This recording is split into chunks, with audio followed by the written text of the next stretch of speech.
happen when my mommy gets out? Oh my god! Damn, is that true? Well, I hate to tell you this, dude. Tell him that his mom has a secret daddy she doesn't tell anyone about. Anna! Okay! Oh no, I don't!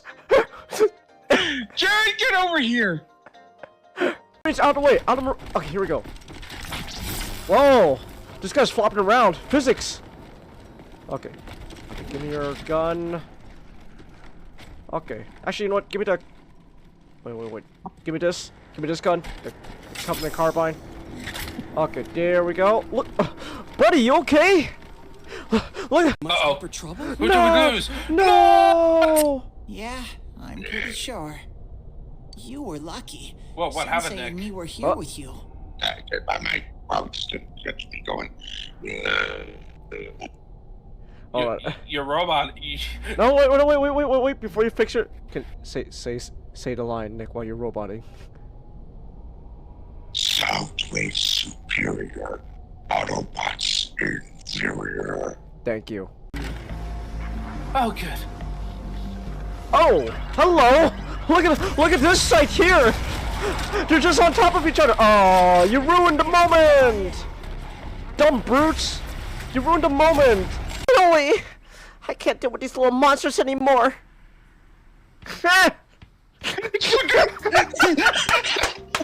It's just oh my gosh! Oh my gosh! You better have. Who's this guy, Trigger? Oh my gosh, Nick! There better be a fucking dinosaur, Uncle Ruckus! I swear to God. That's what happens to the military every day, anime guy. Are you saying if I join the military, I'll become gay? No, just the Navy. Oh, right, just the Navy. In the Navy! You could sail the 7 seas! In the Navy! They got busy. Let's go! They got busy! Are you taking the picture? Ah! That's amazing! That's the new screen! That's great! So that's what a hybrid looks like. Doesn't look that. I don't know, seems more dinosaur to me, so. I know. Okay. Getting blocked by Mitchell Musso when I was 15 because What? I said he had no lips. What? Repeat? What was that? Which one? Something about getting blacked? Getting blocked by Mitchell Musso Oh, when I was oh, 15 because I said he had no lips. Oh! I thought you said black. Like what? Yes, with the Oni symbol. I don't know the Oni symbol. I don't know my Halo lore. I don't know what the Oni symbol looks like. I don't know what the Oni symbol looks like. It's on the door? That's not helping, dude! I don't know what it looks like! Like, I could be looking at anything and I'd be like, is that it? That looks like there's something on the door. I don't know what that is. I don't know what it looks like! There are a lot of doors with things on them. You them. mean this door here? This door here? It says search right. Who's still left? There's nothing happening, man. Yes? Well, there's nothing happening, though. There's literally no other. And oh my god, I think I broke the game. Cause like, who else is still alive? I don't see anyone else still alive, man. Forcefully move Dutch. I can watch the house. Okay. She's watching Power Rangers. No, can I watch with you, Nanako? Can I watch with you? Oh my gosh, it's Power Rangers! Please, let me watch. Why can't I stay here and watch with you? No! 0 out of 10 game! I can't watch Power Rangers with my little sister! This sucks! I hate this game. I fucking hate this game. I can't watch Power Rangers with her. They can't get enough of my tongue! They can't get... God, that... Am I... Wait, that just means Ben Franklin literally admitted he's so not only did he invent cunnilingus, but he was so good at it when he first did it that old woman just went, "Keep doing it, Ben." And it's just like, oh. So that's why he had the nickname Ben Franklick.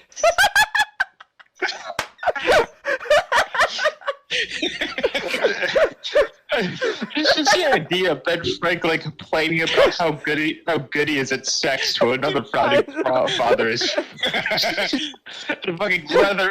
You have the letter up. Essentially, the way they weasel out of the idea, the whole kill the Justice League thing, is that all the Justice League are just all the Justice League you fight are just clones that Brainiac has made because he. Oh, they're not even. So they're not even actually like the actual Justice League. Oh, they're just clones. Okay. Wow. Except for Wonder Woman, she actually dies. Oh. I find fun. Okay. So not only are like the Justice League not actually kill the Justice League, they only kill the one woman. Huh. How progressive. Man, What the fuck is this game? What did Rocksteady mean by this? Okay, so why are you fighting Mercury? Bam. Bam. Oh my gosh! I can hear her out of breath. Oh no! This is. Oh no! Oh. They should give her one of those fucking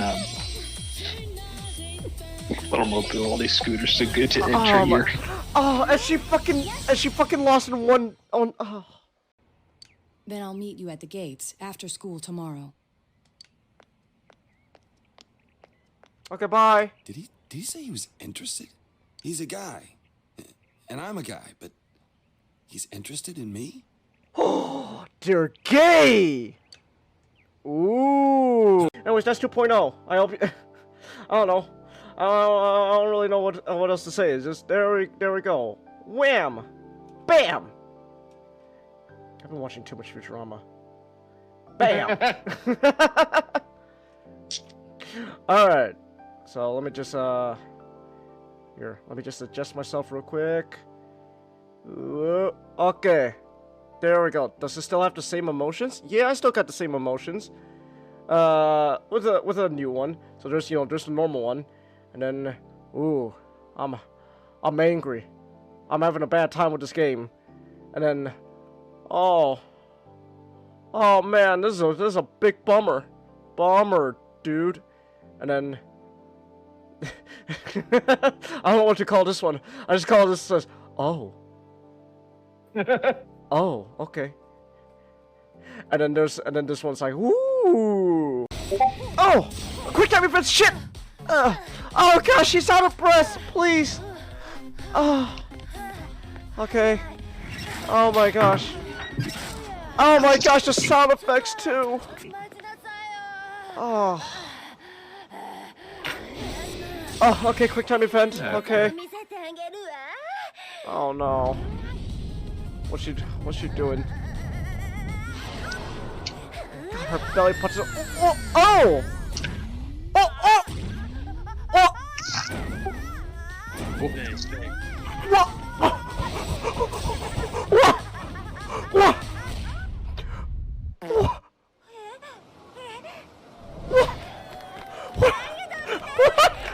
Okay, cabaret club. What is this slapstick cop? Oh my god! What? Oh my gosh! And the reason I say you could link 4chan is because it's because of 4chan, bronies exist. What? Yeah. It's because of 4chan. 4chan created bronies? They were the first bronies. The first bronies? Oh my gosh.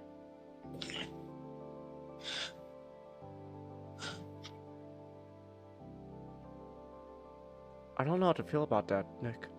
Happy birthday, Changus. Soyper doesn't hold a grudge. He's a real hero. I like Soybird. Yeah, I'm glad. So the anthology episode was the salmon, the tortoise, and the elephant seal. Salmon. Salmon. What do you mean, Sam? What, do you not say salmon? It's pronounced salmon. You don't pronounce the L? No. The L side. Everyone in my. I hope I can get away being tardy. So I walk into the door. Ah!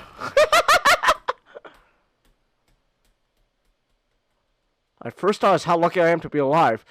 I don't know what was wrong with me, but it might as well have been a cannonball. I spotted Jim Nature, and even though his baseball cap, I can feel a stare of rage pierce my soul. Such intensity, that ideal throwing form. It only missed by centimeters. That was a warning shot. That was a warning shot. Oh my gosh. Who is this guy? That's Just a quick reminder that I do have stream elements. There's a $50 monthly goal. You can tip, donate, etc., whatever you want to call it. You do not have to if you don't want to. Only when I have a good schedule.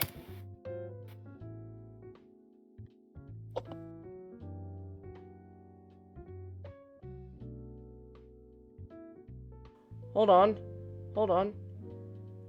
Okay. Ba ba ba ba da ba ba ba ba Papa Booey. ba ba booey. Hi, guys. Okay. Chelsea, can you hear us now? I saw an OBS like my mic wasn't picking up. Are we good? Can you hear? Audio's good? Yep. Okay. Oh my gosh. So, Ninjato, you hear the news about the Custodes? Yes, I heard. Oh. I heard. That now the balance is ruined. Like, this is just like the Boy Scouts all over again. All right. Oh, how dare! Oh, how awful! Female custodies. Like, I'm not a fan. There's female Like, custodians. I'm not a now? fan Okay. because of the lore perspective. Like, you got a balance there, and you got 30 years of precedent. Hmm. So, like if they just have it like this once and never have pop it up again, then fine by me. But I'd rather not have it like this.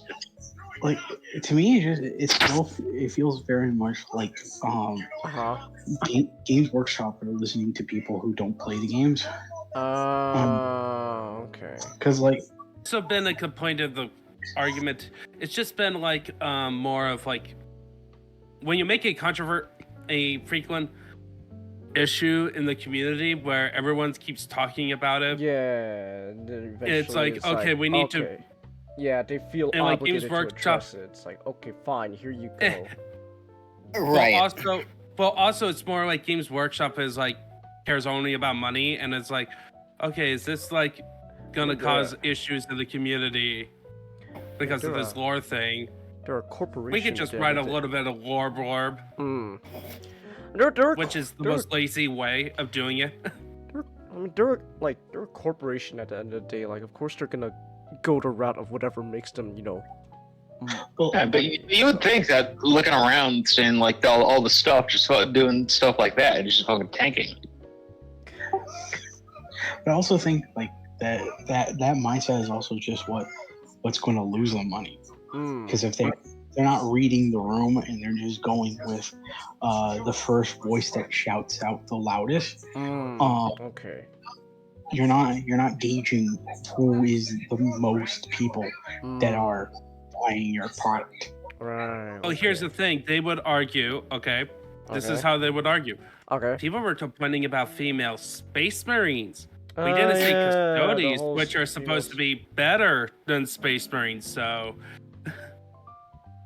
That's right. So it's the just whole one of those female things space where it's marine like- argument. we found a loophole. I also really dislike it because it takes away from already existing factions.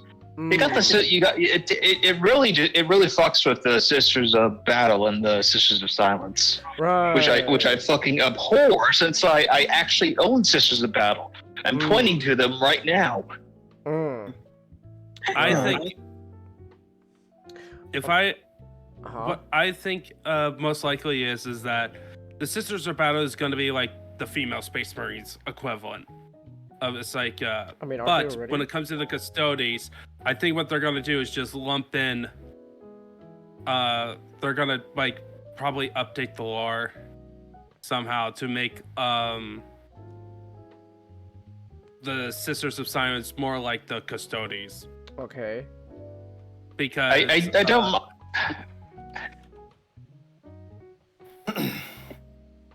No, continue. It also is there's a problem with games with Warhammer 40k lore a bit when it comes to the God, I've heard nothing themselves but in the corner. complexity of Warhammer 40k stuff. Okay, it's not complicated.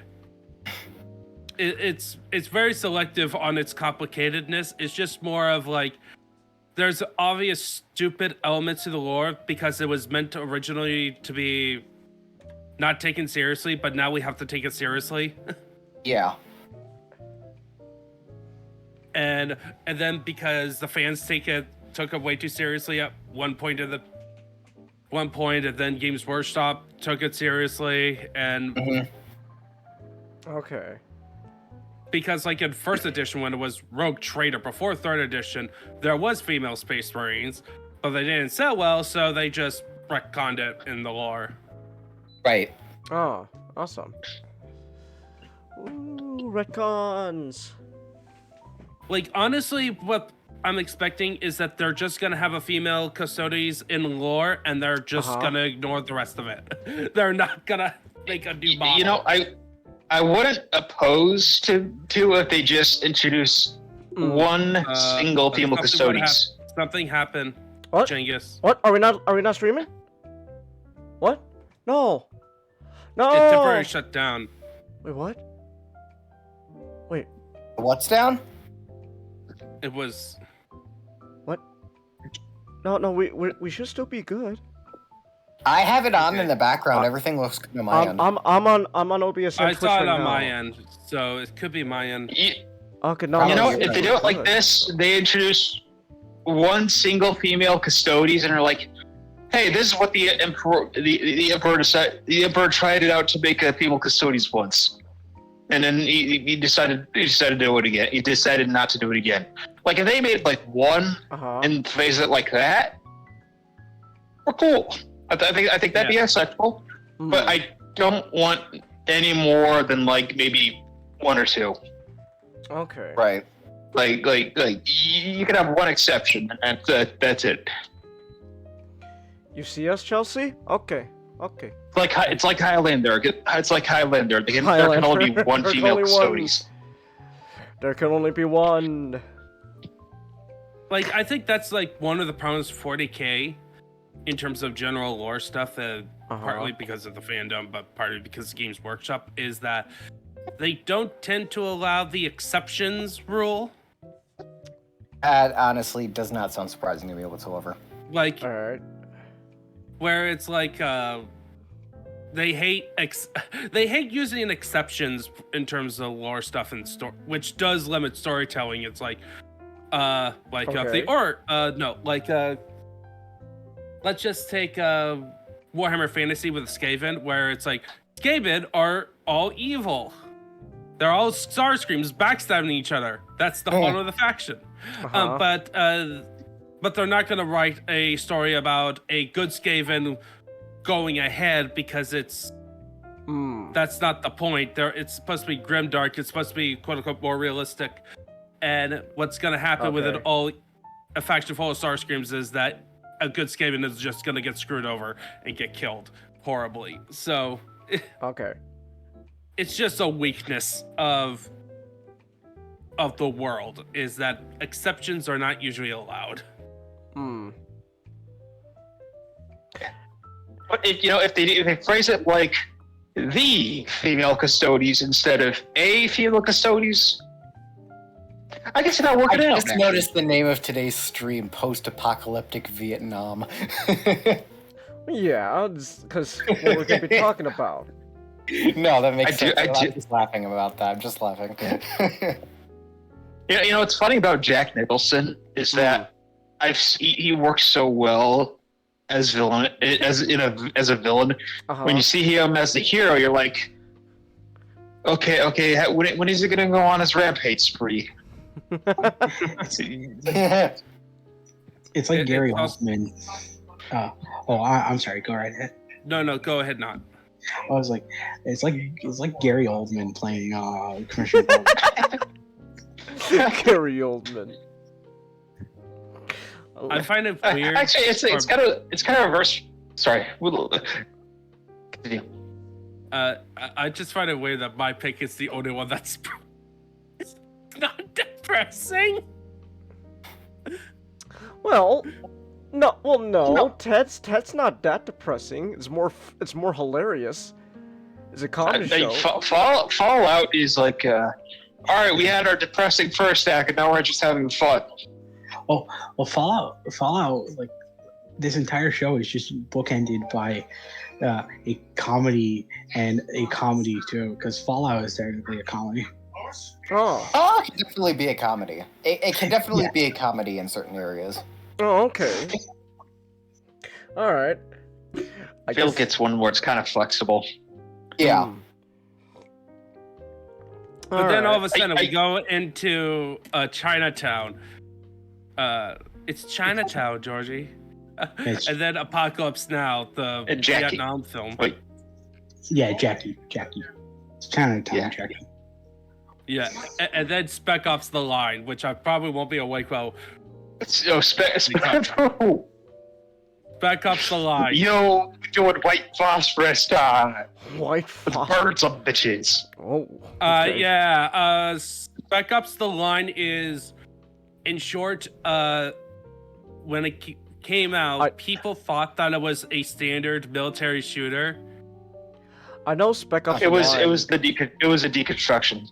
I know like one of the major influences was Apocalypse Now. For Spec Ops Line, so. It's also inspired by Heart of Darkness, which also inspired Apocalypse Now.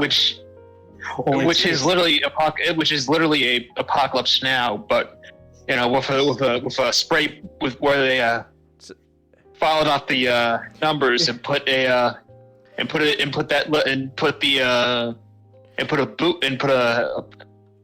it into boot camp. You could say Apocalypse Now is just an adaptation of Heart of Darkness, but in Vietnam. It is. So yeah, To get off track a bit here, did you guys hear that OJ died? He's rushing real quick. Yes, of we course. did. OJ. We did a lot of OJ jokes. Okay. Okay, Yeah, I didn't know if you guys had made All right, Butter. a shit ton yesterday, so. Butter, what is your OJ joke? You have 3 seconds. I hope the coffin fits. Oh, wow, that's really good. That's actually pretty dark. Oh my goodness. Holy shit. Whoa. Okay. All right. I don't know. I still like jokes that like the type of jokes that would make Norm proud. Like, it's like former NFL star O.J. Simpson has been found dead today because of prostate cancer.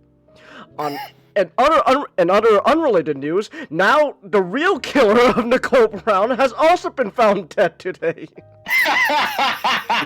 awesome. Don't worry, guys. He's looking. He's looking up at us. I also just like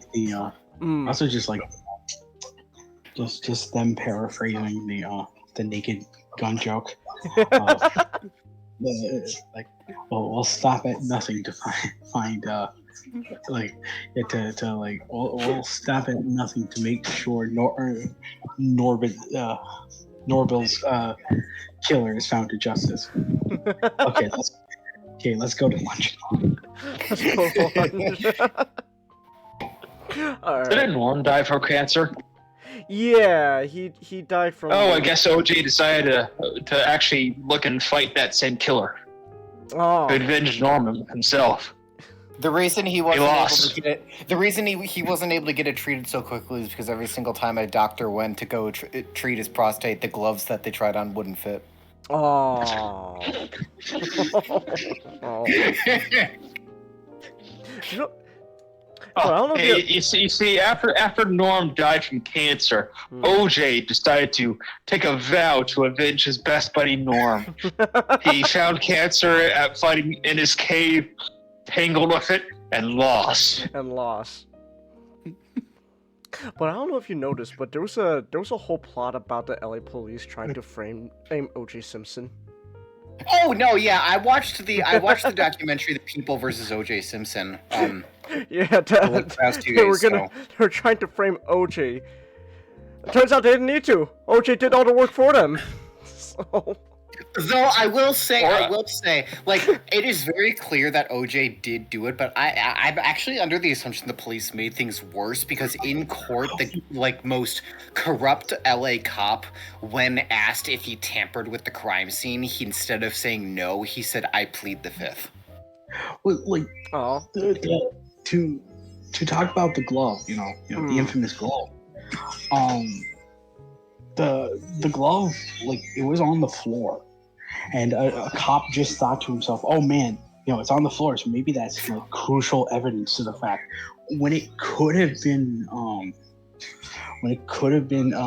Goldman's glove. Yeah.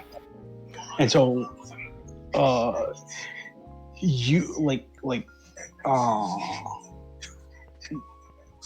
sorry. Ronald, Nicole, who's ready for Boggle? Oh my god. Yeah, there's no doubt about it that he fucking killed them both. I find it funny that the LA police. Wait, what were you trying to say now? It's like the cops very much gave Johnny Cochran like a false case that he could have set everything on, which allowed him, to sway the jurors. Was the Chewbacca defense? That does not make sense. Damn it, he's just a Chewbacca defense! Why would a Wookiee, an 8-foot tall Wookiee, want to live on Endor with a bunch of 2-foot tall Ewoks? That does not make sense! Makes sense! But like, as I was saying, I find it funny because, like, it's very obvious that he did kill them, but, like, it's also pretty obvious that the police also tampered with the crime scene because, like, not only did the most corrupt cop in the entire LA police department say he pled the fifth when asked if he tampered with the evidence, like, they also, like, left evidence in a truck overnight and didn't bring it automatically to the police station, and there were, like, multiple counts of shit that just the police did everything wrong with. So, like, I find it funny that both the police and OJ made it worse for themselves. Oh my gosh! Nicole! My beautiful my man Ronald! Who could have done this? Oh no! Did you hear the most crazy thing ever, though? What? The famous line, "If it doesn't fit, you must acquit," wasn't even about the gloves. It was about the hat. Yeah. Oh man. It was because they were saying that OJ's head was too big. Oh man, he was gonna make me an usher. I mean, he already had other groomsmen, but the fact that I could have been involved in the marriage anyway. Yeah. I think that was Robert Kardashian's sort of like his like his case. I think that was his case. Like okay, get him on the hat. Yeah. To be fair, OJ didn't make Johnny Cochran's most famous line wasn't about the gloves. It was about a fucking knitted hat. To be fair, OJ also didn't make it easier for himself in that court case when he saw the hat and said, "Hey, careful with that! That's my lucky stabbing hat!" Oh my god. Did he actually do that? No, that's a Norm joke. That's a joke Norm Macdonald made. It's like, he was on SNL, he made that joke. Yeah. He legitimately really did make things easier on himself. Like, there was this one point where, like, the jury and prosecution and defense were visiting OJ's house for, like, crime scene analysis. Oh. And one of the prosecutions sat on one of OJ's benches in the backyard, and OJ just charges right up at him and says, "Hey, get off my fucking bench!" Get on my bench! That's where I stabbed Nicole!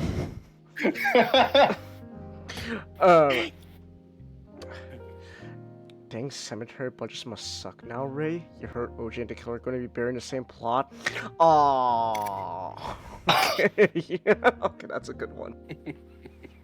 I don't know. I've kind of been hoping, like, for the past few days that, like, maybe he did write some sort of last will or testimony or some shit like that, confessing that he did it. I don't know. Dude, like, He OJ wrote a book. OJ fucking wrote a book. He did write a book. I mean, he wrote a whole book saying how he got away with it. Yeah, he did, but but it's just like the statute of limitations is over. He can't technically be charged for it since he's fucking dead now. Like, you might as well just have one last thing that says, "Hey guys, I actually did kill my wife," and run. Well, that's what the book is for. Wait, what were you gonna say, Not? Also, like, double jeopardy. You know. Yeah, that too. Double jeopardy. I was forgetting the name. Yeah.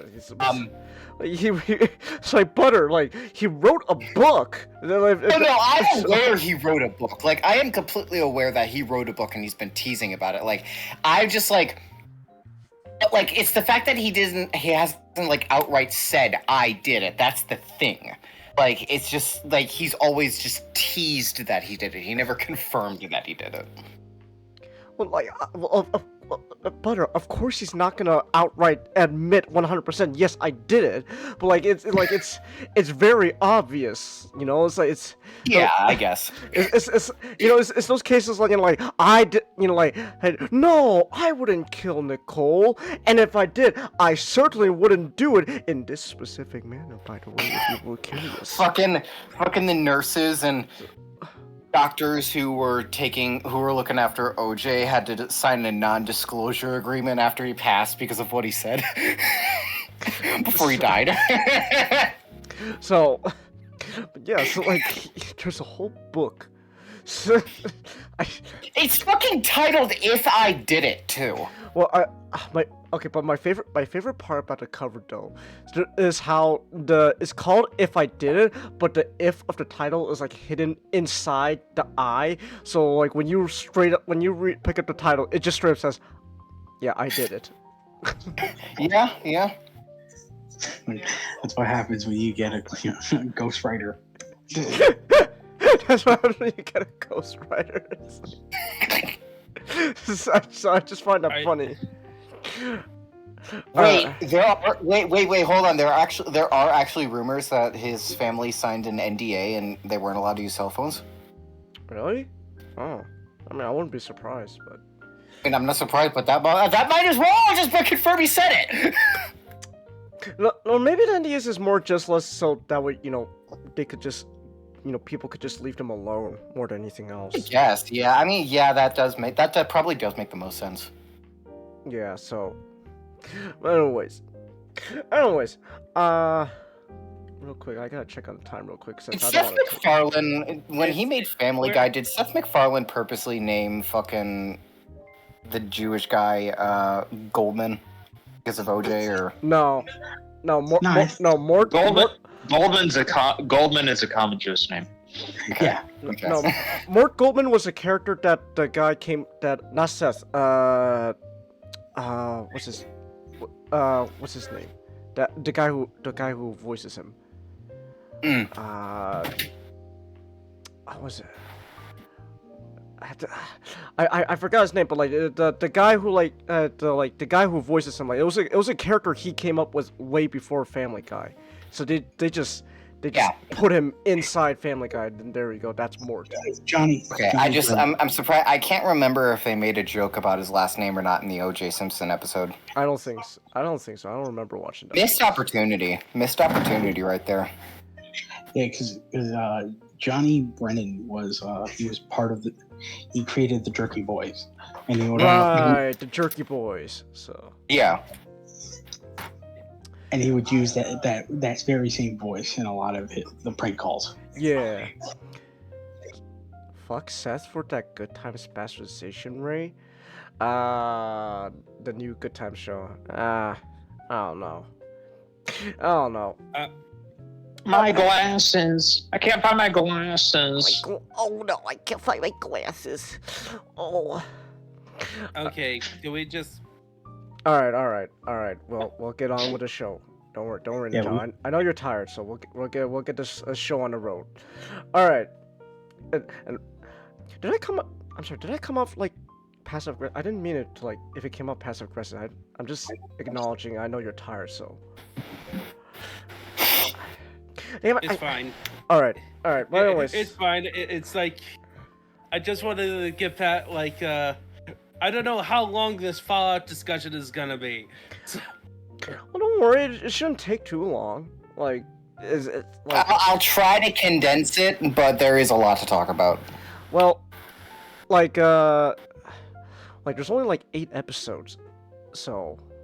There are 8 episodes, but they're over an hour long. Right. Yeah, you can't just say, "Oh, it's only 8 episodes." It's a live action Amazon Prime Like show. it is literally an 8-hour long series. All right. It is a very fresh show, so we should not really talk about the plot that much because for those who haven't seen it yet, they would like to see it. Yeah, I guess that's the. I mean, yeah, I can try my best to stay clear of spoilers. Right. So essentially, spoiler free. Like trying to condense the plot like as much as possible. Like what's the happening? So first, obviously, for those who don't know, Fallout is based off of a video game series, an incredibly very popular one. It just works. It just works. Yeah. It just works. Fallout 3 and 4. The show was incredible, to say the least. I think it was probably. It was like an amazing. It's probably up there with the best video game adaptation shows and movies up there. Really? It's extremely good. It's high Yes. praise.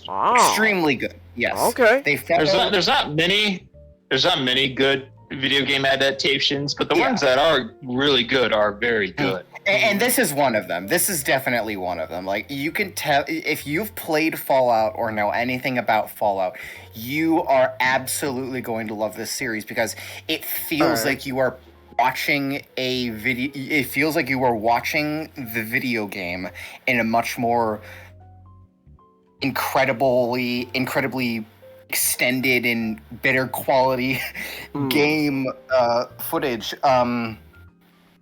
The world building, especially, is just it's amazing. If you are a Fallout fan, you will pick up every single detail you can imagine from the different backdrops and set designs and stuff like that. There are like bits and pieces too that are hinting at other things from the different games, like New Vegas and Fallout 4 and all the other Fallouts. Like there are definitely references. I would say that this show, from what I know, I haven't played the game myself. I've only ever played Fallout 4. I believe the show takes heavy inspiration from Fallout 3. It does 3 and 4. Like you there's elements that are used from those 2 games. Yeah. Okay. And so the show primarily follows 3 different main characters, which you can actually see on the poster: the Vault Dweller, the Brotherhood of Steel, and the Ghoul. And Walton Goggins, let's go. All of their stories are incredibly interesting to follow.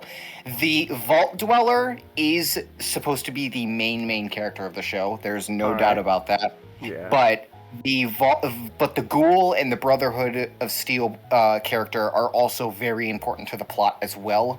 As discussed earlier, I don't know if we were live when we discussed it earlier, but there are heavy references to different factions within the game, like Brotherhood of Steel, NCR, Enclave, stuff like that.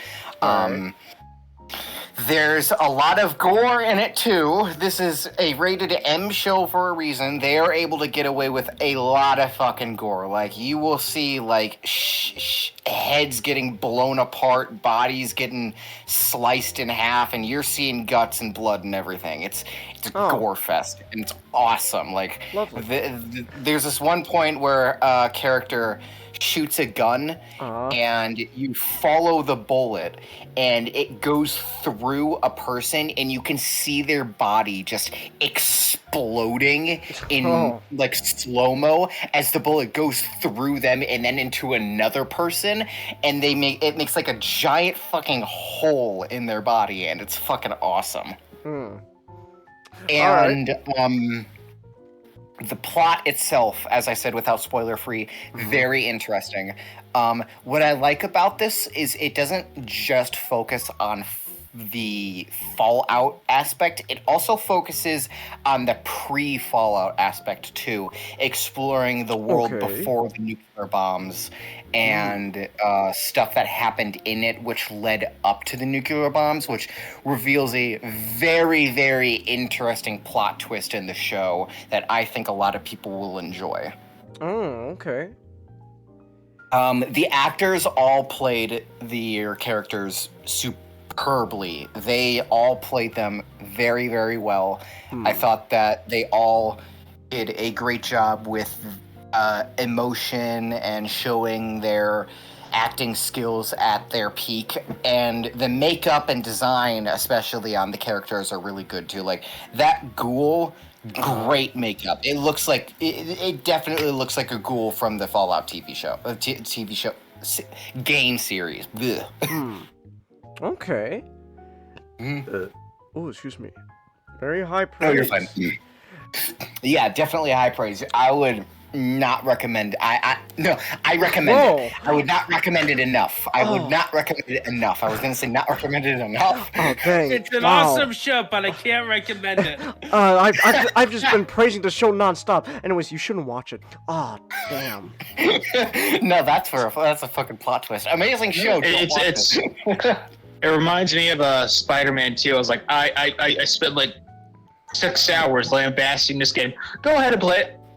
Go ahead and play it. Yeah, it's like, and you know, it's definitely a show that will get you invested in wanting more. I'm already excited for a season 2 to be announced. I'm really looking forward to it.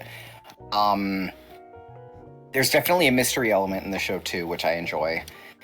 Fallout itself is it's an anthology roleplay series, honestly, where the different choices you make can lead to different outcomes. And while this show is plot focused on one singular plot, there are still like nods and tidbits. Like there's even a character that says something along the lines of, "In the wasteland, you can't expect to have one primary goal because you're always going to be set back by some stupid fucking thing." All right. And they're just obviously making a reference to like all the side quests and side missions you end up having to do in order to get to the main plot, and that was really fun. I found that extremely hilarious. Alright. So I have to say, Bruce, so as a person who has like high praise for the show, do you have any criticisms? See, that's a bit hard. You know, I would probably say that the only criticism is that there wasn't more. Okay. Because there was a lot of stuff that wasn't... Obviously, they're saving for Season 2. Did it confirm Season 2? But there are still some things that I'm left questioning that were probably not explained too much. And, you know, there was also this one plot... It's hard to explain without going into spoilers, but they treat it. They treat this plot reveal like it's this awful thing, like it's this extremely horrible thing. But like looking at it from an outsider's perspective, I obviously this just might be me, but I don't fully understand why it's such a bad thing, given that, you know. From when the bombs dropped to when the series takes place, like 219 years have happened. And so, like, going on through 219 years of this specific thing happening for so long, it's strange why they would think it's such a bad thing when it's worked for so long. It's, again, very complicated if you don't know Fallout lore enough, or if you're not getting into the plot enough. Okay. It's hard to explain.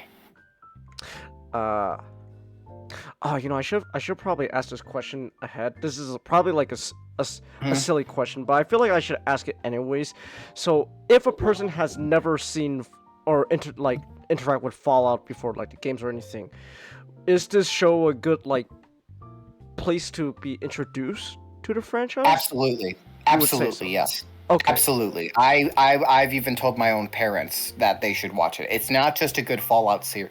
It's not just a good Fallout TV show. It's just a good TV show in general. Like, people who haven't even heard of Fallout will get enjoyment out of this series. They will find enjoyment. It's a good show all around. Okay. If you are not a fan of Fallout, either this show will make you a fan of Fallout, or you will just end up liking the show. All right. Okay. Was someone gonna say something? I don't think so. Okay. I guess so we talked about this more before the stream, but I feel like this is something might as well address since we're on the topic of the Fallout series. So you mentioned, we were talking about how this show, so you mentioned how this takes inspiration from a lot of other games and stuff. So there is the elephant in the room, I suppose, for Fallout fans, how apparently this show kinda retcons one of the games. That is... So, as I said, Fallout itself, the games are an RPG role-playing game where your decisions affect the outcome. Okay. And that's kind of hard to do in a TV show, because, you're either going to end up doing something like Clue, like the original Clue, where you have, multiple different endings. Alright. Or you're going to do something like Fallout did, where you're just following a primary goal with nods and tidbits. But, I wouldn't say it retcons, but more or less kind of expands upon some things and also does things slightly different. I mean, to say it retcons something would be suggesting that it's canon.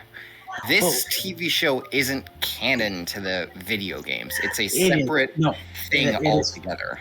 It is. Yeah. It is. Yeah. Oh. Yeah, Todd is intentionally said that the show is canon. So No, it is. Todd. The show is canon? Yeah. Todd, Oh my no. god, I didn't even know the show was canon. Yeah, that's why it's such a big deal, is because New Vegas, the Pacific game that people love, is the most beloved one. The problem is, it wasn't developed by Bethesda. It was developed by Obsidian Entertainment. Bethesda published it. And it's the game that held up the most out of all the Bethesda era games. And so, Todd is probably going to be more in favor with the canon of the games he played. Right.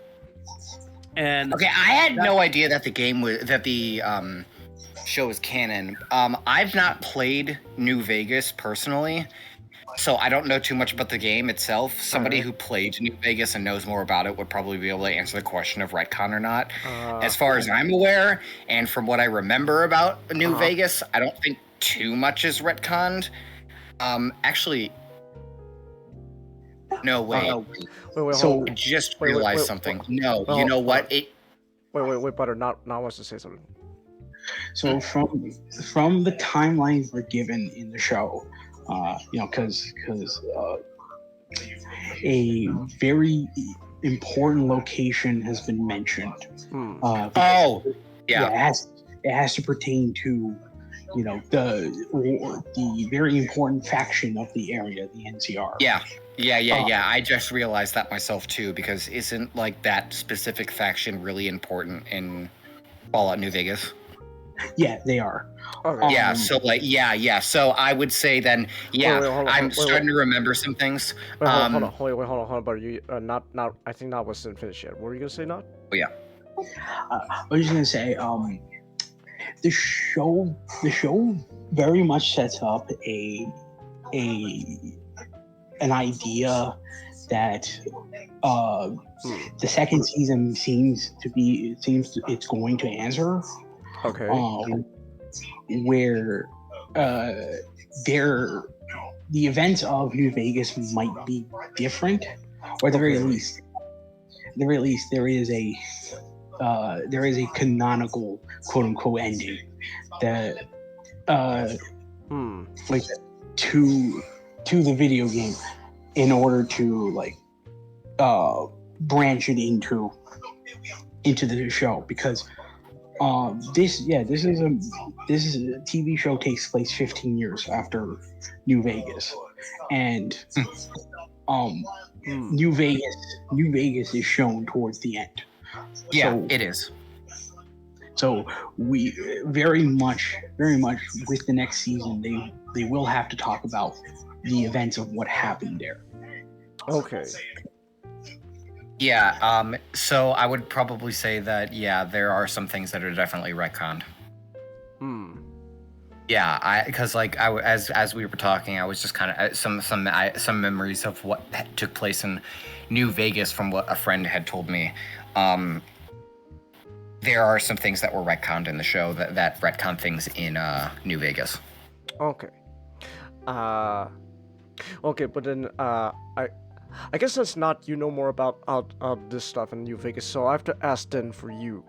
Does this retcon like you know, like ruin anything, or like something like that? Like let's like shake everything we know about the game? I'm waiting on the second season to confirm a lot of things, because like the thing is, they are playing very vague with how the way things go. Like Right. I don't know if the events they will tell of New Vegas will be completely different compared to the game, because there's a possibility that the player character, the courier, may not even be mentioned. So like the really just comes like what really just comes down to like the ending they choose. Some people are not going to agree with it. Some people may like it. Just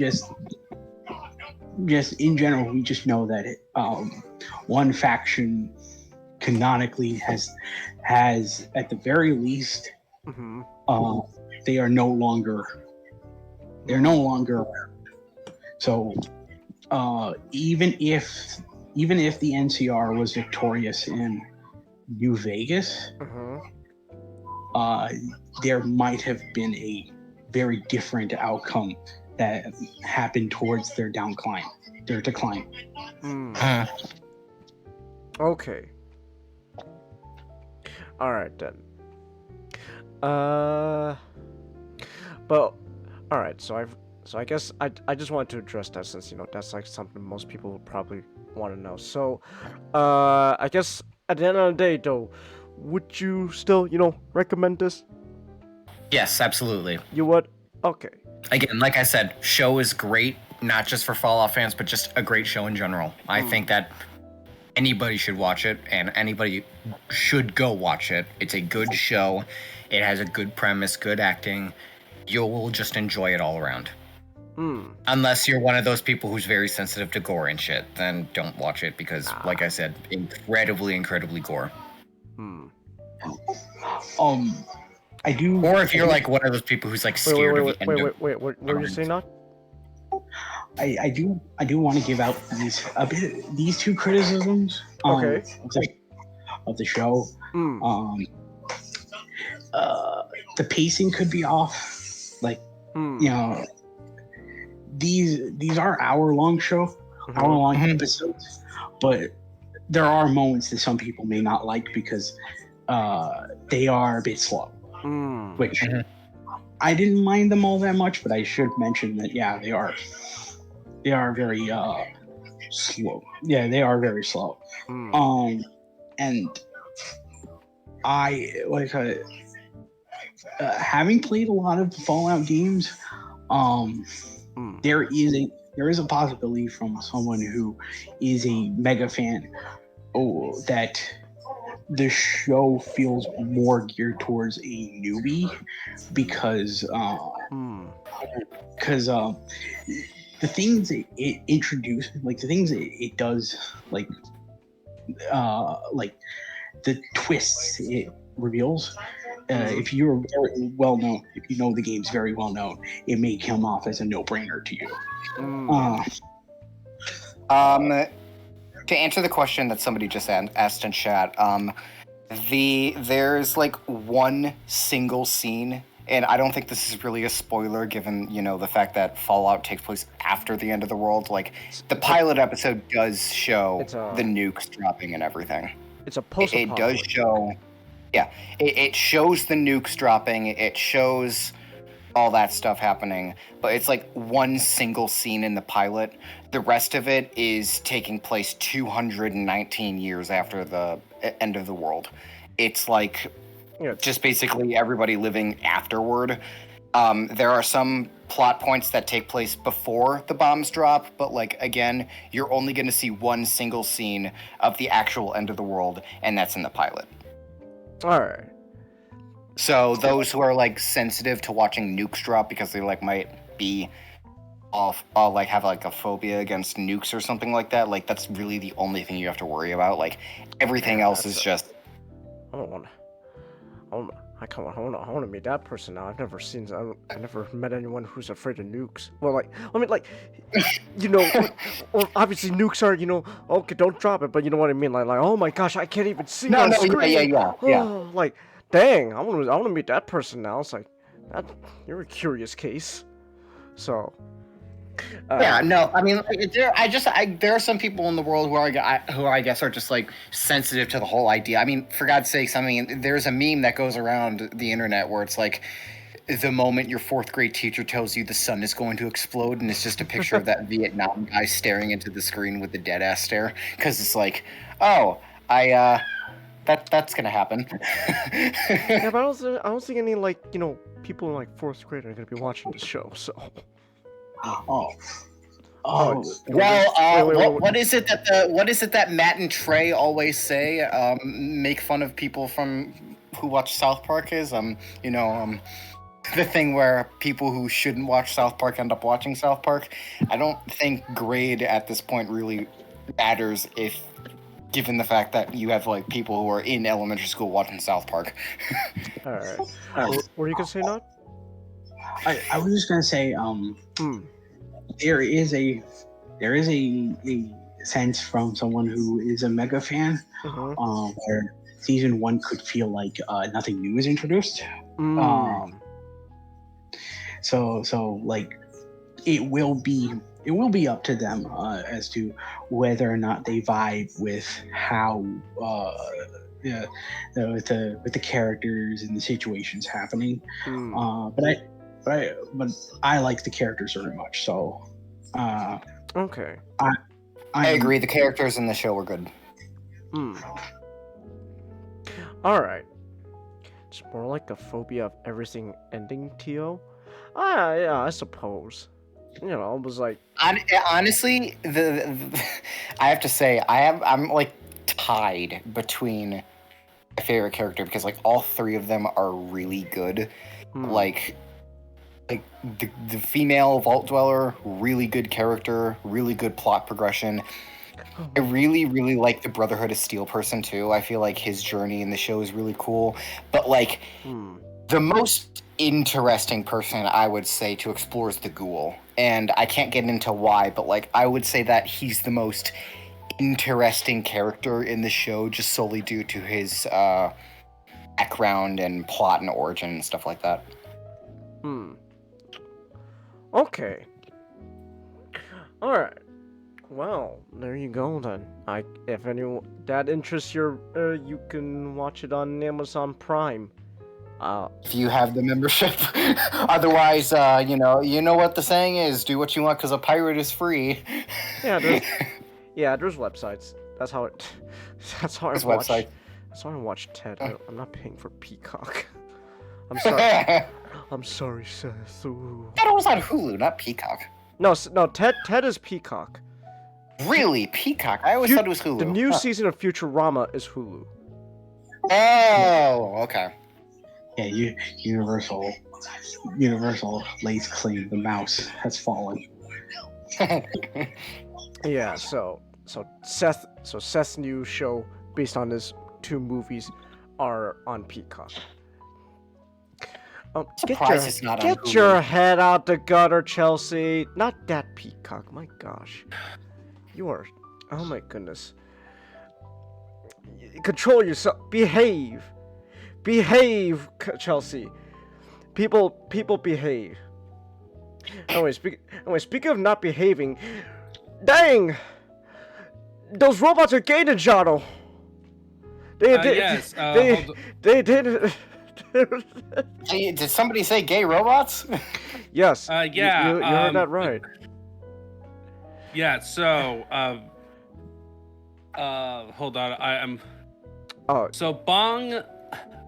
The title is like Bong Bray, Bravern. It's Yuki Bak Hatsuban Bravern. So it's an anime that tells the story of a war between humanity and a group of alien robots called the Death Drives. And when they had their initial invasion of Hawaii, humanity's guns were completely useless. All right. And what happened is that during the battle, a mysterious robot showed up, calling himself Bravern. And it follows, and the 3 main characters, other than Bravern, the mech that the anime is named after, is Isami, who is the pilot of Bravern. He was an accomplished soldier who didn't really want to be center of attention kind of guy. Like during his first battle, he froze up during battle when real combat happened. But Bravern picked him as his pilot, and he hated it. It is hilarious. It's like, for the early part of the show, it's a hilarious dynamic of like, I don't want to do all this. Well, that's too bad, Isami. You gotta do it. You gotta do it for the rest of your life. No. Yeah, you gotta do it. No. And then you got Lewis Smith, who is the American, and he wants to be a hero, but he is stuck being the assistant of Bravern and stuff. And then after episode 3, we get introduced to Lulu. So the Death Drives are powered by organic beings who are all like little girls called Lulus. All right. And they basically absorb all their life essence, so they kind of become husks afterwards. Oh, so it's like Matrix. Yeah. Okay. Worse. Yeah, but she gets out of her robot, whose name is Superior. All right. And she starts hanging out with the forces of the ATF. Insert joke here. Insert shooting dogs joke. Okay. Fucking damn it! I swear to God. All right. No dogs were harmed in the making of this anime. I swear, you might as well say you're watching JoJo at this point as well. Don't worry about it. All right. So,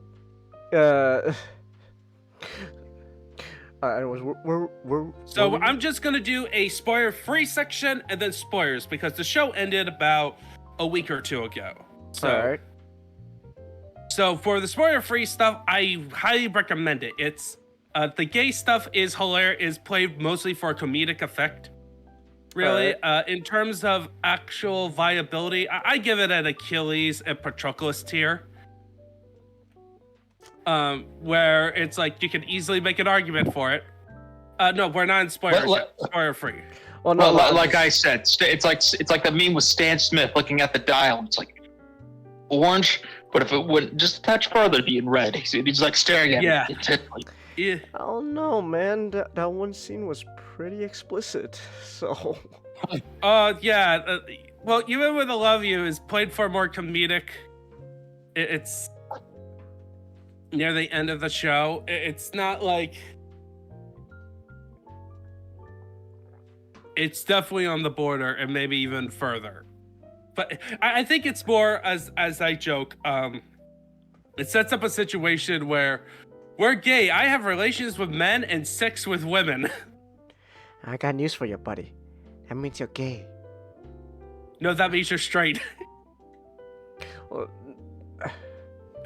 Well, whether because of the way Braeburn is activated and like emotions all about extreme passions, and also the way Braeburn came about, that doesn't help either. all right. But anyway, the fights are very fun. Problems with the show. So you mentioned earlier, not about the pacing of the show for Fallout, about how it can be too long.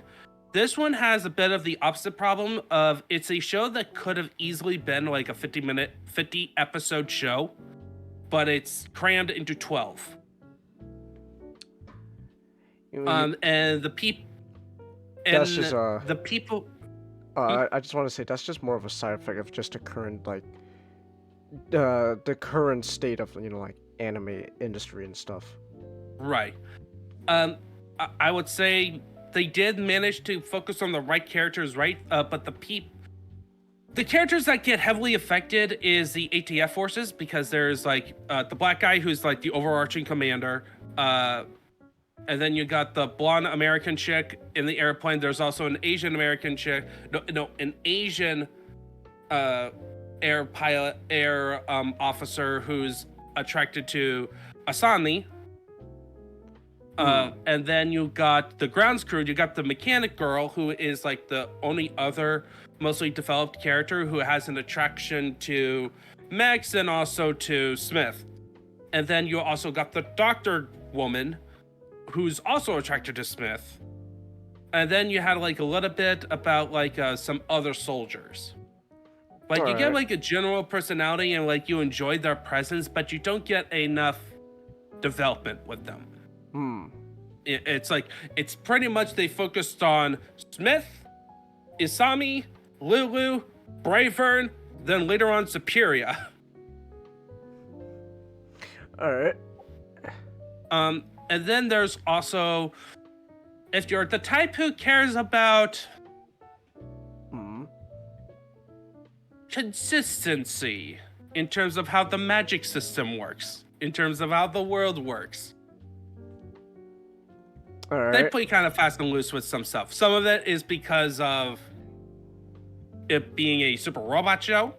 Okay. By the way, I did mention, the way kind of, I'll tell you about the overarching thing. I did mention about in my first impressions about how the show in its marketing disguised itself as a standard real mecha show, and then it's revealed, no, it's a Brave series. It is kind of funny. It's hilarious. It's like one of the most brilliant marketing, because as soon as I realized that I immediately went to look for it.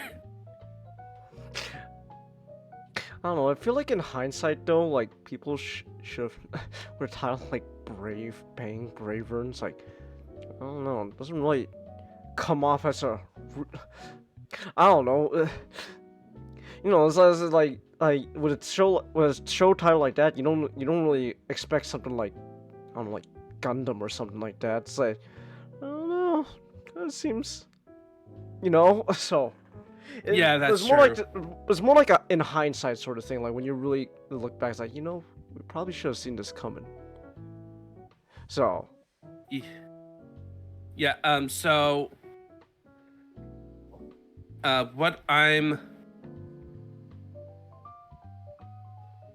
So what I kind of decided to do, anyway, so overall, the villains are pretty fun, but they're not that deep.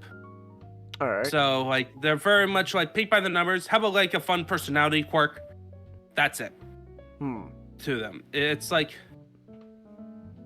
I think this show could have benefited for being a full 25-minute show, like with 2 seasons. Okay.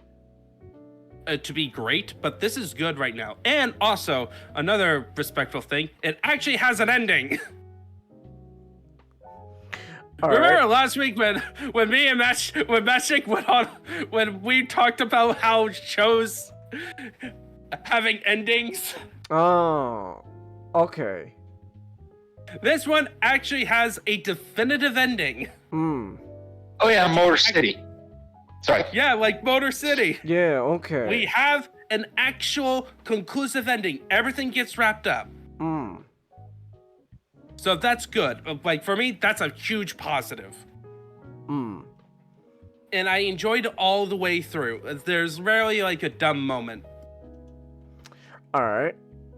So okay, so now I recommend the show. Now let's go to the spoiler talk.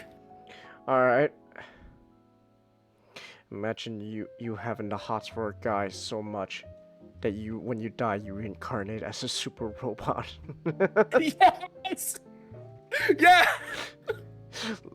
bro, literally, Lewis literally loved Isami too much to die. Well, also, it's like I made a promise to him so I could be with him to protect the world.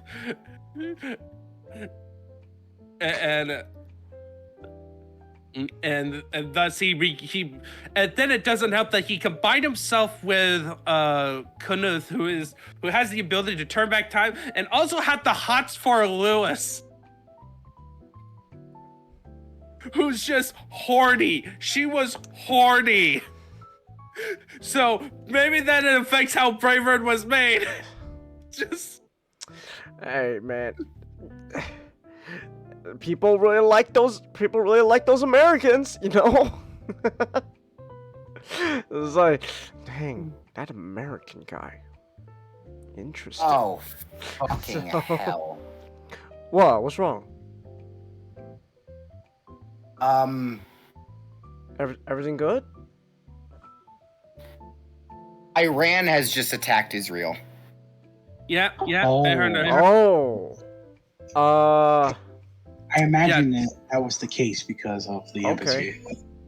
Yeah. Drone World strike. War III is now trending on Twitter again. Okay, let's just move on. Okay, let's just. Yeah, let's move. Yeah, let's move. Okay. We're not a political show. Yeah. Okay. Yeah. So this show had. Okay. Okay. No, I never mind. Continue. That's my fault. Okay, this show has time travel, 2 forms. So you got the whole the creation of Braveheart via time travel, which brings into a question. Okay, because Braveheart has to first show up, was there like a first timeline situation, or is this by like strict Terminator rules where it's like everything was destined this way? And then you have Lulu, where you learn to find out that Lulu, her consciousness is from the future, where where the final battle would have been is that that pretty much everyone, including Braveheart and Isami, got killed in the final battle against the 3 remaining Death Strikes, leaving only Superior, Lulu, and the engineer chick. And so they reverse engineers Braveheart's chess piece, which is the component from Knuth, to transfer Lulu's brain back in time, along with her like necklace that Superior gave to her. Like Days of Future Past from X-Men? Yeah, think of Days of Future Past, but also includes an object. Okay. To go to the past and basically inhabit her younger self at a certain point, and then her consciousness fully awakened when Lewis passed away to do his time traveling shenanigans. Ah. So you have that going on. Alright. And then like I think the big weakest villain was the very final villain. It's kind of treated as a joke, as more of like we need to have like a very powerful boss so that we can have Superior Lulu controlling Superior going full powered golden form and like basically have the moment where everyone gets Super Saiyan because of bravery. Like episode 9 is basically Braver giving the bravery speech to Asami, like, embrace bravery. Embrace it. Yes, embrace. Yes, it's. And then, like, the final episode, after Braver gets ambushed and gets basically, Lewis gets. And Braver gets killed again. Only to be. But Lewis gets revived at the very end. But Braver gets killed by, like, the last remaining Death Strike. And Isami is, like, breaking down. Is like, I'm a coward now. I want to surrender. He turned French. And... But then he went inside, you know, the destroyed Bravern, and then he gets encouraged, you need to embrace bravery. And he does, and he just revives... Bravern with Isami fully control, and he's golden now. Everyone's golden. Woo! Hey, golden. Girls, go! It gets ridiculous. Like, so that's like the big spoilers I really wanted to talk about. I highly recommend the show. It's good. It's very silly. Tio says we love men falling in love, dying, and coming back as giant fucking robot to keep being king. Yeah, that's true. That's true. We all love men that do that. We have to take the brave pill. Take the brave pill. Reject the red and blue pill. Embrace the brave pill.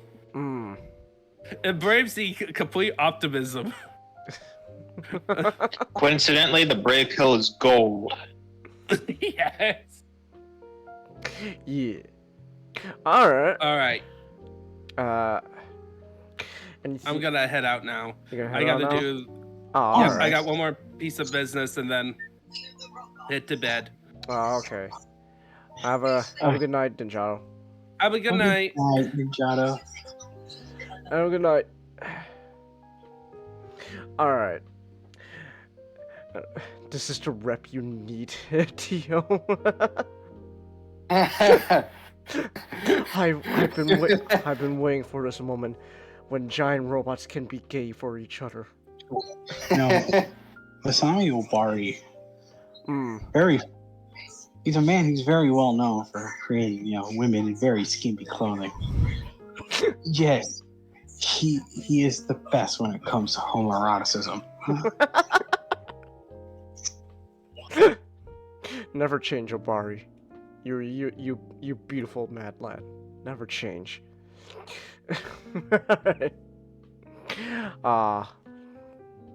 Yeah.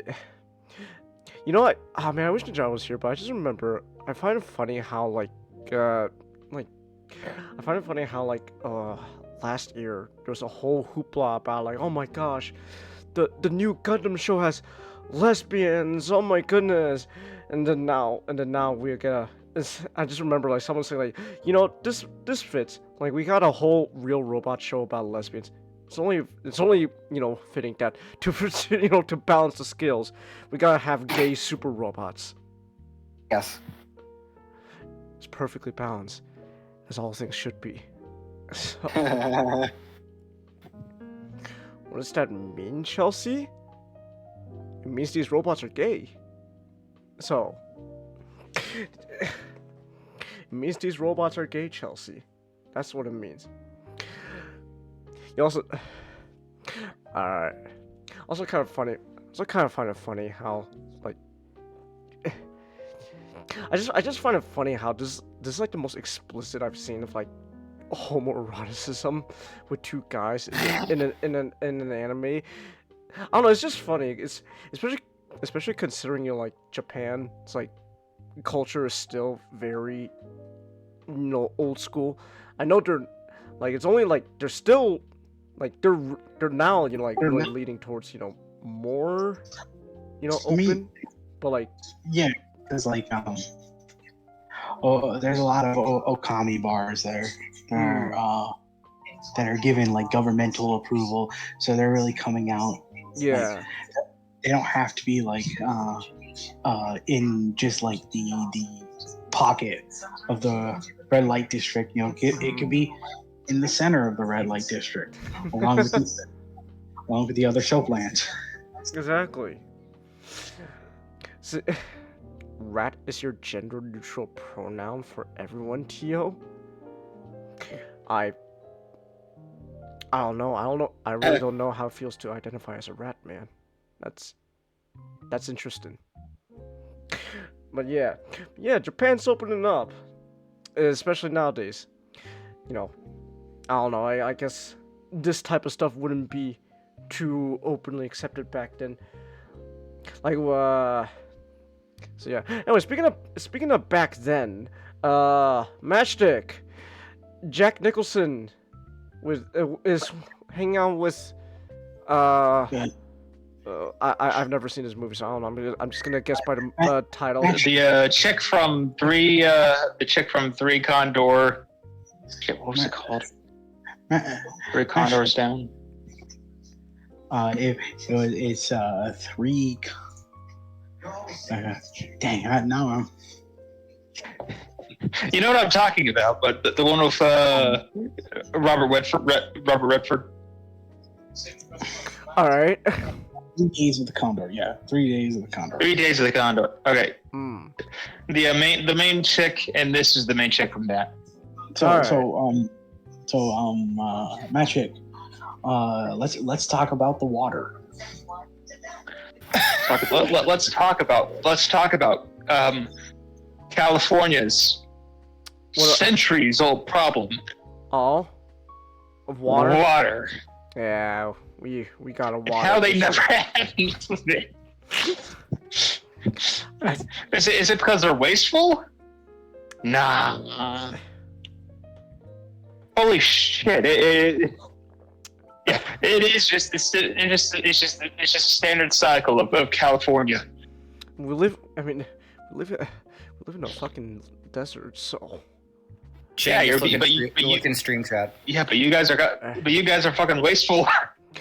I never bothered to check. Is my state even still in a drought? Because like for like the longest time, my governor like never once like told everyone we're no longer in drought, because like we were in a drought, and then just for like a good couple of years he never said anything about it. Like he's like, hey, Governor Newsom, are we still in a drought? Yeah, move on.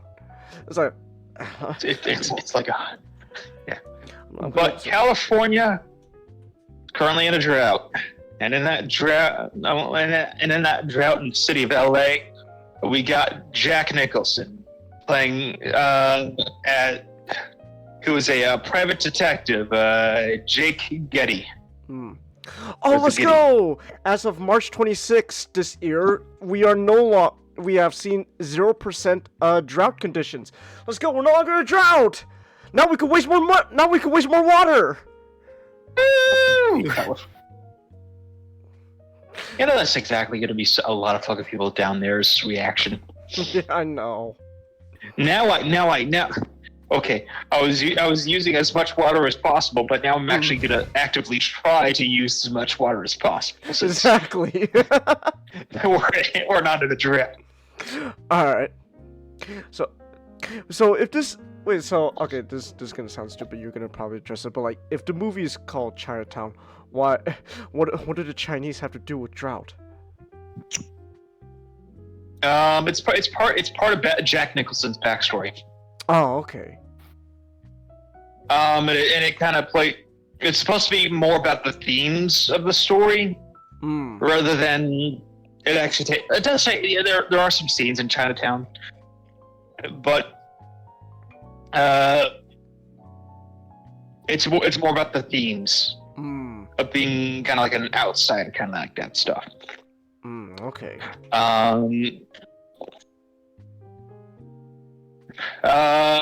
So we got Jack Nicholson.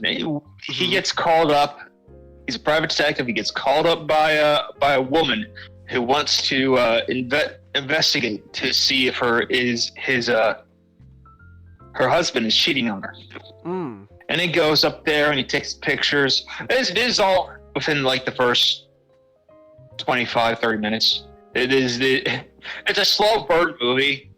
So this is a startup, but it is a very slow burn movie. Mm. But he takes the pictures. He gets the evidence. It gets into the paper. Mm. So the person who got it put it in the paper, and then in his investigations before he took the pictures, he's also found out that the husband was in charge of the water. Ooh. Was one of the major guys with the water commission, and that he's trying to stop a dam from being built because what was the reason that the last one broke and killed some people? Was that right? Not. Yeah. Yeah, they feel like a lot of like the infrastructures are not like holding up, and they don't want another issue to happen like last time. Mm. Yeah. And that there's some other people opposing that. Okay.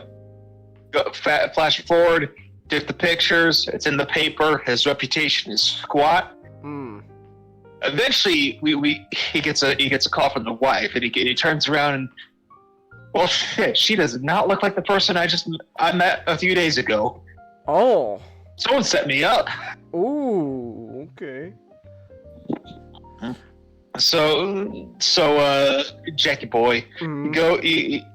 he goes and he tries to find a husband to try to, his reputation. He's a stick-up guy, and you can't have that. Yeah. So he's gonna find out what went wrong. Mm. And he finds the husband, and he is dead. They find him drowned in a what was it? It was a Sewer basin. Yeah, it was a reservoir. Oh. Reservoir. They found him drowned in the reservoir. Oh. And that is the setup for Chinatown. Hmm. All right. Wow. It was quite a good movie. Mm. A very slow burn. This is a movie that knows that. Oh yeah. First off, this is directed by everybody's favorite pizza file, Mr. Roman Polanski himself. Oh. Oh, okay. This is the last film he did before he ruined his career. Wow. Ooh. Wow. Ooh. Well, imagine being on the top of the world. Mm. When you went over to France, you ruined it all. Mm. Yeah. Did he at least make a good movie before he? Oh, he made a great caught? fucking movie. Oh. Yeah. Oh, okay. What happened with Jack Nicholson? No, not Jack Nicholson. Roman Polanski. It was the director Roman Polanski. What did he do? He got caught with a kid. Pizza file. Ooh. Yeah, he got caught with a kid, so. Yeah, I know, man. It fucking sucks to hear, but yeah. The thing is that there's probably a billion like him in Hollywood. He's just the one who got caught. Yeah. Yeah. Yeah. Yeah. One of my favorite scenes from LA Noire is that when you're the main protagonist, Cole, and you're going through it. You're in the Hollywood, and you're investigating a Hollywood dressing room, and you click and you're like, hey, there's something there in a mirror one of the dressing room mirrors, and you click it off, and you click off the light, and it's a one-way mirror. No way, one-way mirror. But, like it's what's it called? It's a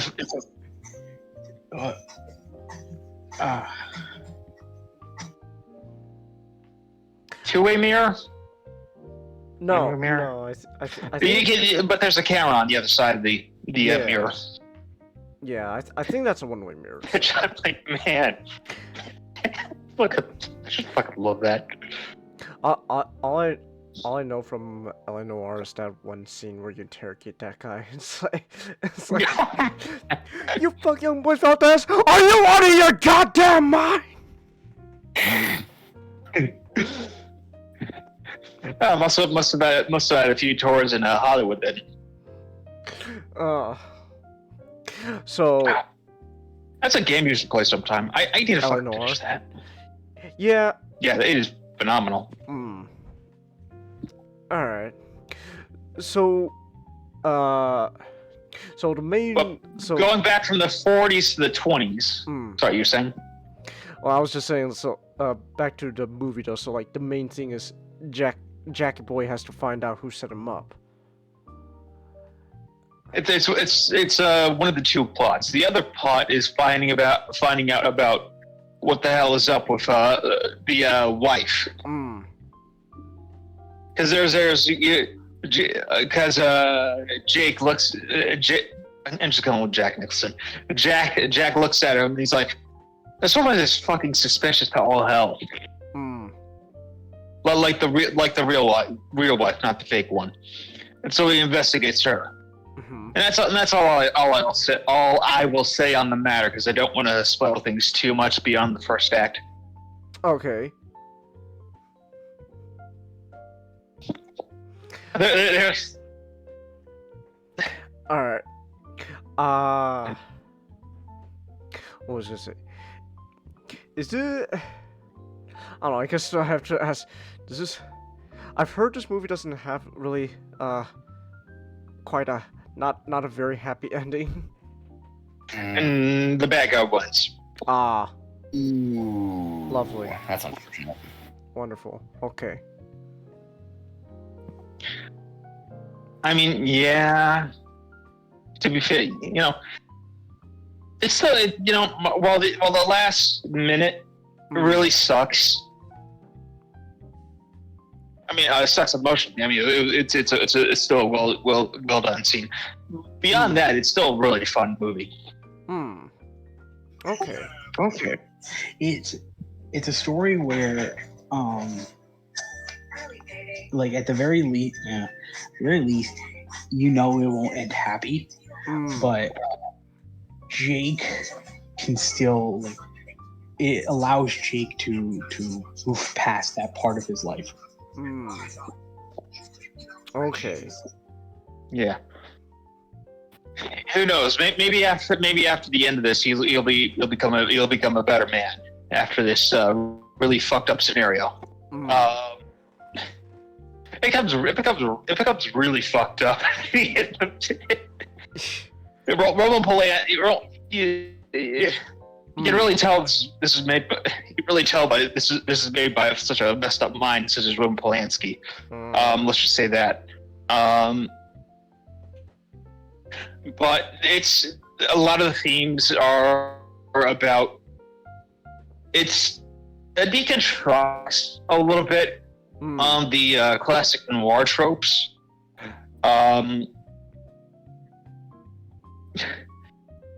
A lot of the themes are so tied up with the story, so it's hard to talk about them. But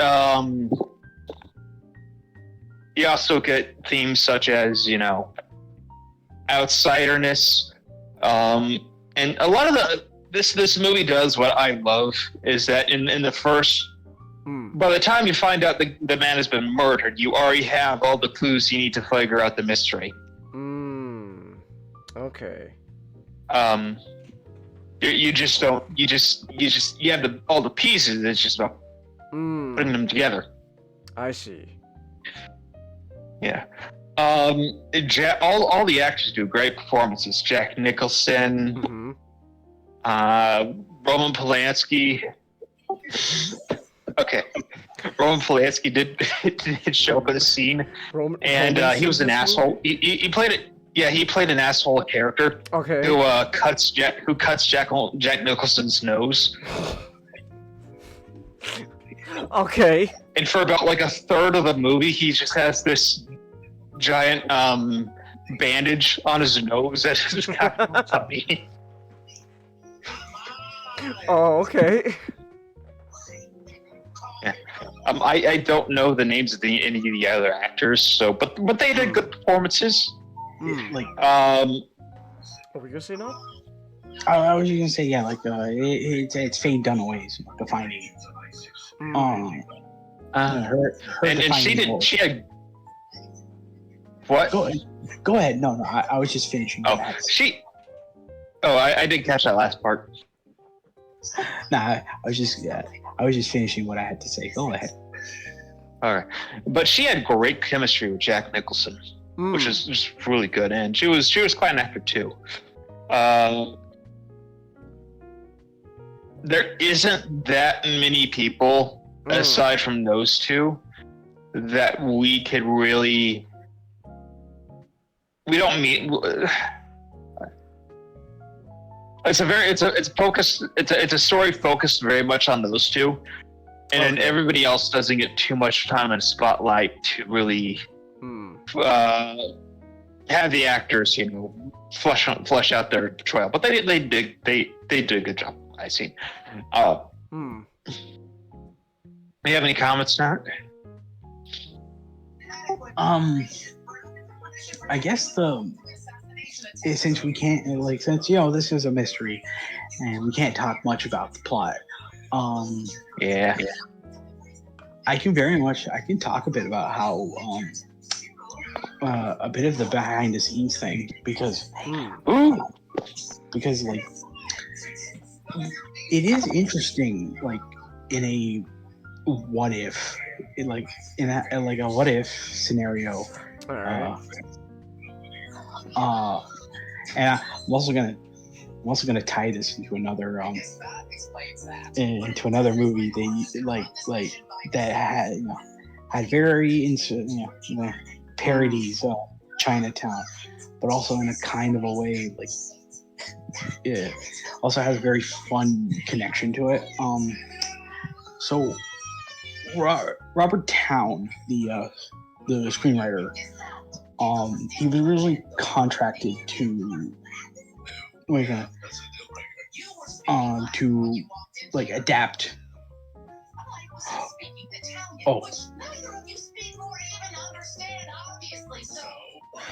Genghis is gone. I can tell him when he comes back. He was originally contracted to do an adaptation of The Great Gatsby. Really? Yeah.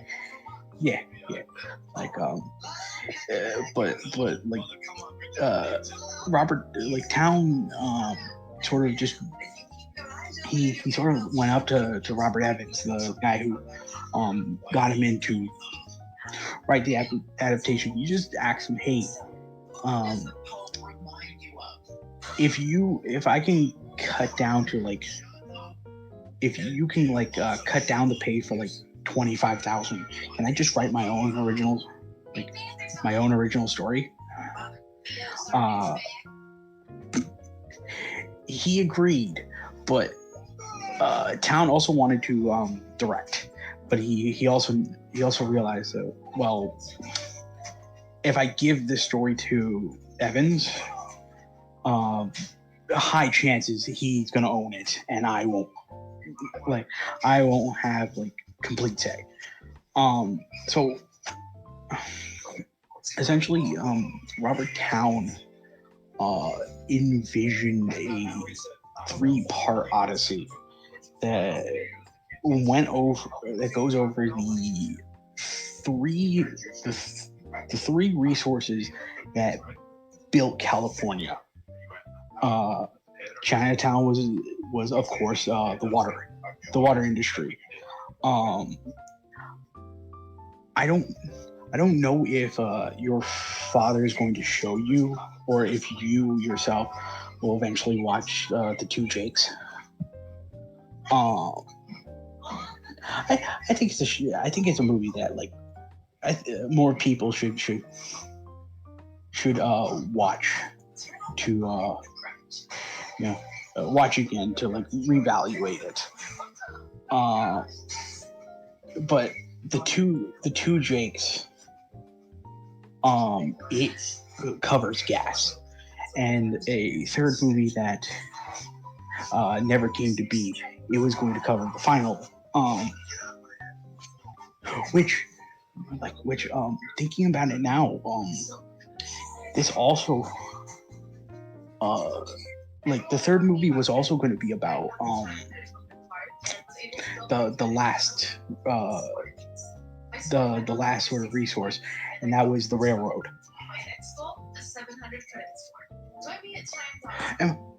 Am I still? Yeah, you're still. Yeah, you're here. Don't worry. Yeah, don't worry. Yeah. No, Your story is just so engaging. I didn't want to interrupt. It is engaging, yes. I just had to use the restroom real quickly, so. So, like, the third film that was never produced was going to be about the railroad, and it was going to tell this overarching story throughout Jake's life, from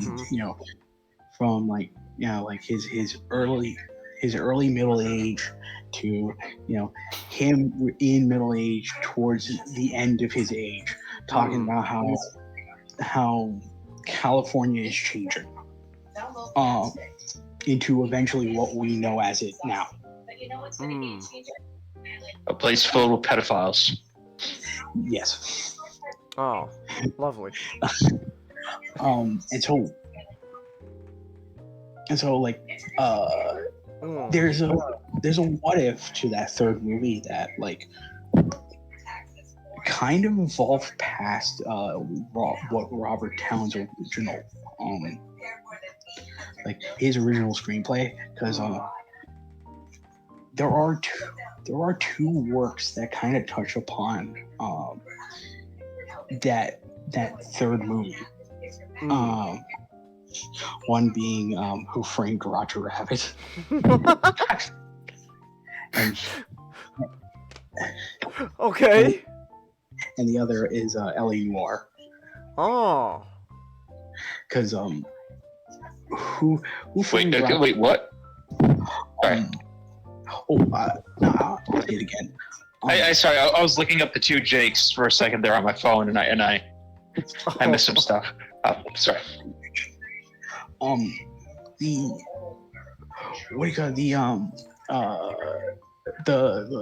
There are two works now that kind of like did take the elements of the third, like of the proposed third movie, and sort of just went on their, like, went into their own direction with it, and that's Who Framed Roger Rabbit and L.A. Noire. And I really like those two movies. I've seen both of them several times. Yeah. Can you explain the Roger Rabbit one a little bit more? L.A. Noire L.A. Noire or L.A. Confidential?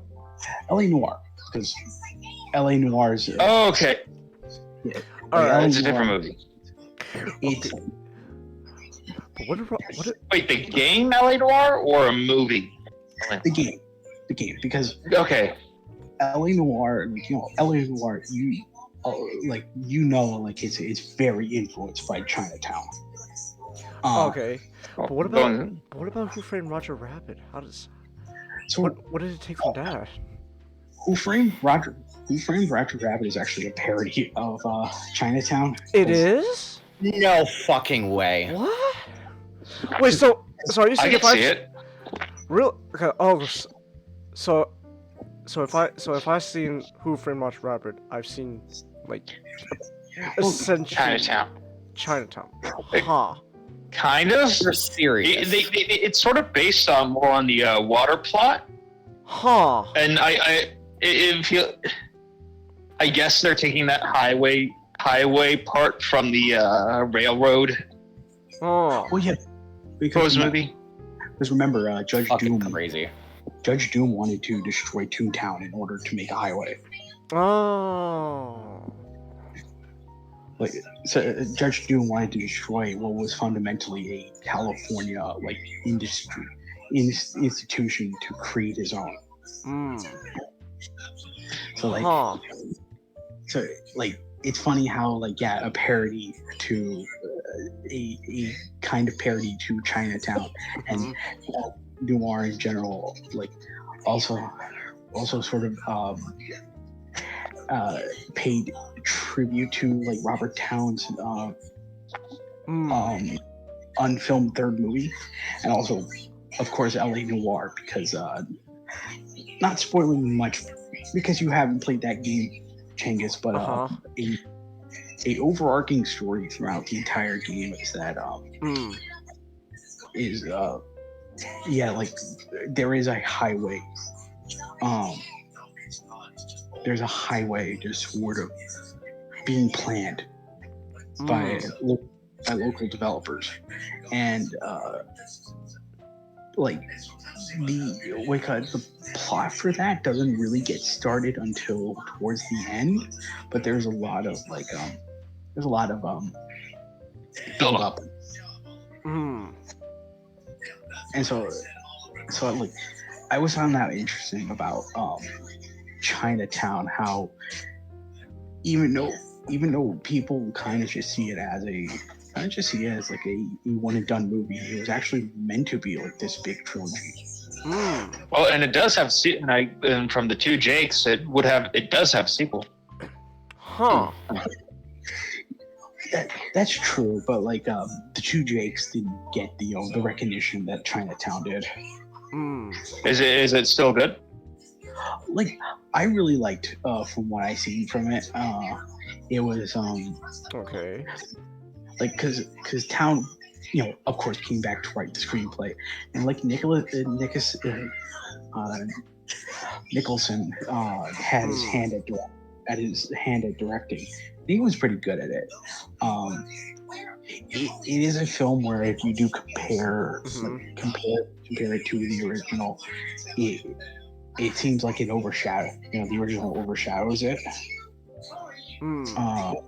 But I still recommend like giving the two Jakes and of course Chinatown a watch. Oh, well, honestly, all of it. The Chinatown duology, LA Noir, Who Framed Roger Rabbit. All of them are good. I guess two Jakes are from your recommendation. But okay. Yeah, but LA Confidential is also a good movie. I was trying to say China's Confidential. Okay. Wow. I could watch LA Confidential again as a fucking phenomenal movie. But the Chinatown is. It feels like one of those landmarks in noir cinema that you probably, if you're interested in it, it's one of those things you can go to. Okay. It also it's a bit of a deconstruction, but it is quite fun throughout the road, and well, it has a sequel, so. If the sequel has lighter ending than this, does the sequel have a lighter ending than Chinatown? Yeah, like from what I remember, yeah, it doesn't. Okay, so this ending, the bad guy does win, and the next one's lighter. So story doesn't end. Angus, check stream chat. What? What's going on? Check the stream chat. What about? Yeah, let's hear. Sorry, streaming back room. I mean, streaming back room.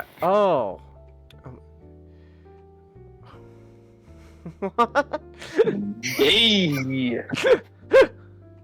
It's just a plot. Yeah, that's kind of it. That kind of is the plot. Okay. Wow. All right. Dang. I can't deny that is kind of what that movie was about. I mean, that show was about. So, all right. What was it say? You're fine too. Don't worry. What was it say? So, anything else you want to say about Chinatown, though? I watch it. Go watch it. It's still really weird seeing Jack Nicholson as the hero. Oh. Yeah, you feel like he's gonna either go on a rampage as a clown or gonna start yelling, "You can't handle the truth. You can't handle the truth. I want the truth. You can't handle the truth." All right then. All right. Oh yeah, he was in The Departed. I can't remember any lines from The Departed. Departed. Like I just said in that accent too. The party. The Departed. All right. All right. Yeah. Okay. So you got. Go ahead. Well, what were you gonna say, Genghis? I was just gonna segue. What were you gonna say, though, not? I was just gonna say, you know who else was in The Departed?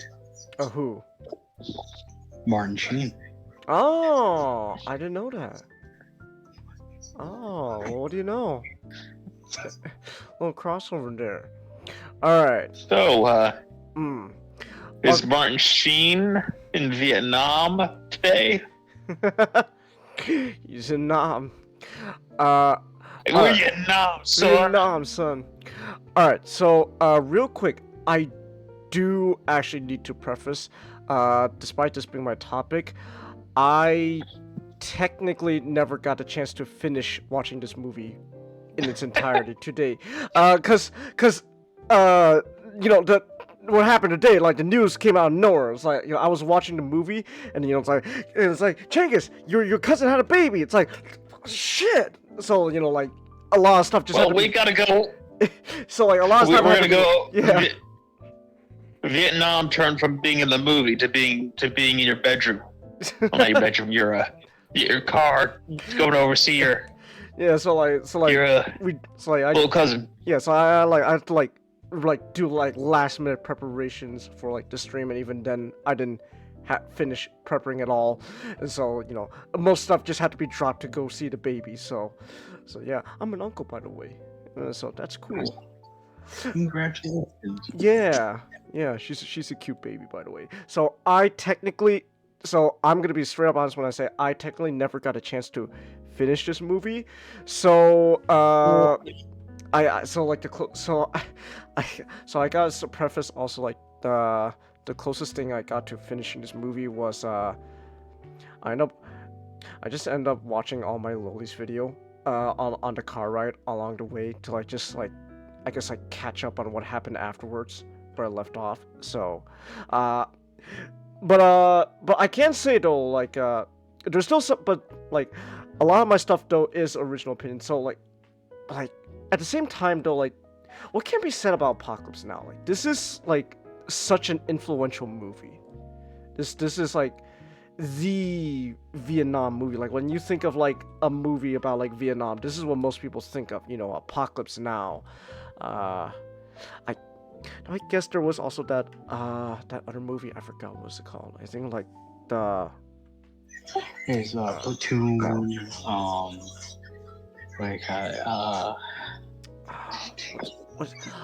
it's with the gunnery sergeant guy, the Full Metal Jacket. Full Metal Jacket. Thank you. Yes, like Full Metal Jacket. So like, but like other than that, like when you think of like Vietnam, people think of like Apocalypse Now. Like, this is like the this is like the Vietnam movie. This was like super influential, and you see it like how it influenced like a lot of stuff. So many things take after Apocalypse Now, including your topic now, but we'll get to that later. So like this was a big deal, and I did not know until I watched all my Lowe's video about the production issues behind this movie. Like, wow. Yeah, the production issues behind Apocalypse Now is even as famous as the movie itself. Yeah, so it actually is like I will say it is a miracle this movie actually turned out how well it is despite the production.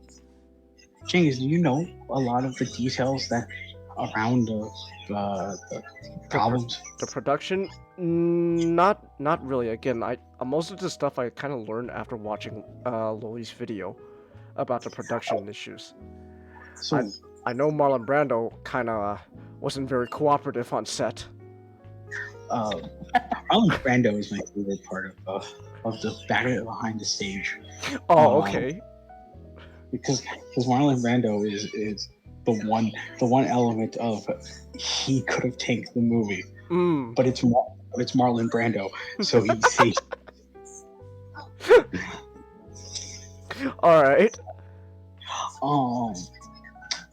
But like, did you know that the original actor before Sheen was Harvey Keitel?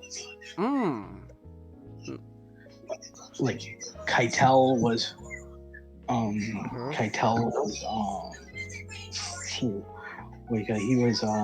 he was there in Cambodia, no, in the Philippines. Like, I know the movie's in Cambodia, but like, technically they filmed in the Philippines because you can't film in an active war zone. Technically they did film in an active war zone, but it didn't turn into an active war zone until much later. Oh, okay. Harvey Keitel, Harvey Keitel was the original choice for Morrow.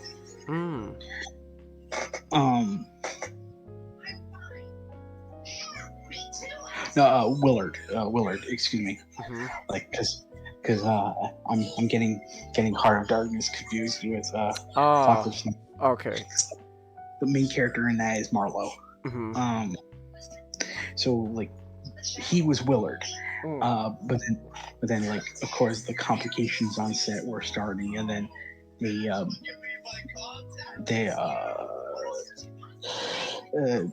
Keitel was flown out, and Sheen was flown in, and Martin Sheen. Oh. What did he do? Chingus, let's just say like, we could like Marlon Brando wasn't the only one who improvised on set. Oh. Okay. Oh. And for Sheen, a lot of that improvisation wasn't even intentional. Oh. Which one? Which scene was it? You know the opening scene where he's breaking down on his trailer? Yeah. That was him actually breaking down. Oh my gosh. Martin. Did he actually break the mirror for real? Yeah. Oh, so that was his actual blood? Yeah.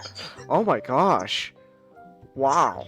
And that reminds me of that scene in Lord of the Rings where, kicks where Viggo Mortensen kicks the helmet, and he's like, breaks the toe, and he's like, all right, channel it. Yeah, channel to a scream, and then it's like, that's good, use that. Wow. Listen, hey, Pete, yeah, I broke my toe. That was my real screams. Oh, okay. You probably check that out. Wow. So Sheen was just was he like, what was he on? He was just suffering from alcoholism. Oh. Like, a lot, like, he sort of had what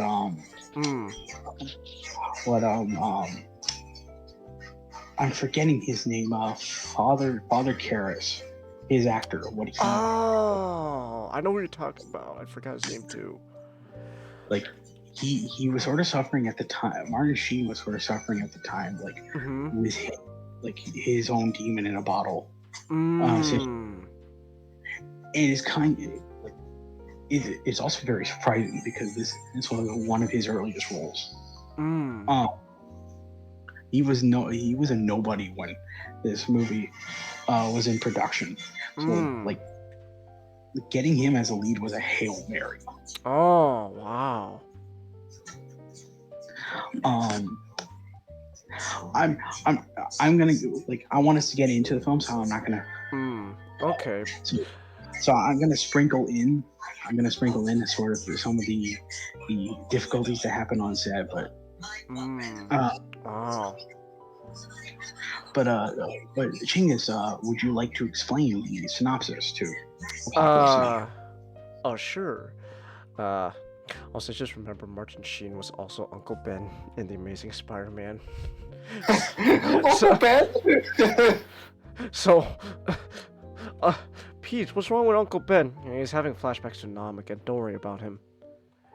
But long story short, the basics. Aunt May, what's wrong with Uncle Ben? Aunt May, what's wrong with Uncle Ben? He's just having flashbacks to Madam Web. Don't worry about him. Oh, I wish. But so Martin Sheen is Captain Willard, who is, for all intents and purposes, an assassin. He's for all intents and purposes an assassin who works for our good old boys, the American government. Isn't that fun? Don't you love that? Is it an alphabet agency?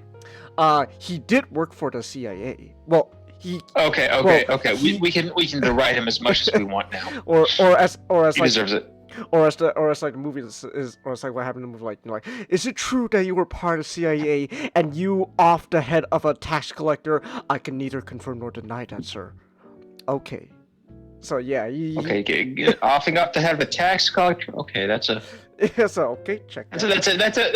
That strains the water a bit less. Yeah. So he is, for all intents and purposes, an assassin for the American government, and he is He's having a lot of issues at the moment, but we'll get more into that. And so basically, he has been tasked to find Colonel Kurtz, or Marlon Brando's character.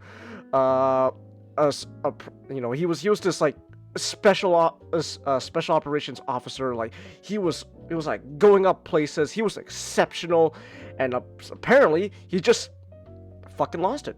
He's got insane. And now he's got like his own little rogue, like little like Lord of Flies army going on in Cambodia. So Martin Sheen's gotta kill Marlon Brando. And along the way, stuff happens. A lot of messed up stuff. And then at the end, and then, I guess, spoiler alert, for a movie that came out in 1970, Martin Sheen does end up killing Marlon Brando. He does accomplish his mission, so. But really, it's what happens, like, in between all that that's interesting. And, so this movie is, it's not exactly, something happy, per se. So, this movie is, well, I mean...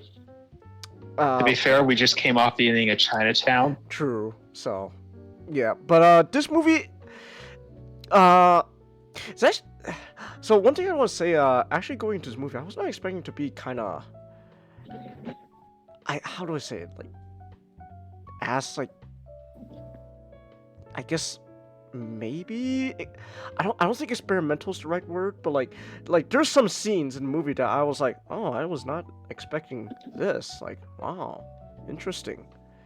So I was like, there's some like very interesting scenes that like they're kind of like playing around like editing and stuff. It's like, huh, I was not expecting this. Like for example, like Willard's like whole breakdown in the beginning of the movie is like, oh, wow. This is very interesting. He's not exactly doing okay. But this movie also is very it is supposed to be a very thought-provoking movie, because the whole point of this movie really is kind of about, in a sense, the ethics of war. Okay, I'm not really doing too much justice here, but like it is kind of like about like the ethics of war, and I guess also like the hypocrisy that goes on with the ethics of war. And you can also say the like the look into human nature. True. So is yeah, the human nature part definitely also plays out because this movie, as we mentioned before, is, you could say, it's an adaptation of the book Heart of Darkness. It's just, it's just Heart of Darkness, but takes place in Vietnam, and yeah, it really is just about like human nature, the ethics of war, and like the hypocrisy that goes on behind it, like the idea, like it really is like they're trying to explore the idea of, like, can you really fight, a clean ethical war, and like what it takes to win a war, and that's where you get into all this like insight of what's going on with the characters, especially between Willard and Kurtz. So Willard and Kurtz, these two are actually a lot more alike than you would think in the beginning, because in the beginning of the movie you're sold on the idea that, oh, Marlon Brando's character is just some whack job, like there's like they play like the recording of him, like he's like saying like a bunch of like what it seems at first like a bunch of gibberish. I was like, well, like, what the hell is he even talking about?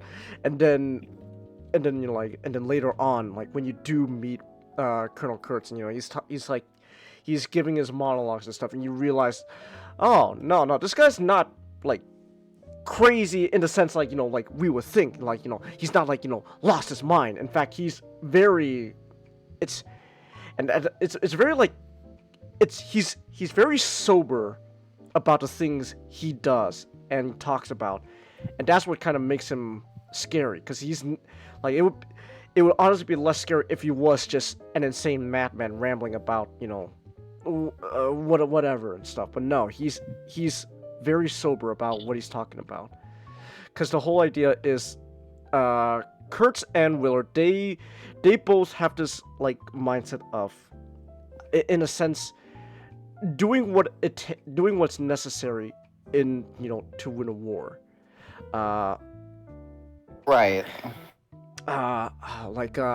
So one like I can always point out that famous scene where Marlon Brando's monologue, and I can't believe that might actually be improvised. That's actually crazy. A lot of his thing was improvised. He didn't read the script. I know, because he would have read in the script that oh yeah, Kurtz is supposed to be a fit man. Then he came on set overweight. So that is funny, but Chelsea Ray's quoting "Fortunate Son," so that's the song he's quoting. It ain't me, I know citizen, yeah. But yeah, so like I could point out again Marlon Brando's whole monologue about the Viet Cong and the whole story about them chopping off the arms of kids who were vaccinated, and how that's where Colonel Kurtz, he got the, in a sense, like this like inspiration, like this like eureka moment, realize, oh wow, like the Viet Cong aren't just a bunch of like crazy people. Like, no, these guys are actual like sober thinking human beings, and they willingly made those like horrible choices. Again, like it's like the horror. That's the point. The idea that like Colonel Kurtz believes the whole idea that if you gotta win a war, you gotta do whatever it takes to win it, and if that means becoming this like unethical monster, then so be it. Because he believes, like, at the end of the day, why should we be supposedly put these ethical restraints on ourselves in a war when we're like when all we're doing is just killing. Oh, and also our enemies does not follow the same rules. Yeah. So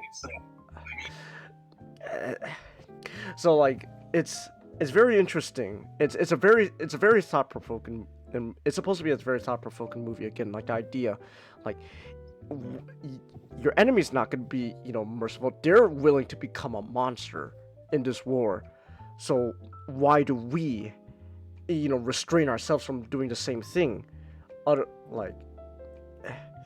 So it's a very thought provoking movie. Like you're not supposed it's supposed to be not necessarily you're supposed to agree with Kurtz, but in a sense you do kind of see where his philosophy is coming from. Not that you have to agree with it, but it's like I don't really agree with you, but I kind of understand where you're coming from.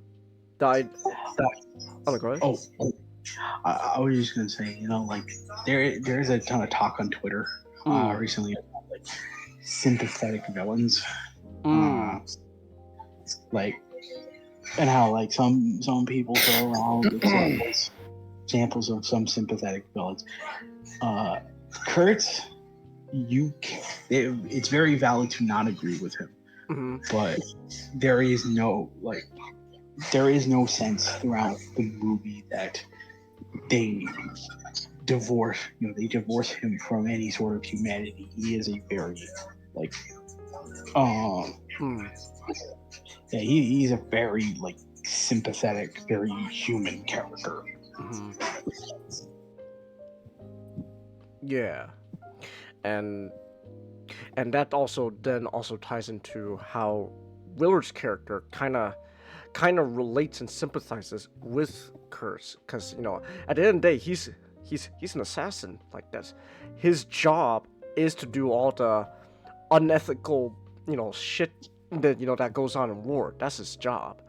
So he understands Marlon Brando's character, and at the same time you also understand Colonel Kurtz points of hypocrisy going on in war, because for example because the whole thing was the whole movie kicked off because Colonel Kurtz is labeled as a madman for essentially killing a bunch of Viet Cong guys that he supposedly, he said that were actually spies, but because he did it with no orders, he just did it on his own. All of a sudden now he's labeled as a madman, a criminal, a murderer. How dare he? And so he points out so it's okay, for example, if someone it's okay if we kill the spies, but only if we're ordered to. But when we're not, suddenly there's a problem. So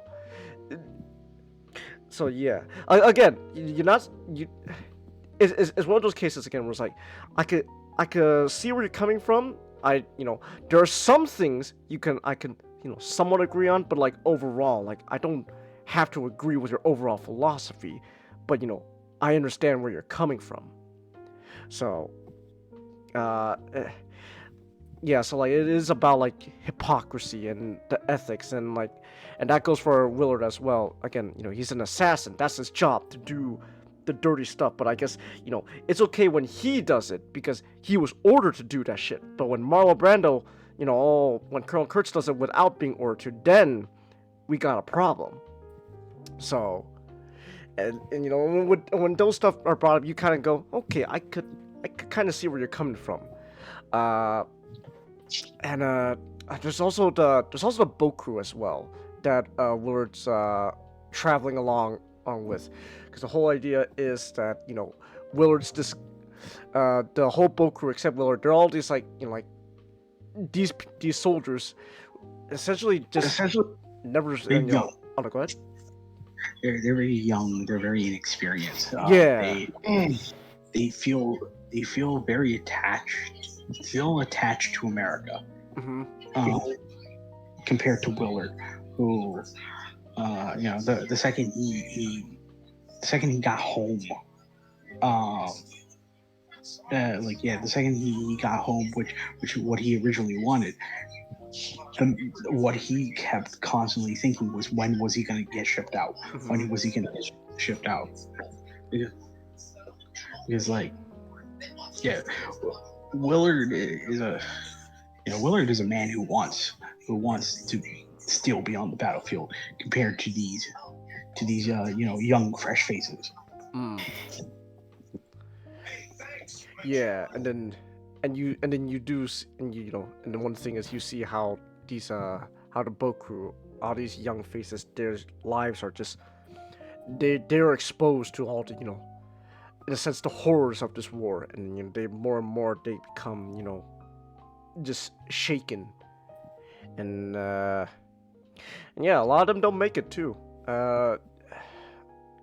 Yeah, they don't really make it. A lot of them don't. This is fun, Chelsea. It is fun. I like talking about people dying in Vietnam. Okay, no, That's about right. But yeah, oh yeah. Also, it was also through Lois' video I found out Lawrence Fishburne lied about his age to get on set. How old was he actually? 14. Wow. 14. Wow. Oh my goodness. Yeah, he's playing a 17-year-old. Oh, man is doing exactly. Please tell me that he plays a kid who lied about his age to get into the military.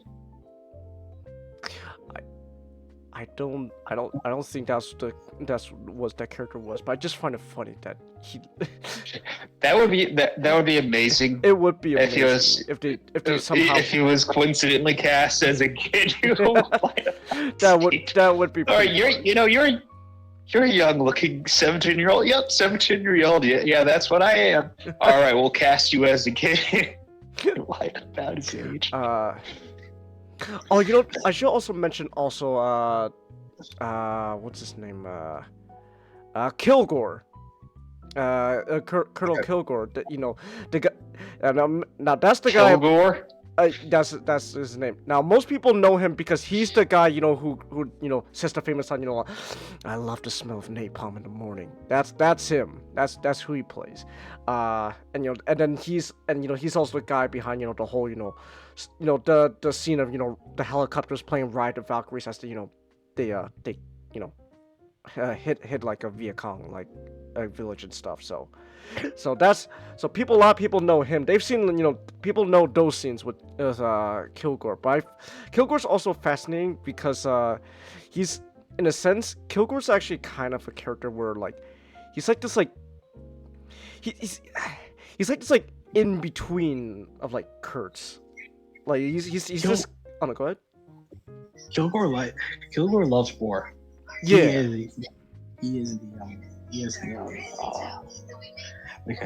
He very much is the sundowner of this movie. He's the give war a chance. But okay. So I found this interesting with Loli's take how this guy's essentially he's he's the sundowner, but he's also this guy who's like Kurtz, but the thing is he knows how to game his higher ups to get away with some of the stuff, which again it kind of points back to what Kurtz was telling his whole point is so as long as it's okay with the higher ups to do this stuff, then it's fine, but then once you do it without their approval, all of a sudden now it's a problem. So because I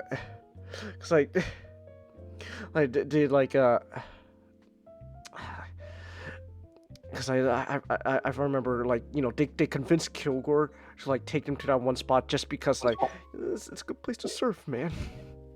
Oh, no, actually, no. Yeah, am I misremembering stuff? Okay.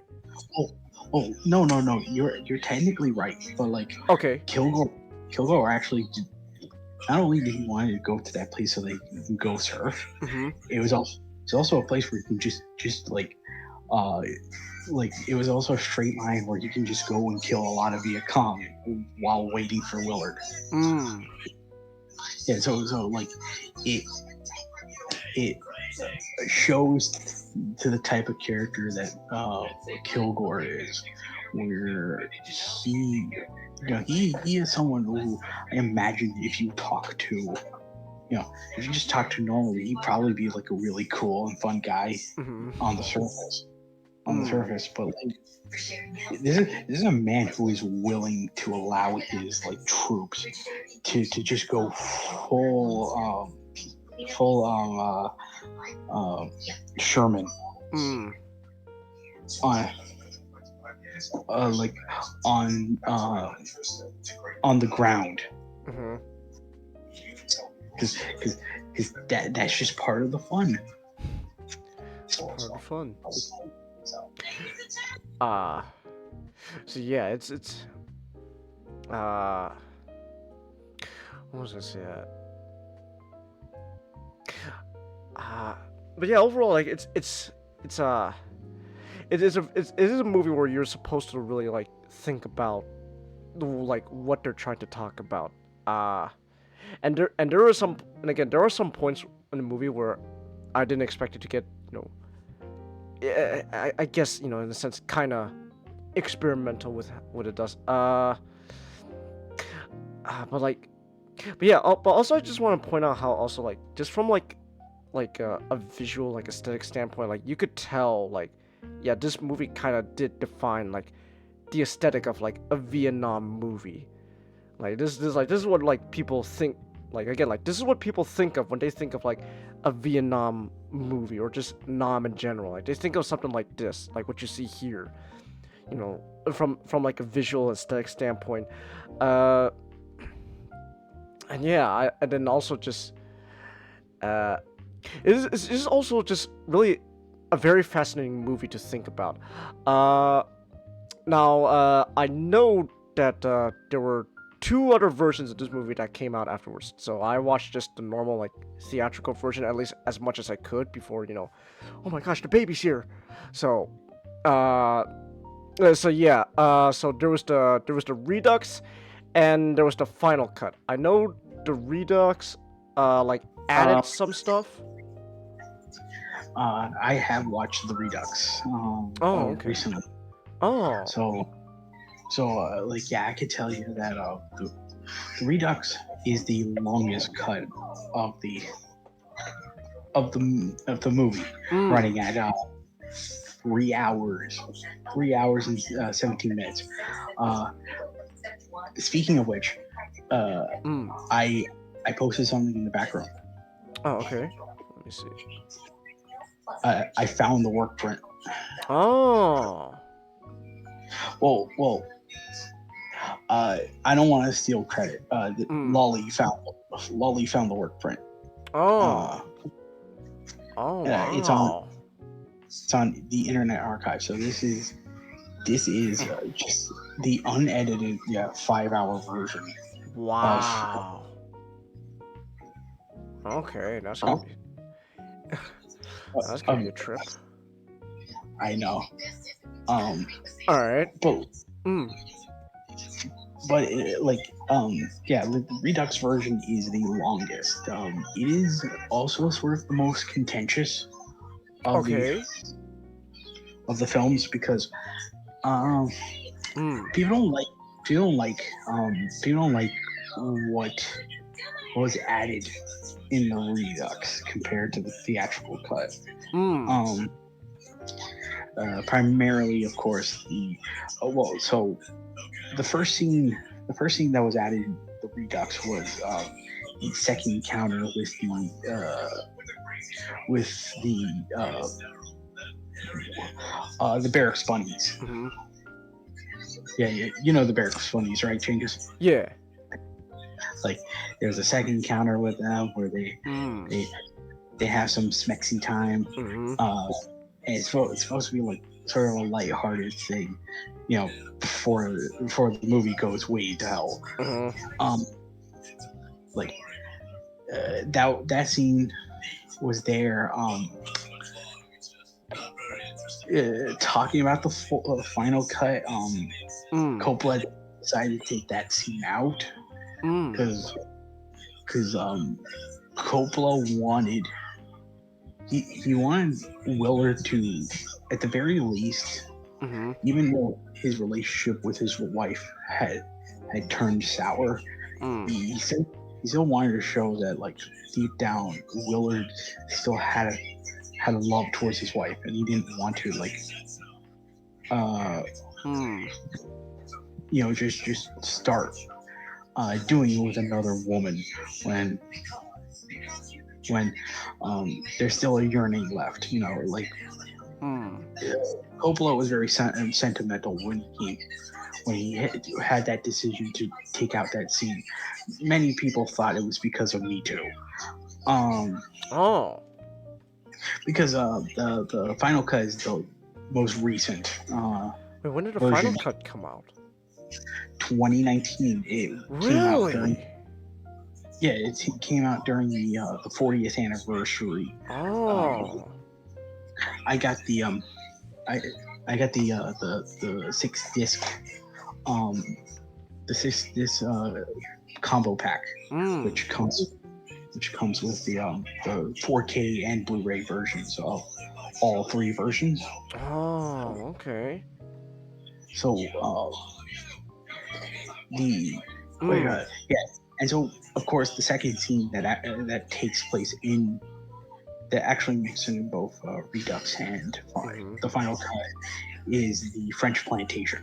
And this is the one that most people like. This is the one that like a lot of people. There are most people who Black Comet. Oh, Comet's here. Oh. Hey, hold on. I gotta chest you then. Surprise? This is a surprise. Oh. Hey. How's it going? I'm doing good. All right. Just got back home. Okay. About Okay. 30, some time ago. Hey, welcome. How are you? Have you been? I've been good. You been good? All right. I'm ready, just preparing for the apocalypse. What happened? Well, it's gonna happen right now. It's happening now, Chase. Okay. But anyways, Nat, you were in the middle of talking about the final cut?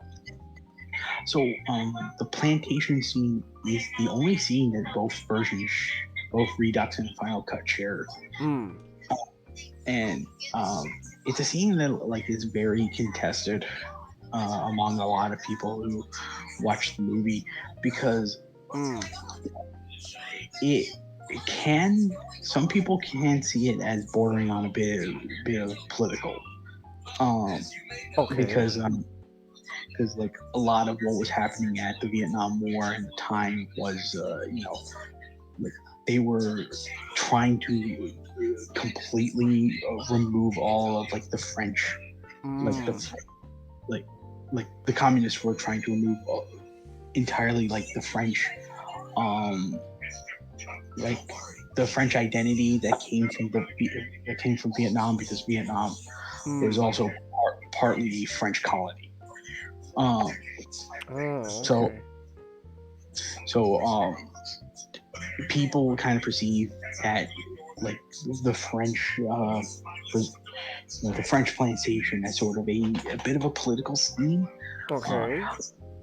I agree with Lolly where like it works. It still works in the film with how the film tries to set things, and also like some people don't like it because it does feel like a non sequitur. It kind of feels like the movie kind of taking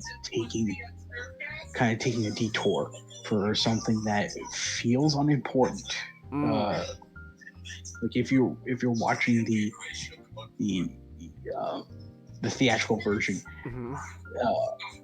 without that scene, they don't really make a mention of the scene, so it kind of feels like it was a detour they made. And it's a scene that takes its time.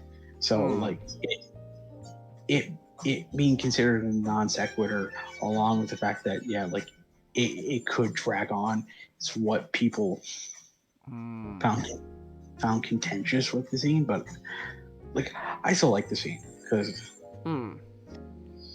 I like this perspective the French family has to the conversation, because they've technically been there the longest. Oh, okay. And one scene that is only really in the Redux is, of course, an extra scene with Kurt. But we can get to that later. Okay. Ah. All right. Oh. Okay then. But yeah. Actually, I guess I do want to ask. Do you have a preference of which version you like? Not. I like the Redux version. You like the Redux? I'm one of those people who actually really likes the Redux version, because they're like, I like the plantation scene. I find the Barrack Bunny scene kind of funny, even though, like, yeah, you could see it as Willard sort of throwing away his love for his wife. I just find it funny because it's one of the few levities you get in the film. It's a very depressing film. Yeah. It's not exactly a happy end. And yeah, and I do really like that scene. That scene with Kurtz, where he's with the children. Okay. But yeah, I really like the Redux. Like, I do prefer the Redux version. Okay. All right. Yeah, because I only watched just a normal theatrical version, so I'm not completely aware of what's like what the differences are with the Redux and Final. I can only really go by like what you said and also like what was said in like Lily's video. Again, I 100% admit I didn't have time to finish this movie because whoa, she's here. So again, like a lot of stuff I just had to catch up on by just watching his video. So, in a sense, I will say though, I do kind of wish I had a chance to watch this movie in its entirety still. So I guess you could say this is not like a complete full opinion on the movie, only like what I've seen, but like other than that though, like it's still a very, like, even though I didn't finish it, like it's still a very, it's a very interesting movie. It's a good movie. It really is. Just it's not something you're gonna exactly have fun with, but at the same time also, like, I could see now, like, just like from an aesthetic standpoint, like just how influential this movie was. But then I can also see how some stuff also took inspiration from it, just thematically and story wise. I don't know, I guess one example people sometimes like to mention this, in the MonsterVerse, Kong Skull Island is just basically what if King Kong but Apocalypse Now. And you know what, I could kind of see it now. I could kind of see it now. Like, I could see a little bit of it. Are you saying something, comment? No. When you said Skull, I thought of that scene. Oh, which scene? The one he tried to do the grenade sacrifice and, well... Oh, yeah, that is still kind of funny. Yeah, I don't know. It was this edit where, like, he got flung away and got, like, it was something like, I forgot what it was, some YouTuber intro thing that he went,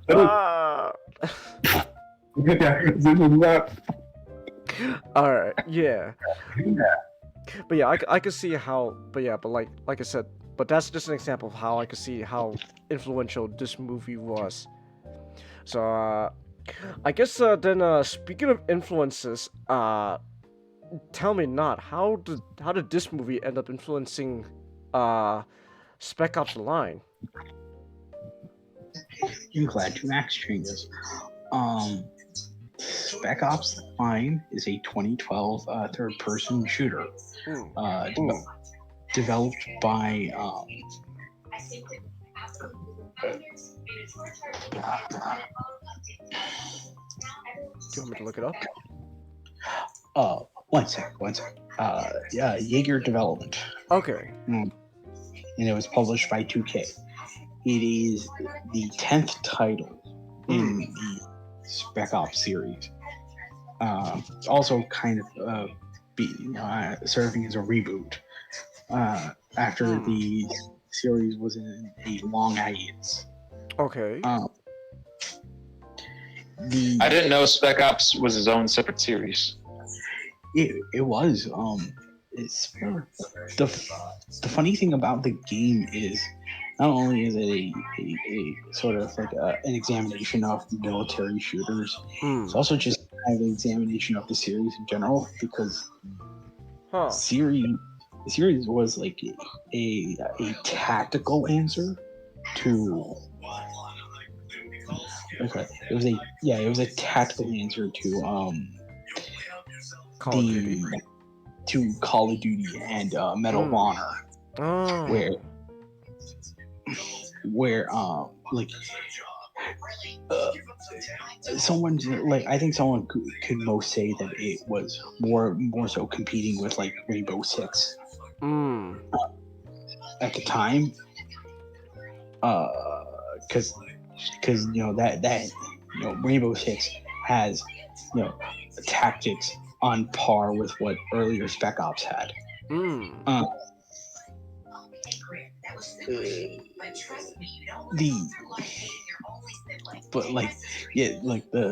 series in general, before the line, was very much a very much a genre game, where in the new wave of these first person sort of shooters, where after Doom revolutionized the genre, like Infinity Ward and I can't remember who made Medal of Honor. I think it was Medal of Honor. I can look it up. Medal of Honor game. EA. Let's see. EA developers. EA Danger Close DICE. So it was DreamWorks Interactive. They're now Danger Close Games. Well, they were Danger Close Games. Okay. Because really quick about Medal of Honor, because it's actually sort of fun to compare. Medal of Honor was a contrast to Call of Duty in that it was Spielberg and DreamWorks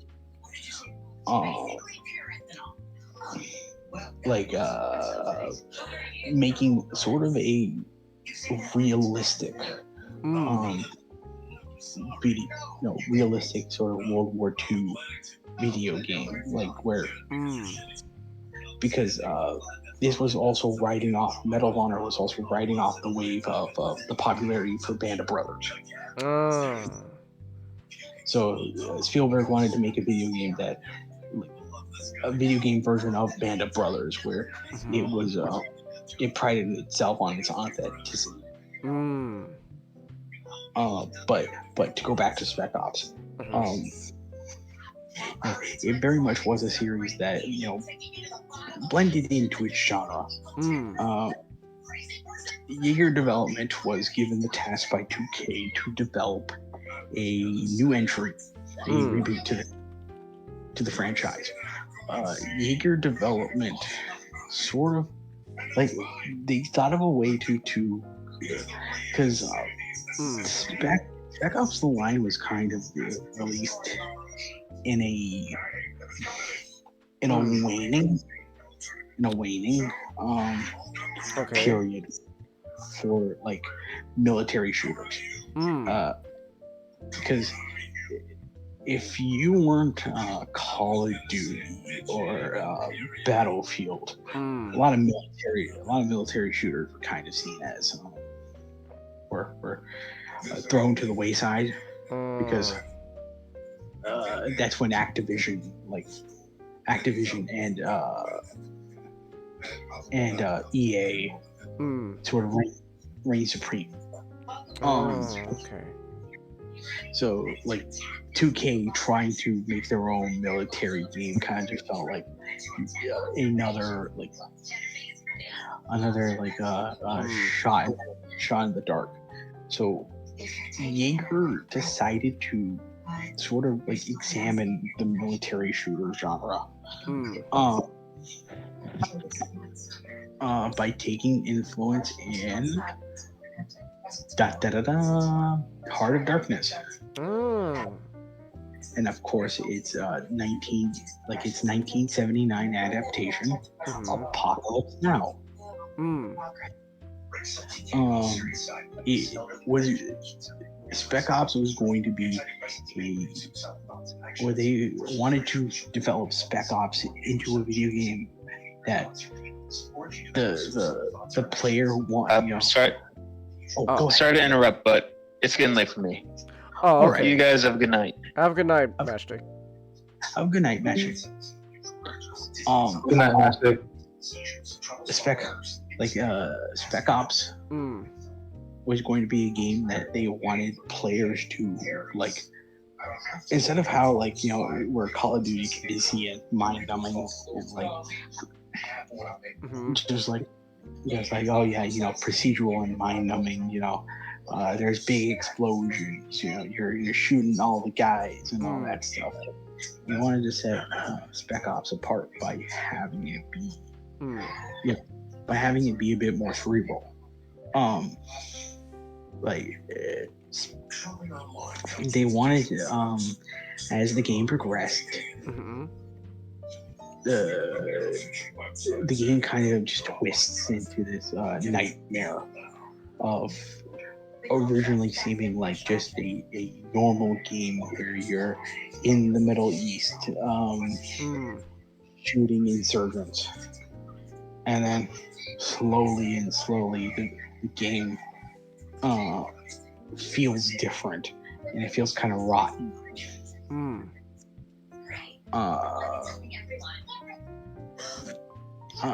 I should get into sort of the synopsis of the game before going a bit further. Okay. So in Spec Ops: The Line, what I can only describe as an act of God, because a huge sandstorm descends upon the United Emirates city of Dubai. And this sandstorm not only is shielding the city, but it laid waste to several of its infrastructure, where it is seen as a no man's land. In the days following the storm, but it's kind of weird that seemingly the very wealthy patrons of Dubai all left before the sandstorm started picking up. So a lot of people, there's a perception of the city that it is perhaps empty, but there has been attempts to try to get into the city in spite of the sandstorm. One of these attempts has been done by a U.S. Army regiment colloquially referred to as the Damn 33rd, led by led by one John Conrad, who was originally made, they were at the end of their tour in Afghanistan, as the sandstorm was ravaging Dubai, and Conrad himself,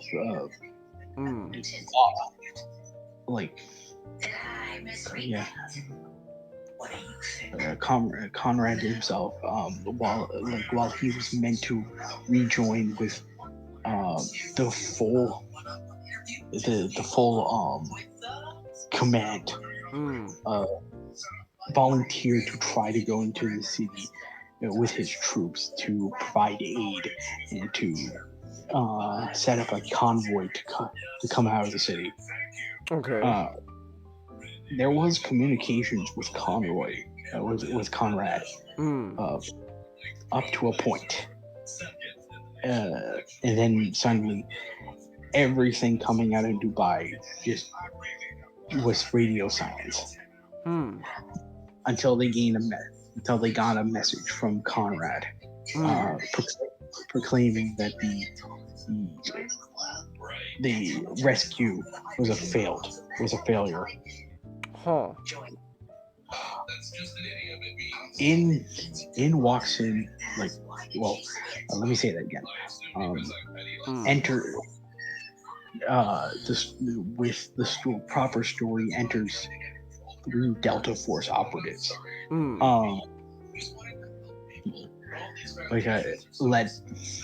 Led by a Captain Martin Walker, who is the player character. Along with him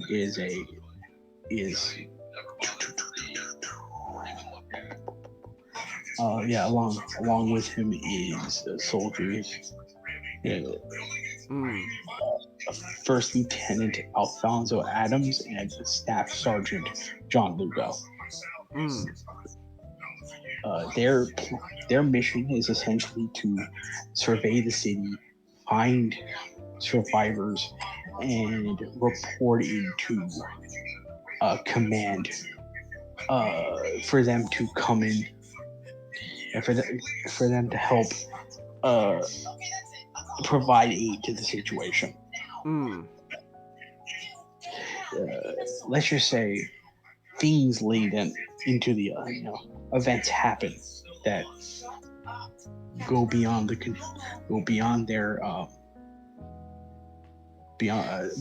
command, and Martin, defying orders, has his troops march further into Dubai to answer the question of what happened to Conrad. Okay. So, yeah, Spec Ops: The Line. It's a video game that didn't sell well, and that comes from it comes from what was the game's greatest strength, and also its curse. And that was the game initially in marketing just seemed like your box standard everyday shooter. Like nothing. Even playing the game, and I don't say this. I don't say this like pejoratively. There is nothing really unique about Spec Ops: The Line gameplay wise. Okay. It's a very standard game, but I say that as a very positive because the best way to describe this, Genghis, is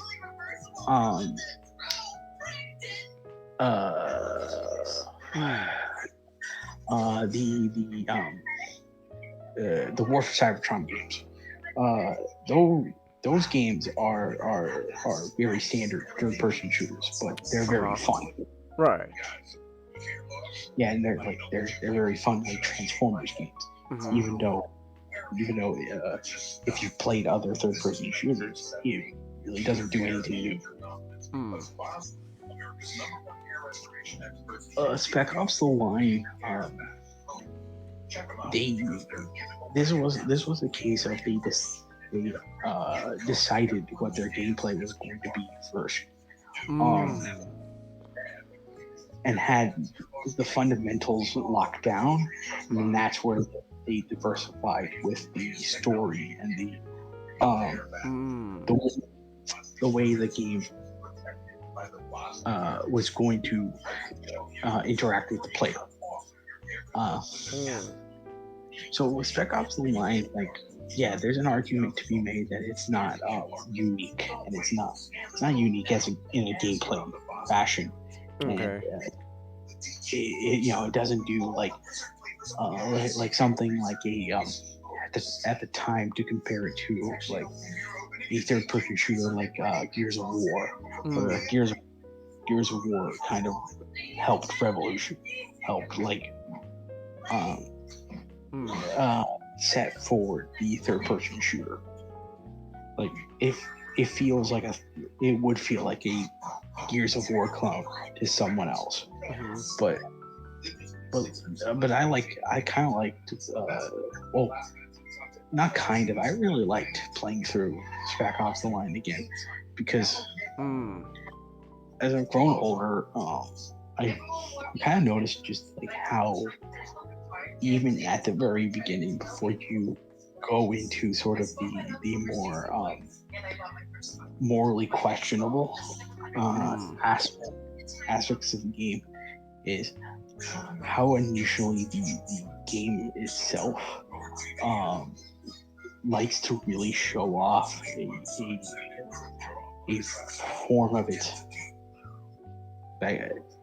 like a sort of form of its engine. The game is very gory. It's about as like it's a game like Gears of War is a lot more gory than Spec Ops: The Line, but if you compare to Spec Ops: The Line to a game like Call of Duty, it's a lot more gory than a Call of Duty game. You can argue that like Black Ops was where the series kind of delving into more of like into the deeper gore. But like with Spec Ops: The Line, there is moments throughout this game where like you really wanted to show off how if you get off a headshot, you it's not like a bullet goes into someone's head and they just fall down. It's like, no, their whole head is just gone. Like how you imagine a bullet, a high caliber bullet that you'd be having with you. Like this is one of those games where it's really realistic to how you imagine a turret would puncture through a human being. Oh, okay. Because a turret is like firing really high caliber rounds. Yeah. Like have you ever seen John Rambo? John Rambo? Yeah, the fourth movie. Oh, Rambo 4? Yeah. Do you remember that scene where Rambo's using the turret? Yeah. Up close on one of the up close to onto one of the insurgents. Yeah. And how his as he fires, that body just explodes. Because remember, Genius, turret, bullets for turrets, they're mainly used to take down they're mainly used to take down vehicles. Mm-hmm. They're mainly meant to be anti-vehicle rounds. Yeah. Of course, they're used on human beings. Like they're almost always used on human beings. Yeah. And the rounds for turrets are about like the size of a Sharpie. Oh my goodness. So it's like imagine the exit wounds. Oh my gosh. Just like firing something like that to an actual person. Hmm.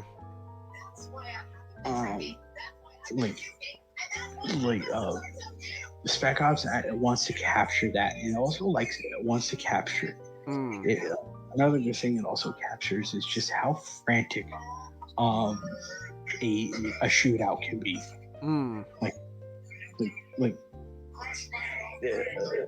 There are several shootouts throughout the entire game where everyone and their mother is trying to kill you, and oh my goodness.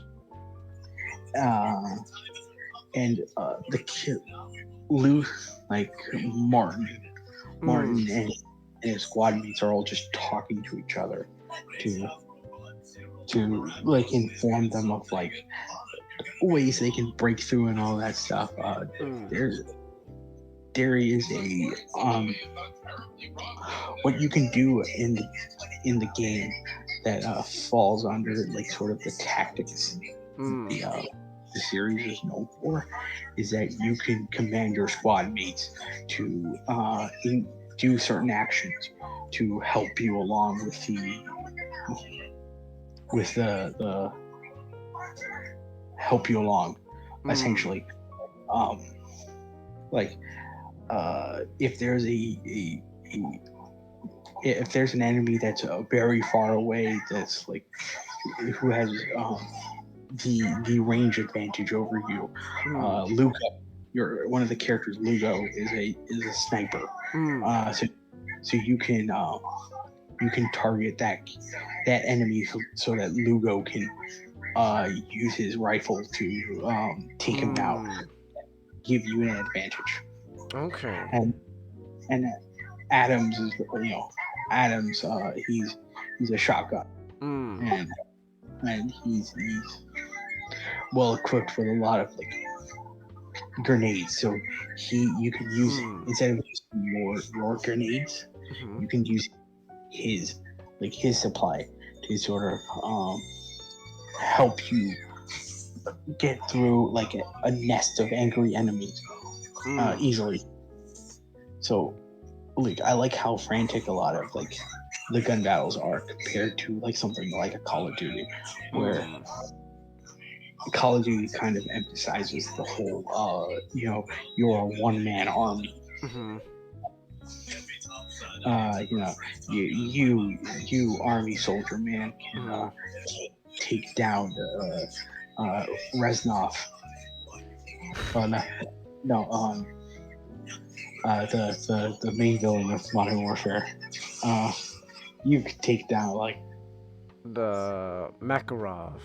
Take him down, kill him before he pops soap in the head and kills him like that. Exactly. You could take down Makarov all by yourself.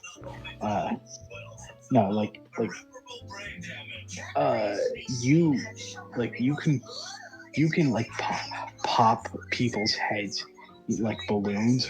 Oh my goodness. But you are not a one-man army. Yeah, there are moments where not having your squad mates is very hard. It's a very difficult place to be in. There's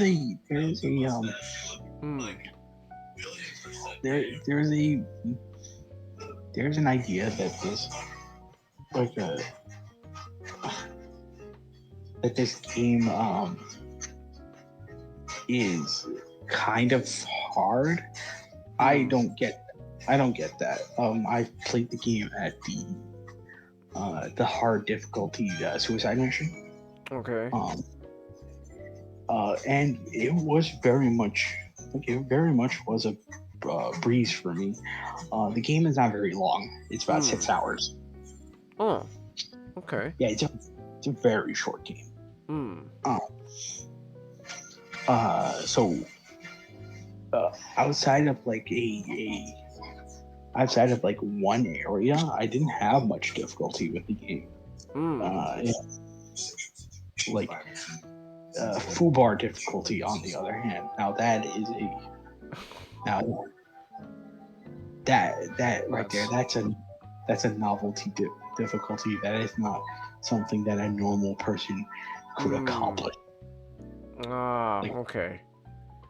Are you aware of changes of Call of Duty World at War? World of War. That's one of the World War II games, right? Yes, that it's the most popular for World War II games. So infamously, the veteran difficulty at World at War is also something that people have jokingly called the hardest thing ever, because the problem is the enemy's penchant at trying to kill you at every step by using an infinite number of grenades. Like Spec Ops: The Line also has that problem on foobar difficulty,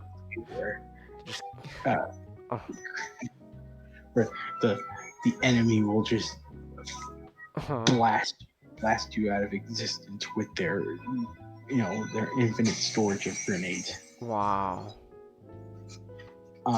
Yeah, foobar really is a novelty difficulty. But in general, like Spec Ops, it is one of those games that kind of suffers from being that game where a lot of people who do video essays will comment on one part of the game. Okay. Well, kind of ignoring what the game really is kind of about, because Spec Ops: The Line to me is very much a horror game.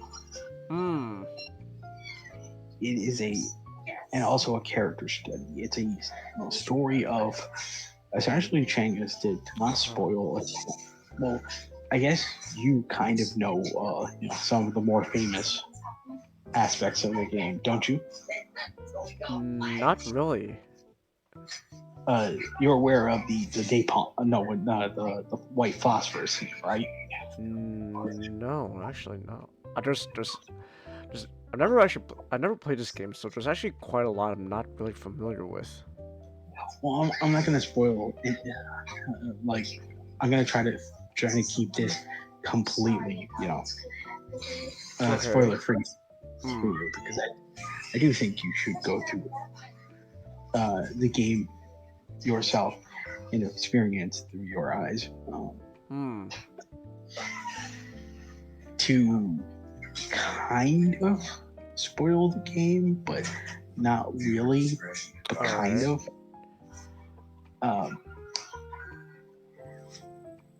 Spec Ops 9 is what happens if you take Heart of Darkness and Apocalypse Now, and you switch the perspective.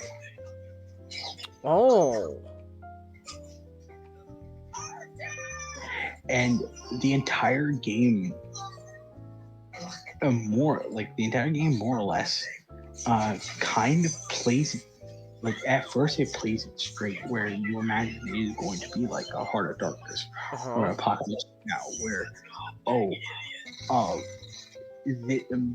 the main antagonist that you're following, he's a nut job, he's gone crazy, and then the game flips on its head. And it starts to becoming sort of a study of Walker.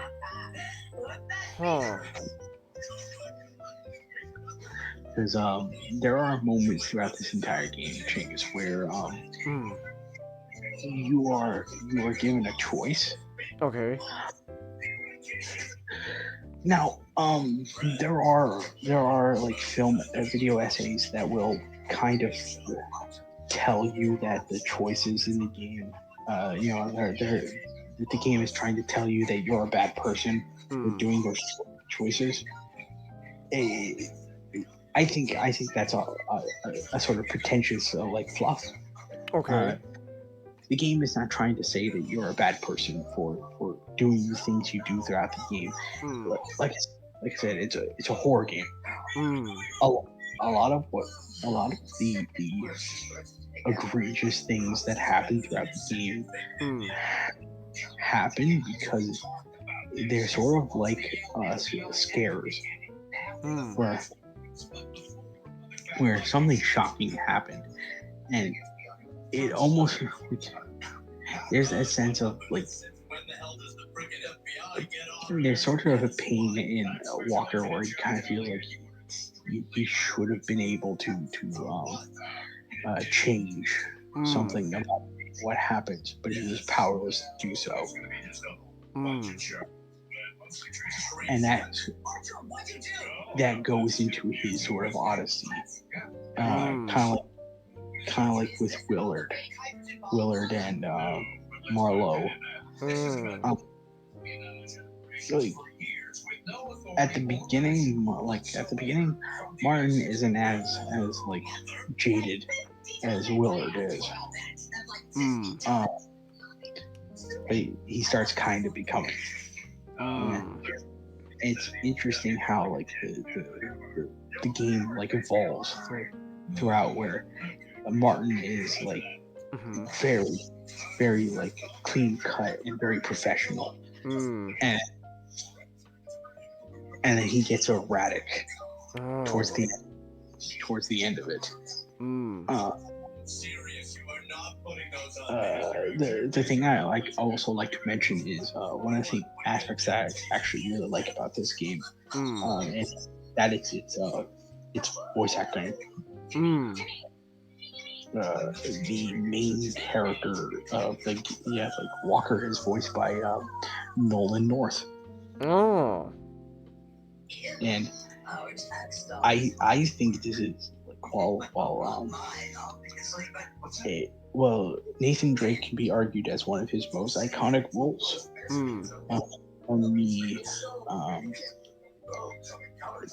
Captain Martin Walker is one of the best. Is like the best role that Nolan North has played. Because there's a lot of range he has, where he, like I said, he is very like a cool operator. He's very calm and collective, and he knows how to lead his team. And as you go throughout the entire game, he just feels tired. He feels in pain constantly.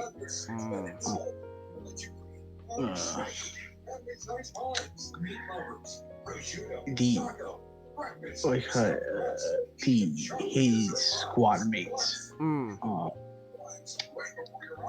Adams is voiced by Christopher Reed.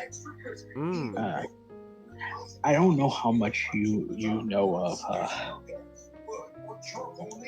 of hip hop, Chingus. Hip hop? Yes.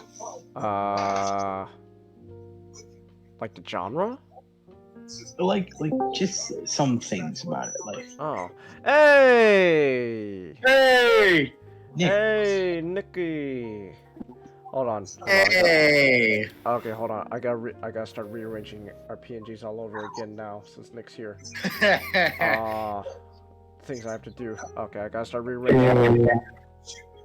Oh, we finished the Weird Al episode. All right. Let me start.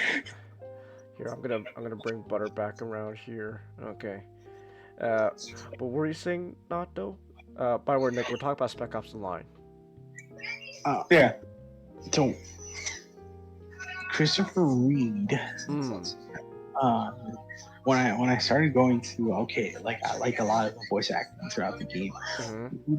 Who plays the characters? When I got to Adam, he's like he along with Conrad is the one where I'm like I became the most surprised about Christopher Reeve. He was part of a hip hop rap duo called Kid and Play. Huh. He's Kid. I'm like, wow. Oh. Like Okay.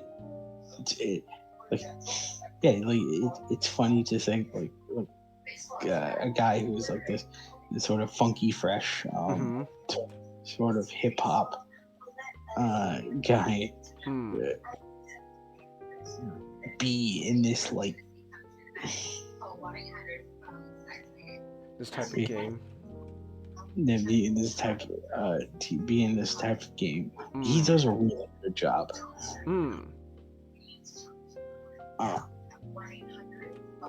But Lugo is voiced by Omid Abtahi. Okay. Who's an Iranian.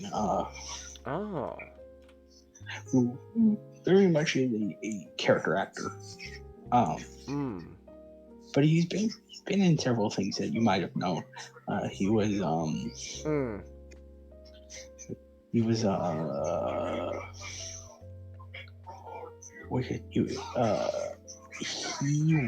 in. I'm sorry. He was Reza from Argo. Oh, okay. He was also the doctor who helped he was the doctor in The Mandalorian who checked up on Grogu. I don't remember that. Yeah, I imagine you may not. Like this is a man who like has been in a lot of shows. He literally is that guy of I think I know that guy.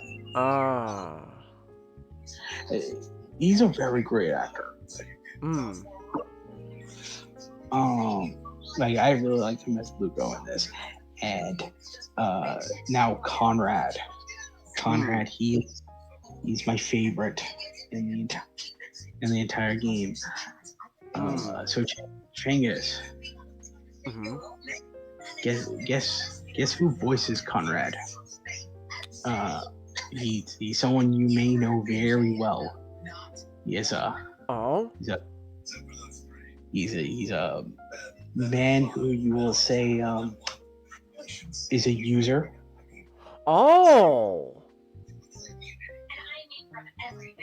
And he'll fight for us. Tron? Yes. Bruce Boxletter? Fucking A! Really? Oh, Tron! Wow. I wish Matchstick was here because he would have got a kick out of it. He went through Babylon 5. Oh, really? Tron's in that show too? Wow. Okay. Bruce Boxletter. Bruce Boxletter is just the best in this game. I love a lot of his lines that he says throughout it. Like just a great performance.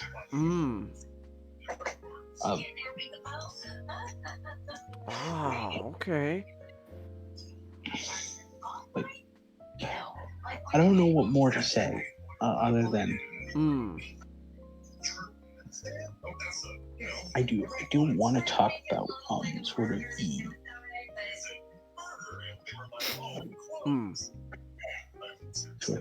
of the choices. All right. And I also want to mention that the radio man, the character in the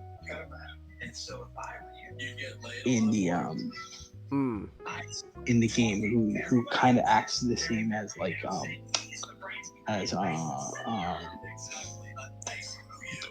don't know why I'm blanking on his name. He acts similar to how Dennis Hopper was in Apocalypse Now. Oh, And like coked out of his mind. You could see it that way. That's just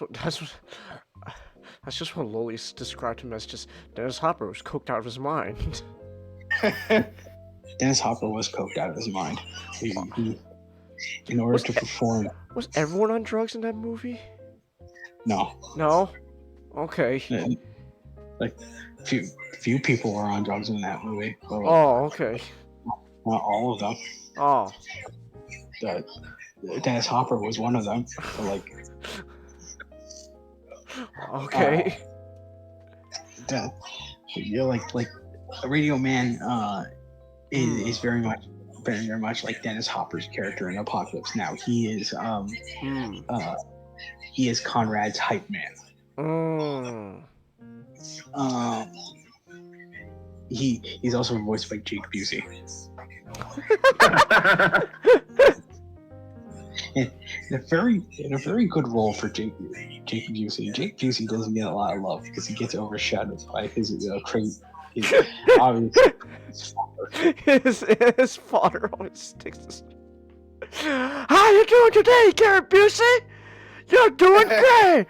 Great! I'll keep it up, Dad! Okay.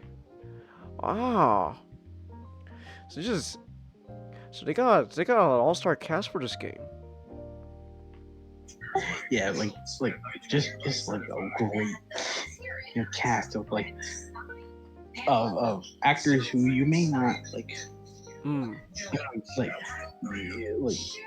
who people can argue on oh, they're not A-listers, but they're it doesn't matter if they're not A-listers. They're damn good. This is not DreamWorks voice acting right here. This is I'm trying to compare something. This is Transformers. Okay. Yeah, this is Beast Wars voice acting right here, where you got the heavy. Okay.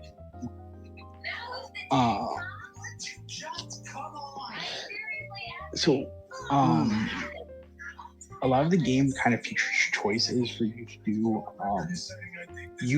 There's an argument that can be made. Well, there's an argument that's made, and also it's kind of true that the choices don't really matter because there's it all kind of ends at the same result. I like to I don't really care about whether or not the choices make a difference.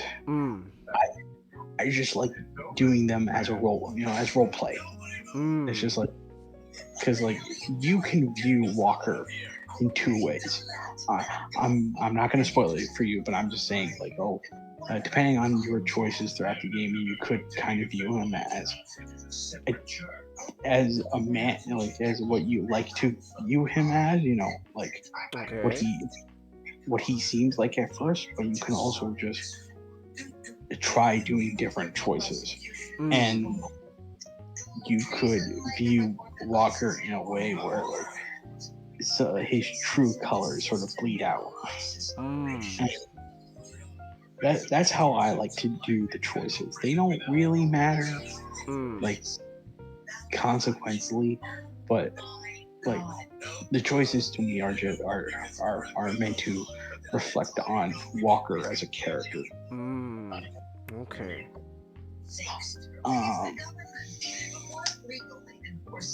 I should mention, yeah, you can't get this game anywhere anymore now. Yeah, that kind of sucks. Recently, it's been delisted from all digital storefronts. Did they say why? The music licenses, because with Radio Man, a lot of the game has moments throughout where they are playing, they are Licensed playing. music. Yeah, they're playing Deep Purple. They're playing, a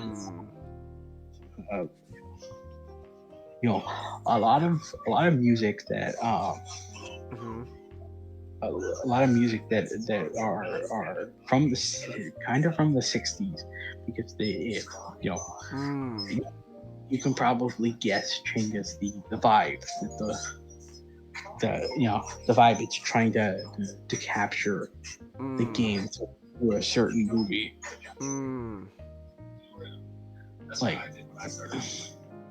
so like, yeah, like a lot of the song choices, which are a lot of really great song choices, ends up being the thing that has deplatformed the game.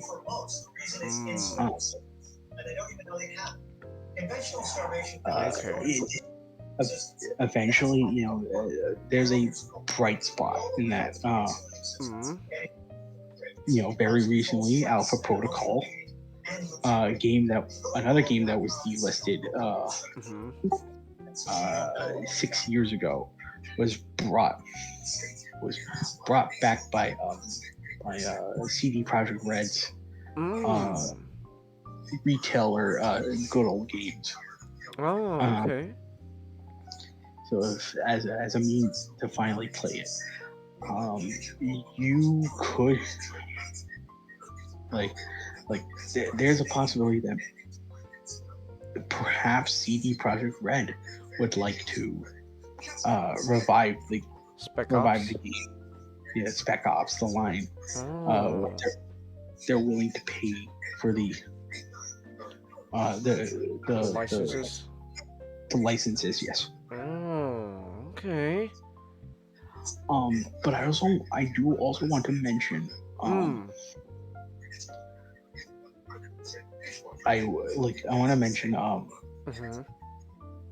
and this is revolving around another game. Ubisoft's The Crew. That was also its servers were shut down and delisted. Oh, okay. And it was one of the first examples of what we now know as a live service game. Oh, which one? Well,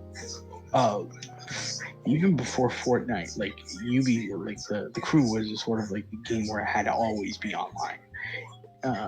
It enforced a DRM. So the game had no way for you to play it offline. So when the server shut down, you had a dead product.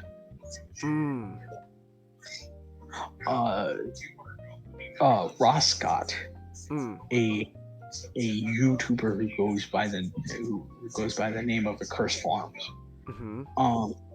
he is starting a sort of, I don't know how to describe it, but he's trying to petition a means into actually preserving video games. Let me see if I can.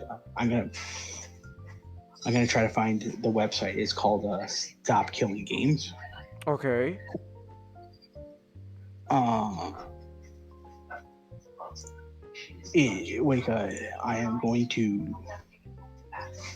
gonna post it right into Backroom. If you want changes, you can post it into the chat to let the audience know.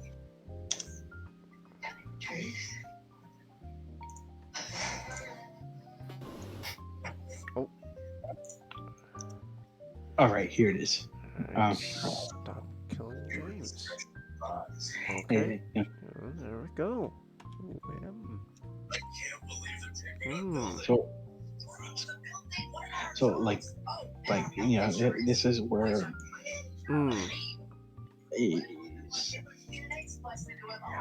where we can finally try to set up some sort of means of actually preserving games, because very recently, we seen this earlier, also too this year with Nintendo. They've gone after the emulator Yuzu. Right. And emulation is in the is also in the realm of game preservation, because companies have been trying to find ways to eliminate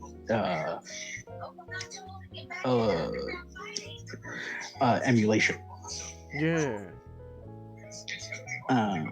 But there was never a precedent set, because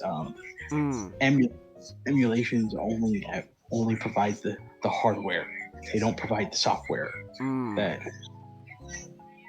that are needed to play video games. You had to get that on your own, which was always the gray sort of idea that they care.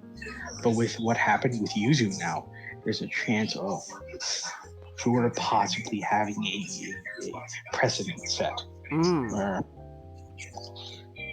someone could point to it, and I'm not saying it is a absolute, but there is a sense of emulators may not be safe for long. Yeah. You alright? In general, yeah. Okay. In general, yeah. Game preservation is very important. Just as movie preservation is, because just as video games are an art form, much like movies, they also need to be preserved. So I very much hope that Spec Ops: The Line, I did have to go sail the high seas to. Okay. The game again becomes available for purchase to show that yes, to show that yes, video games need a preservation. We can't allow the market to be filled with video games that have a shelf life. That's horrible. That's horrible. Like, and that's also the problem that's dealing with. That is also affecting like live service games. Games that have no component where you can play it offline. So like, in general, yeah, like I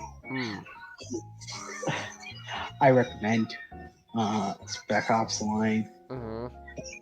But at least you can say that there's a sense of at least you can say that you have played it. Okay.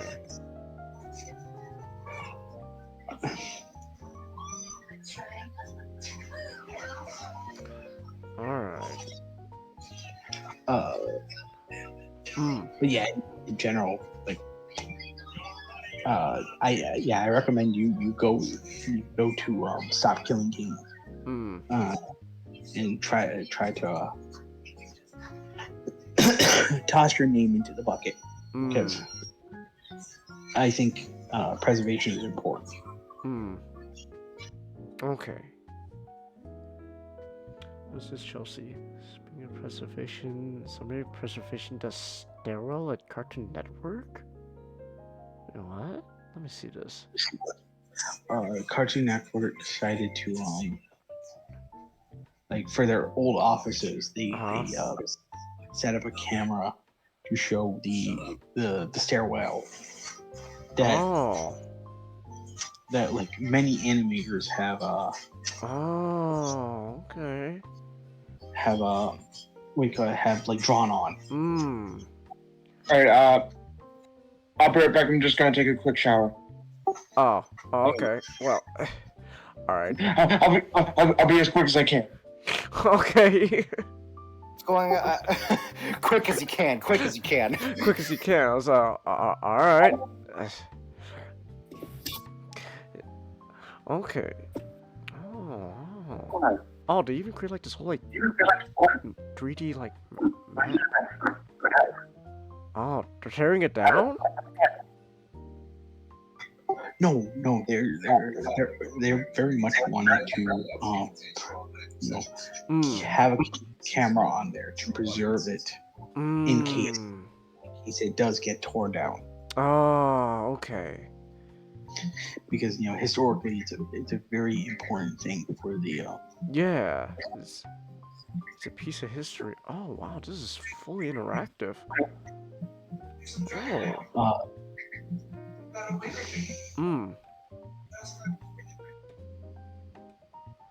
Oh wow, this is actually pretty cool. Oh wow. I got really enamored by this. Like, oh, they currently repaint over it. Oh, that's a shame. Oh, that's a shame. This is really cool though. Okay. Oh, here, I'm gonna put this. Here, I'll put this in like. Let me see. Like.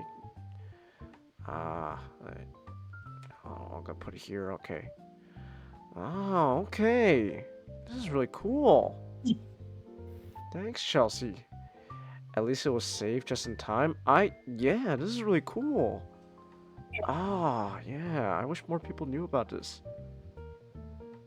Ah, look at that. Oh, look at that. There's Powerpuff Girls. I see you. Wow. Very, very pretty. Yeah. Okay, this is cool. Alright. Well, okay, well, Nick left as soon as, like pretty much we're about to switch to our last topic, so, I don't know, I guess we gotta find time. I guess we gotta find a way to kill time a bit. Should we make more O.J. Simpson jokes? I don't know. Not that OJ shouldn't be racked on more. It's just I don't know what else we could say about him. That's true. He's not with us anymore. So, hey, I guess I don't know. All I can say is I hope Norm's smiling up there. He probably is. Yeah. No, you can say OJ finally spilled the OJ. Oh, what was that? OJ finally spilled the OJ. OJ fine. OJ finally spilled the OJ. Oh. Oh my gosh! Nicole! My man Ronald! Who could have done this to you? He was gonna make me an usher!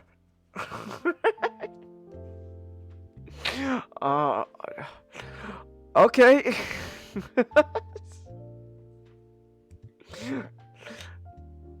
You spread the word of the website, Chelsea? Yeah, do so. Do so. It's great. This is actually spectacular. You know what? Fuck it. Why don't we? Here, I know how to kill the time while Nick comes back.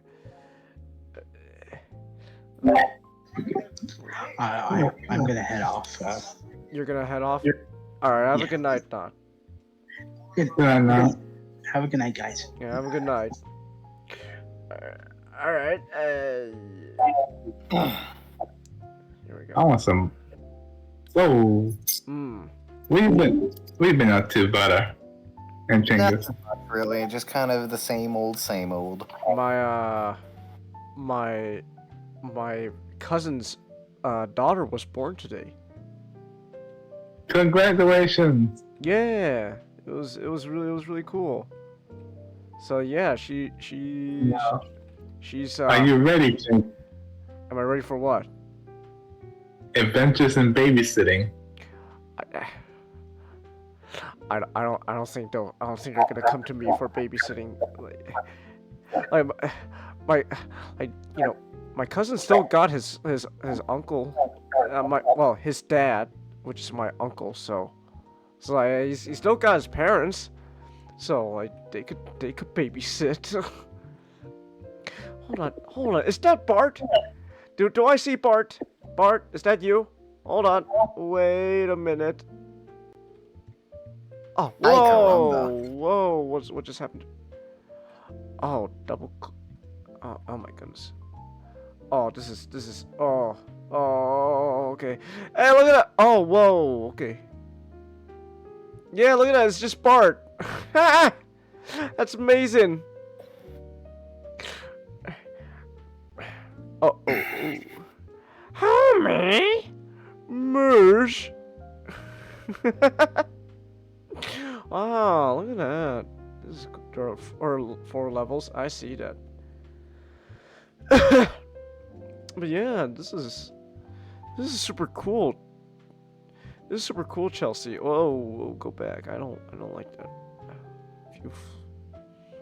Oh, whoa, okay. Never mind. Oh, wow. All right. What But yeah, it has a street view. It does. How do I do that? How do I do that? Floor selector. Oh, I could just do all like that. Ooh. Okay, interesting. This is the street view? Oh, okay. Oh, this is so cool. Oh, there's a door. Wow. Hold on. Wait. Cartoon Network rules. I'm so sorry for whoever wrote that. Oh, there's Batman! Yay! Dun, dun, Batman. dun, dun, dun, dun, dun, dun, dun, dun, dun, dun, dun, dun, dun. Bum bum bum bum bum bum. Wow, look at this. Just work, slave. I demand it. Okay. Black bath. Oh, all right. I wonder if I wonder if there's a rule that you have to draw something like family friendly. Like, oh, I better not see a penis there. That better not be a penis. I'm watching ya. I think that's supposed to be Steven Universe. I think. Oh, there's Grimm. Oh, Snoopy. Okay. Wow. Look at that. Oh, okay. Ooh. All right. Oh, that's Steven. Look at this dude. Look at he's all jacked. Ooh, yeah. Ooh. Wow. Look at this. This is actually incredible. Like, genuinely incredible. Wow. Robot Jones, Cartoon Network. Yes! Danny, Time Squad. Ooh. Alright. Johnny Bravo. Hey, I remember Johnny Bravo. Hot Mama. Okay. Okay. Here. I'm having trouble controlling this thing. Ugh. Okay. Hey, it's Mojo Jojo. Mojo Jojo. Oh, wow. Look at that.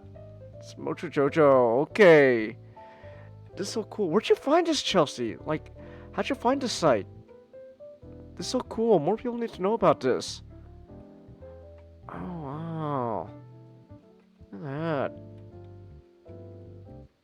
This is actually really cool. I'm not gonna lie. Slimbo. Yeah, and there's Bart again. Why are you a little? Okay. Oh, whoa. Okay. This is really hard to control though with a mouse though. I don't think this was meant for a mouse. Oh, look at that. Oh, thanks. You found it on Instagram? Oh, okay. Yeah, this is super cool. Ah, I wish more people knew about this. Ooh. Okay. Wow. All right. Oh, Warner Brothers. That's right. Warner Brothers is behind all this. Damn you, Warner Brothers! You bastards! I don't know. You gave us Dune, so I can't be completely mad at you. But still, you bastards! Back when fun was allowed, Ray. Look, man, I don't know what's going on behind the Warner Brothers executives' minds. All I know is, I can't be too mad at them. You know, Dune, they gave us Dune, so like, but other than that, you know, I don't know. What is? Have you seen Dune, Butter? I've seen part 1. I have yet to see part 2, and I really want to see part 2. I hear it's good.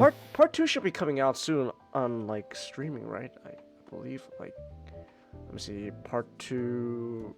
Because I watched part 1 in theaters, and I wanted to watch part 2, but I don't think I got. Oh, April 16th. Next week, Butter. You'll be able to check. This Tuesday, you'll be able to check out Dune. Good. Yeah. So I don't know. I guess we could all watch it together. I'm down to just having a night where we all just watch Dune Part 2. Funny enough, despite me seeing the first Dune a lot, I still haven't seen Part 2 as many times. To be fair, a lot of my times of rewatching Part 1 was when it was like, you know, on digital and like streaming.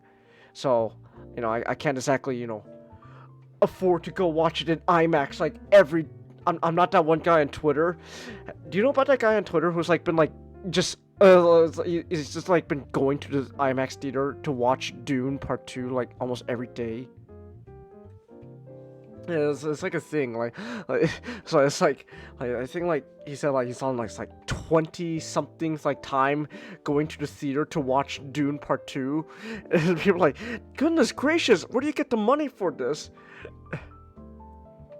So all I'm saying is I hope that guy gets to go to the Dune Messiah premiere. It's like, if he's such a big Dune fan, it's like I hope he gets to go watch Dune Messiah. So, but yeah, Dune's coming out April 16th, so you'll be able to watch it. IMAX is too loud for you, Chelsea. It's not that loud. It's not that loud. Let's see here. Dune Part 2. You're still showing, right? Okay. Well, this. Yeah, you're showing. Okay. All right. I shouldn't show too much before I accidentally like reveal my address and stuff. I should like some of the theater locations a little close enough shaved there. I was like, so I don't know. What was this? I don't know. What did you? Nick is taking a long time. He said he was gonna take a quick shower. I don't know, man. Hey. So what you guys been up to? Nothing much. Nothing much. All right. Yeah, Chelsea. Nick's still in the shower, so no, don't worry. Oh, you say some comment?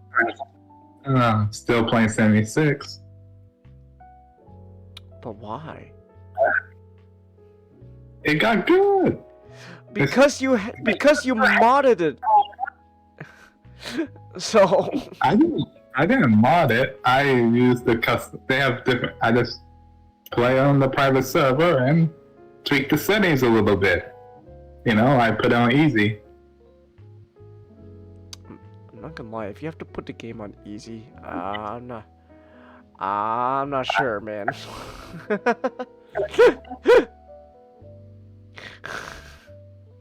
So,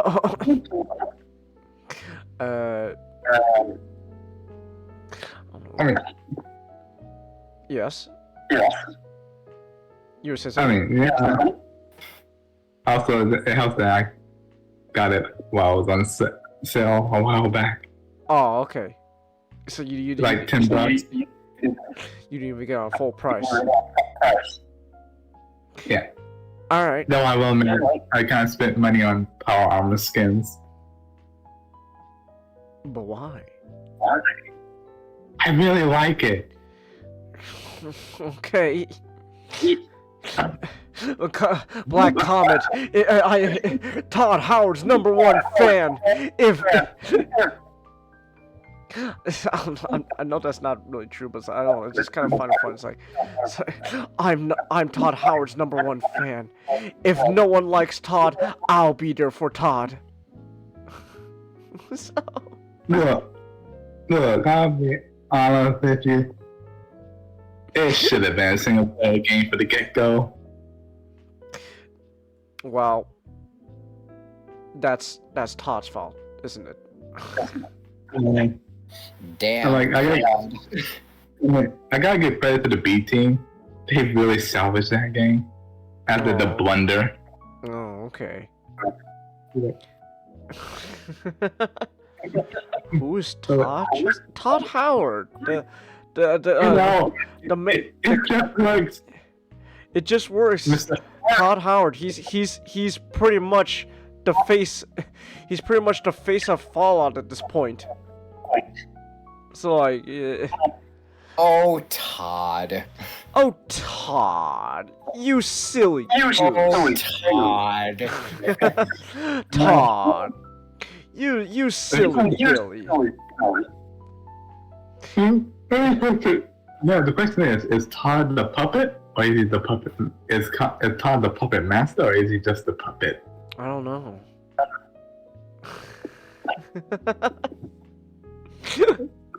Who knows? Is he the happy blonde guy? What do you mean happy blonde guy, Chelsea? What are you talking about? What blonde guy?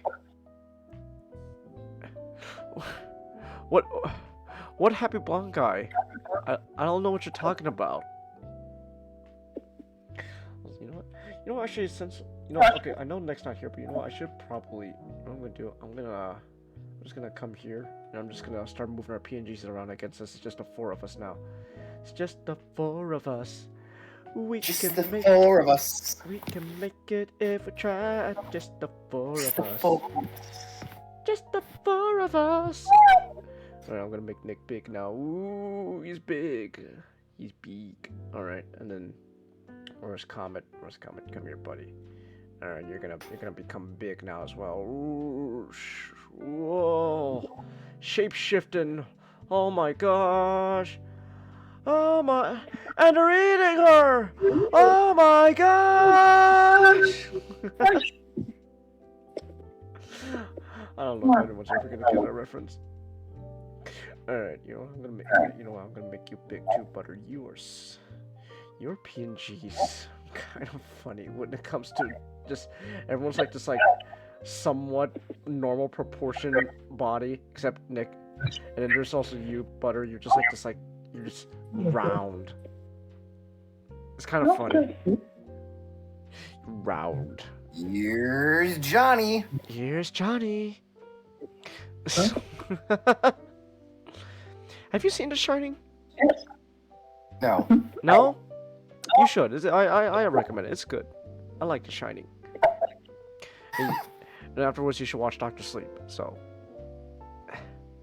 that's what I say. You watch The Shining, and then afterwards you can watch Dr. Sleep, since it's technically a sequel to The Shining, or The Shining.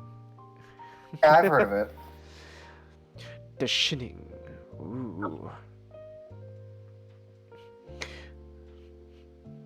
Here's the picture of the dude, Chelsea? No, Chelsea, that's not Todd Howard. That's not Todd. Let me show you Todd. Let me show you Todd Howard. Oh, I'm here to. Oh wait, no, I got a picture. I got a perfect picture for it. Okay, well, let me show an unedited picture before I show the picture I most likely know you're gonna show. All right. Oh, it's a little too big, dear. Okay, okay, Chelsea. This is Todd. This is Todd Howard. Oh, Todd. Oh, Todd. That's Todd Howard, Chelsea. So. And this is Todd in his head. Okay, I know what image you want me to show.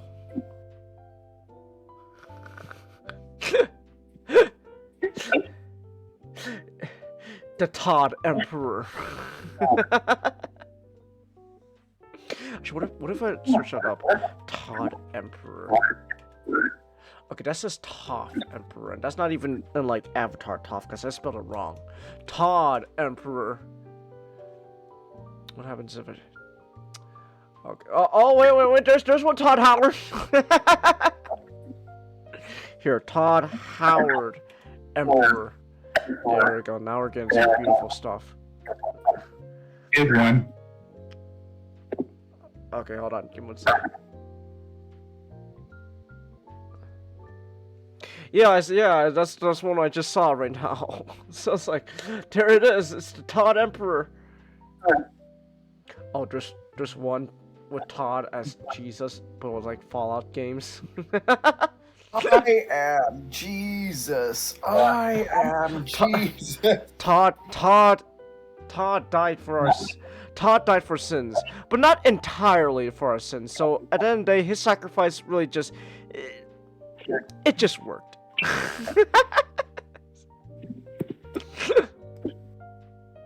So I don't know. Todd Emperor. It's so silly. I love it. Oh, Todd, you silly Billy. Todd, you silly. Actually, let me see if I can find that video. Actually, am I gonna get? Would I get copyrighted for showing It Just Works? I actually have no idea. I actually have no idea if I'll get copyrighted if I show It Just Works. So. It just worked. It just worked. So. Oh, go ahead. I just found this funny comic. Let's see. Okay. Okay. I hear this. Okay, let me see. What do you wonder? Whoa, what's going on here? All right.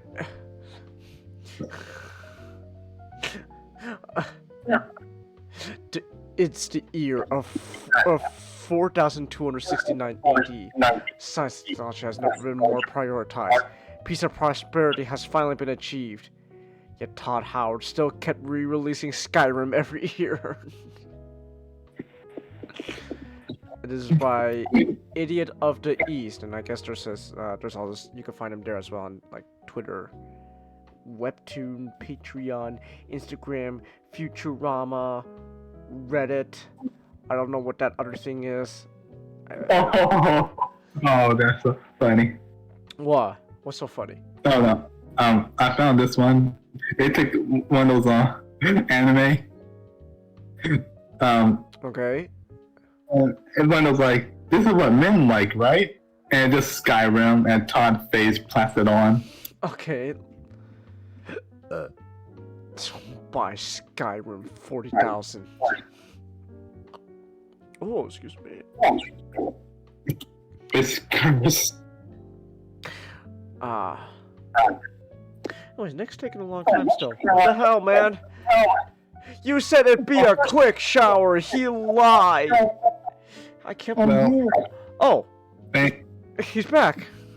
Well, I can leave. No, you can't leave. We got a Seth MacFarlane show to talk about. Nah. What the hell? No. Okay. That bastard. Come back! Oh my goodness. I was gonna say, Yes. Zero has fallen. Now I, Comet, is the new co-host of the podcast. No. See, Co-host Comet, this is bad comedy. This is bad comedy. Alright. Ooh, real quick though, okay, I gotta say though, real quick before I do stream, I do want to show this. I just saw this on Twitter. Someone made this cool Hidora design. I'm gonna show it on stream real quick, but I could also just copy image. It's like it's a cool Hidora design. Kind of looks like Cthulhu. Ooh. Yeah. Yeah, it kind of looks like Cthulhu, but it's Hedora. So, yeah, I saw this. I was like, ooh, that's cool. Just a swirling mass of sludge. Yeah. Elephant? No, Chelsea. That's. Wait. Now I want Hedora to be in the fucking Monsterverse. Just. I would like that too. I would like that too. Hell, if they want to go with like the theme of like climate change and stuff like that. Mm-hmm. It's the fucking. Yeah. It's the perfect fucking like antagonist for it. Why did this guy call Hedora's eye closing forbidden clitoris?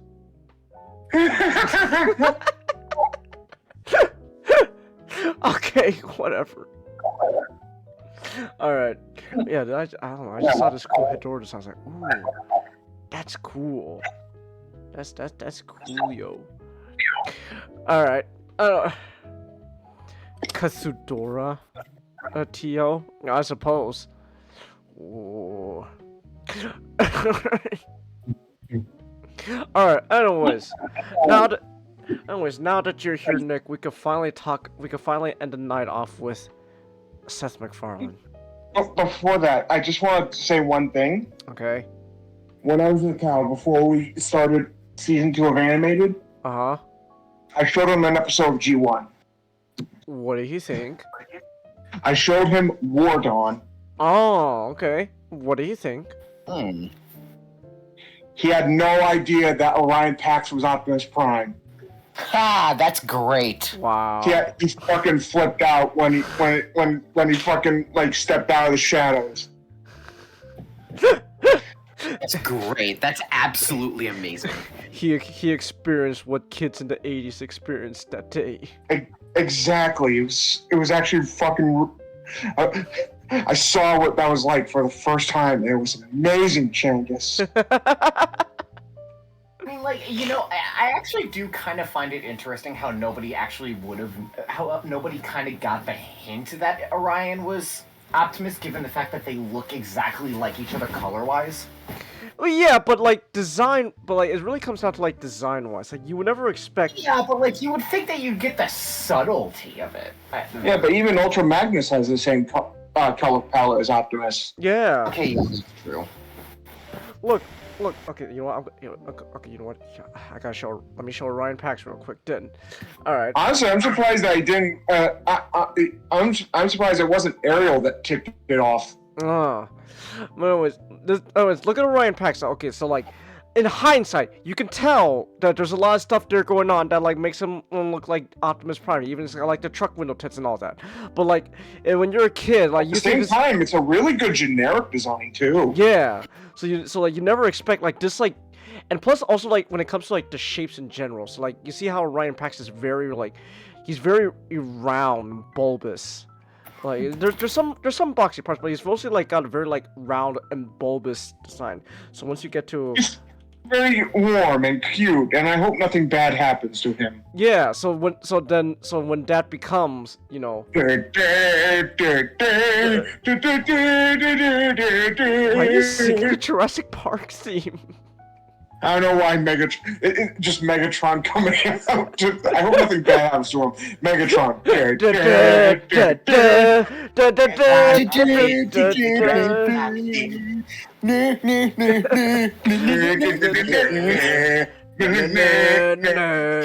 time he does that, that's him firing the fusion cannon. but like, And why are you seeing the Jurassic Park theme? Because we haven't even because Instruments of Destruction hasn't been made yet, Starscream. That's Jurassic Park. I don't know. Again, Starscream, I'm very drunk right now. I'm very drunk. Not gonna lie, that'd be a good. Even I'm confused on how we know these things that don't exist yet. Anyway, I hope this doesn't bite me in the ass in any way. I'm Megatron! Who are you? The guy who's gonna bite you in the ass. Oh. Yeah. Shit. Who told you this was gonna happen? Did you guys ever make a command of Megatron finding out that he was a dinosaur in another continuity? Technically, no, because here's the thing. That's not a different version of Megatron. That's a guy who calls himself Megatron. Still feel like I would be. I still feel like it'd be kind of funny. I think the closest we got to was the joke. All right, hey Starscream, I'm gonna go bang the dinosaurs in the belly. Megatron, what the hell? What? I'm a dinosaur. I have no morals. Wait, what the original? What was? Yes. Okay, so we found out. What about he found out he wants to transform into a gator? Megatron? Again, that's technically a different Megatron. So. Oh. Technically, they're in the same continuity. Well, actually, wait. But you actually, Comet, you are technically right. So, okay, we'll get to Seth MacFarlane, I swear. But like, since we're on Transformers, so Beast Wars was originally gonna start off as Optimus Primal and Megatron were just G1 Optimus and Megatron, but with animal alt modes. Optimus was gonna be the bat, and Megatron was gonna be the the alligator or crocodile, whatever he was. And then Optimus as a bat would have been interesting. it would have been. Yeah. And then things happen, things changed up things, and now Optimus Primal is not Optimus Prime, and Megatron is a different Megatron. He's just some arrogant asshole who calls himself Megatron. You know what's funny with the whole Optimus bat thing? What? They mentioned like, hey Optimus, didn't you transform into bat once? I was going through a phase. And just cut to him trying to be standing on the rooftop trying to be Batman. Oh no. Bum bum bum bum bum bum. Dun dun dun dun dun dun dun dun dun dun. But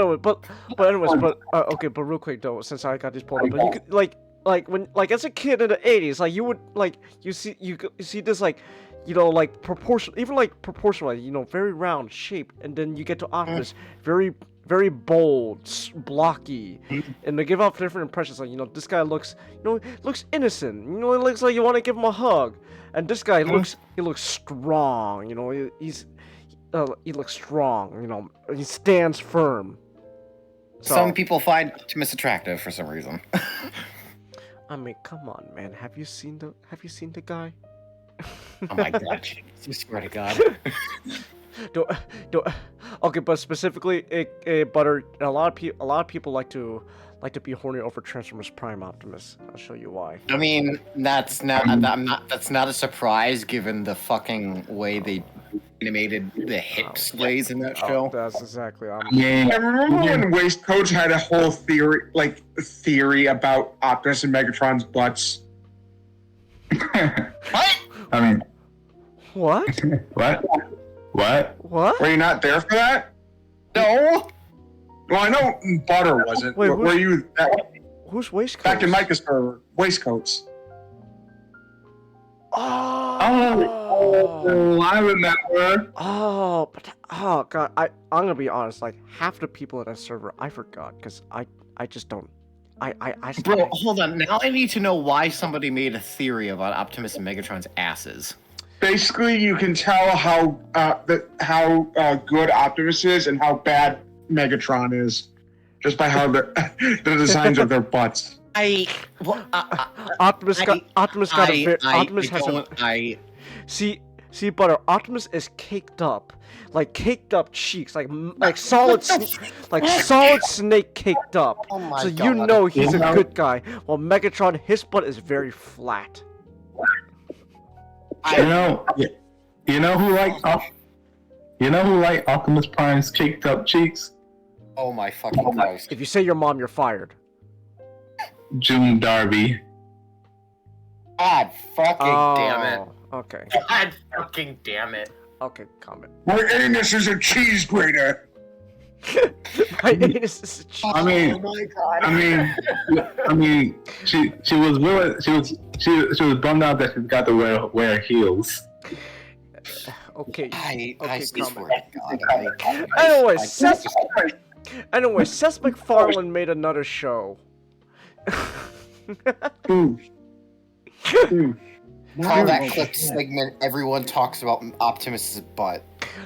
Why are we still Optimus? But I thought we were over it now. Okay, I guess we still gotta talk about it then. Thanks, No, Butter. we don't. Damn Let's it, move Butter! on. Now we gotta talk about Optimus Prime's ass No, again. let's move I hope on. you're We're moving happy. on. Next thing you know, Everyone knows that every time Optimus takes a step, there's a loud noise, and I have to Oh assume my that's his. fucking god. Oh my god. see what you Just do, Seth Butter. MacFarlane. See what you do. Next thing you know, we're gonna be talking about Optimus Prime's cock and balls. I hope you're happy. Does Optimus like Oh, no. CBT? I'm really disappointed and my day has been ruined. What are you talking about? Your day's just started. How can your day be ruined when it just started? Only hand me a rock. I deserve punishment. Your Sunday only started like 2 hours ago. It just started, Butter. So what do you? How can your day be ruined when it just started? It could easily get worse. Yeah, I know it could be made worse. But anyways, so Seth MacFarlane, as we know, he's made a lot of shows and stuff. He's well known for, you know, a certain guy with a family, a certain Family Guy, and I guess there was also a Cleveland show. Which one has the bigger sausage, Chelsea? Oh, easily. The answer is simple. Oh my god. The answer is simple. Megatron thinks he has the bigger one, and that's all that matters. See, Megatron's mindset is, you see, I'm delusional to believe I have the biggest one. Therefore, it doesn't matter what anyone else's size is. But anyways, so Seth MacFarlane, you know, Family Guy, and the Cleveland show, American Dad, A Million Ways to Die in the West. Orville. Oh yeah, also Orville. But you know, he's been he's gotten around with mostly for his comedy stuff, and in 2012 he came out with the hit comedy movie Ted, where a teddy bear came to life named Ted, and the whole point is just now the kid who wished for a John and Ted, they're all grown up now and they're just losers. And it's funny. Oh hey, John, take a look at this fish. I married the wrong woman. Wrong woman, and now I live a life of regret. Oh, look at this one. Oh, look at that one. I went to New York once in 1975, and I just did not feel safe. So he came out with Ted, and also there was the sequel Ted 2, which was not as good as the first Ted, but it was still funny. Guys, can you help me out here? Johnny, what's wrong? I'm freaking out. Getting home. Can you help me get home? So, but anyways, so now, in the year of our good, not this year, but no, actually, no, yes, in this year of our good Lord, 2024, or last year. Well, it came out January this year, 2024.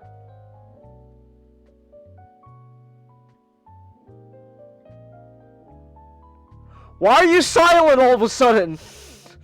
Awkward. I was looking it up. Okay. No, it premiered January 11, 2024.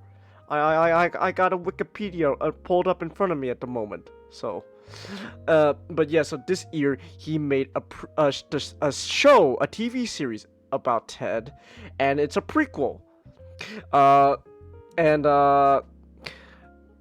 Seth should honestly just stick to live action stuff at this point. It feels like everything animated, like he touches, just is gonna eventually be doomed. Oh, except maybe American Dad. American Dad's still kind of going strong, but that's just because Seth has like not any real oversight over it anymore. He's just like a voice actor at this point. But like when he does have like full creative control over something, well, okay, maybe not full creative, but when he does have most control over like a creative property, it seems like the ones that work most out is his live action stuff. Okay, maybe except for A Million Ways to Die in the West. I don't know. I watched. I still haven't seen the movie, but I heard it didn't do exactly too well. So there are moments I found pretty funny. But like shows like The Orville, like where I hear nothing. Orville was fucking great. I yeah, loved it. I like again. But as an example, right? I hear nothing but praise.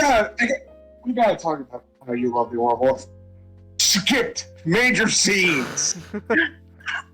I didn't skip a major scene in The Orville. Are you kidding me? When I was last 2 years ago during CodCon, it was either last year or the year before. While you were watching Orville, I noticed you kept skipping scenes. I was just skipping through some of the dumb stuff. I usually rewind if I knew I missed anything important.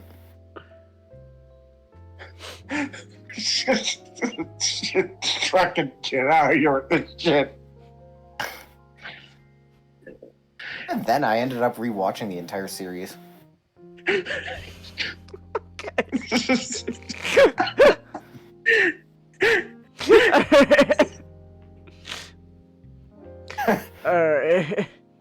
Alright, but like Orville is an example of like. Damn it! I just realized we haven't thought of funny weed names in the show yet, or there was at least one and I don't remember it.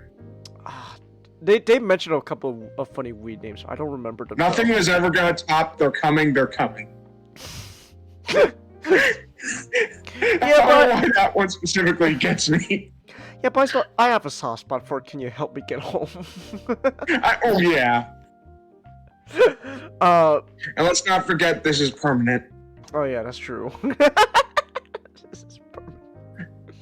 Okay, but yeah, so like Orville is an example of like all his live action stuff getting a lot of praise, and so now the Ted series came, and yeah, you should probably just stick to live action stuff at this point, because this is this aside from Futurama, this is probably my favorite experience watching a television show. it's the Ted series is actually genuinely hilarious. This is actually fantastic. I love it. Chance, it makes me so happy hearing you say that Futurama was probably the best experience you had watching the show. Well, yeah. I mean, it's up there, like alongside like Transformers Animated. Though to be fair, I wouldn't actually really watch Transformers Animated episodes in order until later. Cause a lot of animated episodes I watched were just whatever was airing on television that day. So a lot of them, like I'll be like, Nick. One time I watched oh my gosh, what's the episode? The Christmas, help me out, Nick. The Christmas episode of Animated. Human Error. Was it Human Error? I remember watching Human Error, and I one day, and it wasn't even Christmas, by the way, because that episode didn't even come out on Christmas. I think that episode came out in middle of April, if I remember. So I remember watching Human Error, and I was like, "What's going on?" And then I remember I saw Sorry. I was like, "I must have missed something. When did she become a teenager?" I was like, what did I miss something? Poor me didn't watch Transwarp, the 3-part Transwarp special. So, but anyways, but that's just an example of me having a really fun TV experience. And so yeah, Ted was also really fun. Me and Nick, we watched all of it. It's only 7 episodes, and it is on Peacock. But I didn't pay for Peacock, so I I have a site where I can watch it. So. FBI, open up! No, please. But yeah, this series was actually no joke, like actually really fun. I guess we could go episode by episode. I remember walking in on the episode you guys were watching and being utterly confused. There you go. I'll be right outside. Just let me know when you're finished. Thank you. Thanks. Did you know that textile polymers are so thin nowadays? Someone could be wearing an adult diaper and no one would even know it. What? No bulky padding, no unsightly bulges in the trousers. I didn't know that. No. It's amazing. A person, anyone could be talking to you and relieving themselves at the same time, and you never even know it. I still want to know who the goddamn. And that's great news. Are you wearing a diaper? Are you wearing a diaper? No. Don't make it weird. Don't make it weird. Okay? I'm just saying, the technology has come so far that limits practically don't exist. It's all about confidence. So take that long car ride, climb that mountain, have that iced tea refill. We will. What limits? Holy crap, we gotta switch banks. Locker 13! There's a pair of briefs in there! Hurry! What? Just do it! Okay, so the first episode, just say yes. It's all about Ted going to school, and it's pretty funny. Hey, you're calling Johnny gay, but you technically... Didn't you just touch his dick twice? Oh, come on, come on. It's okay, like, it's the 90s. Times are changing. Hey, how many of you guys are gay here? Like, just like a handful of people raise their hands. Okay, how is it for you guys? It's pretty fucking great, man. So the first episode was really funny. I loved it. And then and also Ted. This is also the episode where Ted and Johnny get addicted to marijuana. Of course. Ted. Yes. Can you complete this verse? She walks in beauty like the night of cloudless climes and starry skies, and all the best of dark and bright. Your wife is fucking other guys. You think you're funny, but you know what? Joke's on you, smart guy, because my wife and I are having problems. Oh. Yeah. I'm sorry to hear. Oh, thank you. My wife had an affair last year, and we've both tried to recover, but fact is, neither one of us has been able to forget it. So I come here every day acting like my life is great, when in reality, it's a train wreck. My own son doesn't respect his father, so joke's on you, funny man. Not really quite sure how the joke's on me, but who was laughing? No. I mean, I think I still am, but life comes with a lot of pain, kids. You better learn that right now and develop some nice hard calluses over your feelings. My daughter's having a pregnancy scare. Hey, want to talk about that? No, we're gonna talk about it. Her last name was 5 weeks ago. I know this because I'm the only one in the house who buys tampons. Yeah, I don't think you're gonna break Mr. George. He's already too messed up. Yeah, I see that.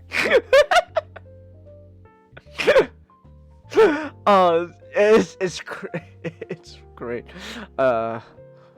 Oh yeah. Also, hey, do you know what my last job was? Were you on night court? No, I was principal at Dorchester High. Oh shit! Wait, isn't that the wasn't there the mascot just a guy with a knife? Patchy was technically Stabbers was a pirate, but yes, it was a long one. Yeah, I heard there was one girl who was only 8 years older than her own granddaughter. I'm afraid that's true. Well, how'd that work?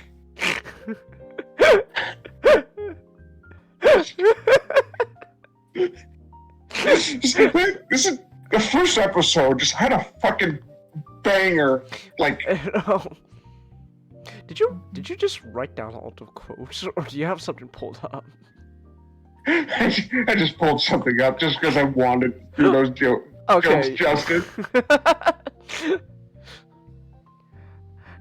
Maddie, I want you to have this. What is it? Rocky's mouse guard. No. No. Yeah. No. No. Bullshit. No bullshit. Bullshit. Try it on, Maddie. Oh. Oh. No. I can feel it. my My mouth. You gotta let it sink in, Maddie. Think about it. Rocky never gave up on his friend's sister daughter, so you shouldn't either.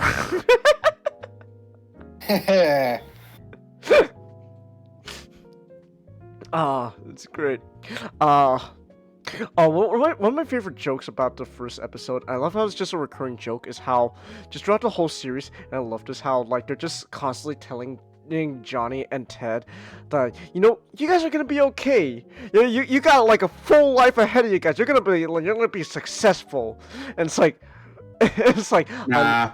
yeah, nah. Especially considering how Ted, the movie Ted opened up. But it's like, I love that joke, because I remember just telling you, Nick, I hope every episode just keeps doing this. It just keeps telling them, you guys can have a great life ahead of you guys, and never once allude to the future. So, episode 2, My Two Dads.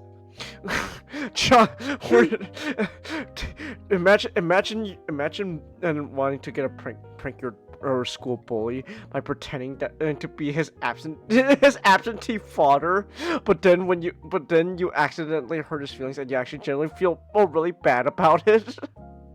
And then you become. And so you keep pretending to be his dad and actually improve upon his life. I feel like describing what happens in these episodes does not do it justice. No, like this is actually a case where like some of the stuff you actually Maddie's colonoscopy. His secret. Changus. Yeah. We I don't know if we should we should say it, just because we should have people discover it for themselves. But I know. It's like the greatest scene ever. I've never watched any of the Ted stuff before, so I'm probably gonna watch the Ted movies after Ted itself. He made a barking noise, but happier.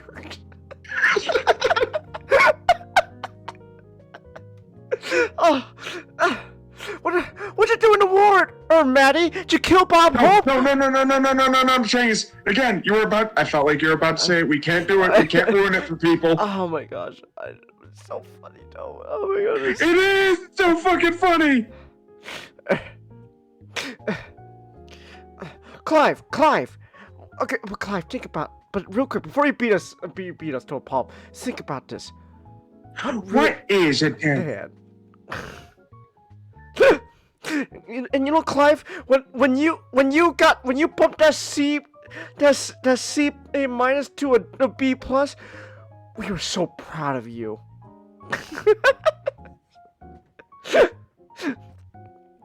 Is it weird, Teddy, that I actually kind of want to like see him improve? Yeah. Also, kind of underrated aspect, but I really love how the kid who's playing Johnny is actually able to really pull off like that like Boston accent that Marky Mark has. Honestly, the fact that he looks like a young Marky Mark too. He does look like a young Mark Wahlberg. It's actually pretty funny. So I was like, oh. It's great. So, I love that. Episode 3, Ejectile Dysfunction. Johnny rents his first porno. When Susan discovers the tape, it's I love how she's at first just like shocked, like you can see like she's shocked, almost disgusted, and then you actually see her start to get into it. It's like, Oh my gosh. And then my favorite part is she looks at Maddie just all completely dissatisfied. I read that as, oh, she's getting the idea that, oh, she's. Well, like that's the thing. Like this. Name. Well, that's what I mean. Like dissatisfied. Like, oh, Maddie doesn't like. Maddie's like bored of me. Does he want me to do those things?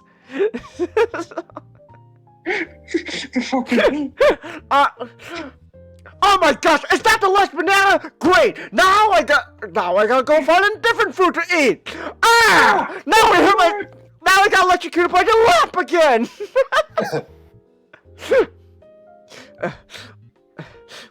when Johnny and Ted think they got caught with the so they plan to run away. Well, I found it in your mother's underwear drawer. Or you see, no, I don't want to know about that stuff. Just Johnny, that means and Susan knows about it. The only thing we can do is just run away. You're right. It's the only thing we could do. Oh, you're right. It's the only logical solution. I'm gonna miss this house. Goodbye, water-stained ceilings. Goodbye, silverware drawer that doesn't close all the way. Goodbye, windows painted shut. Goodbye, door you have to lean on to close. Goodbye, peeling wallpaper that reveals other wallpaper. Goodbye, carpet that's never been dry. Goodbye, unpermitted bathroom edition. Goodbye, lamp that shocks you every time you touch it. Goodbye, picture of a pope from 2 popes ago. Goodbye, plastic bags full of plastic bags. This entire medicine cabinet with black mold in the corner. Oh my gosh. Get the fuck out of here. Yeah. This entire review just going to be Seth MacFarlane jokes. Well, because the show is a Seth MacFarlane joke. It's a Seth MacFarlane show, Butter. What did you expect? What did you expect? You want us to add Family Guy jokes on top of it? We'll do so.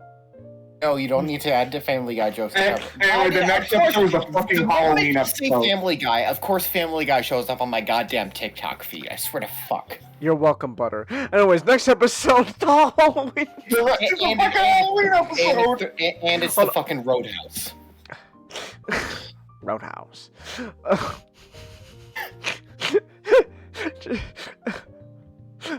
The guy who comes in. The fucking weird 40 chance we cannot explain the fucking twist. But I still don't understand the twist myself. It's wonderful, but I Hello, Ted. No. We can't explain that either. Oh no! The problem with it being a comedy show is that it's mostly jokes, and if we tell the jokes, like all the jokes, everyone's gonna know about it. Oh. Except Futurama.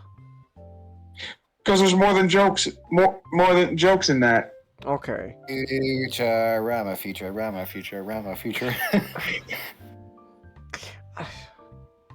Oh no, but it's there's so many really funny stuff, man. There is. I really love it.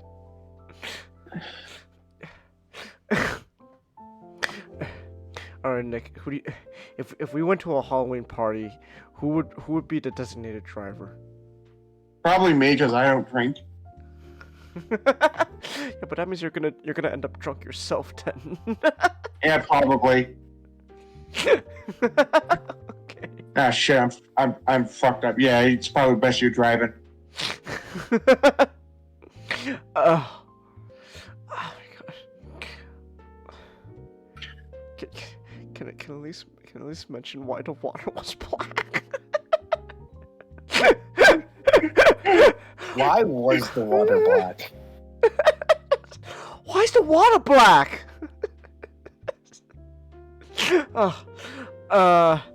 Okay, episode. And then the episode, Susan becomes a teacher.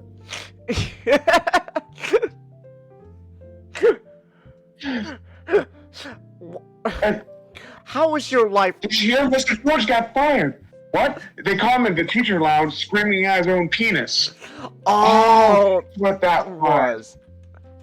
You're not gonna let me fuck! I'm not gonna let you pee! I'm not gonna let you pee! Oh. Oh my gosh, but but also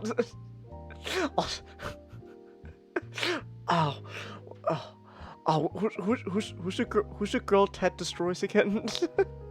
Oh fuck, I don't remember. We can't even describe that either because no. Again, it's such a genius. We just discussed this. There's so many moments that happen that people just need to watch for themselves. Alright.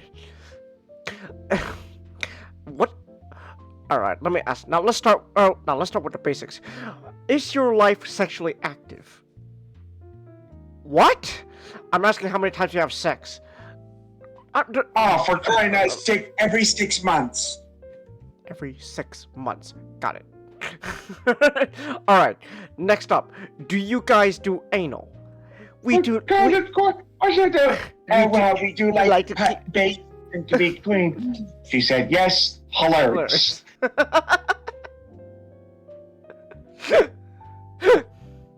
Understood. Delusional narcissist. What? Note to self. Don't say out loud what you're Then writing. we got the Christmas episode. Honestly, we should not mention a single thing from that other than it's fucking hilarious. That's all we're gonna say. Oh my gosh. Anyway, the next episode, Ted and John go to prom. Okay, I do want to say though, I guess the reveal in this episode with Blair. Yeah, that makes a lot of sense.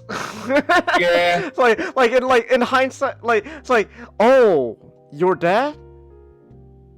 Okay, actually that makes that makes a lot of sense. So this is kind of funny. Oh yeah, then the last episode they go to prom.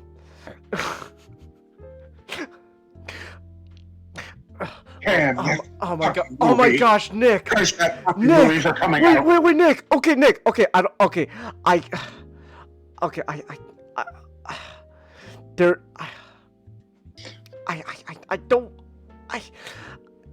kind of have to talk just a bit about what happened because the day we watched that episode was special, Nick. Do you know why that day was special? Why? That's the day OJ croaked. Oh shit! Oh, no, Changus. But oh my! That's all we're gonna say. Oh, but the timing, though, man.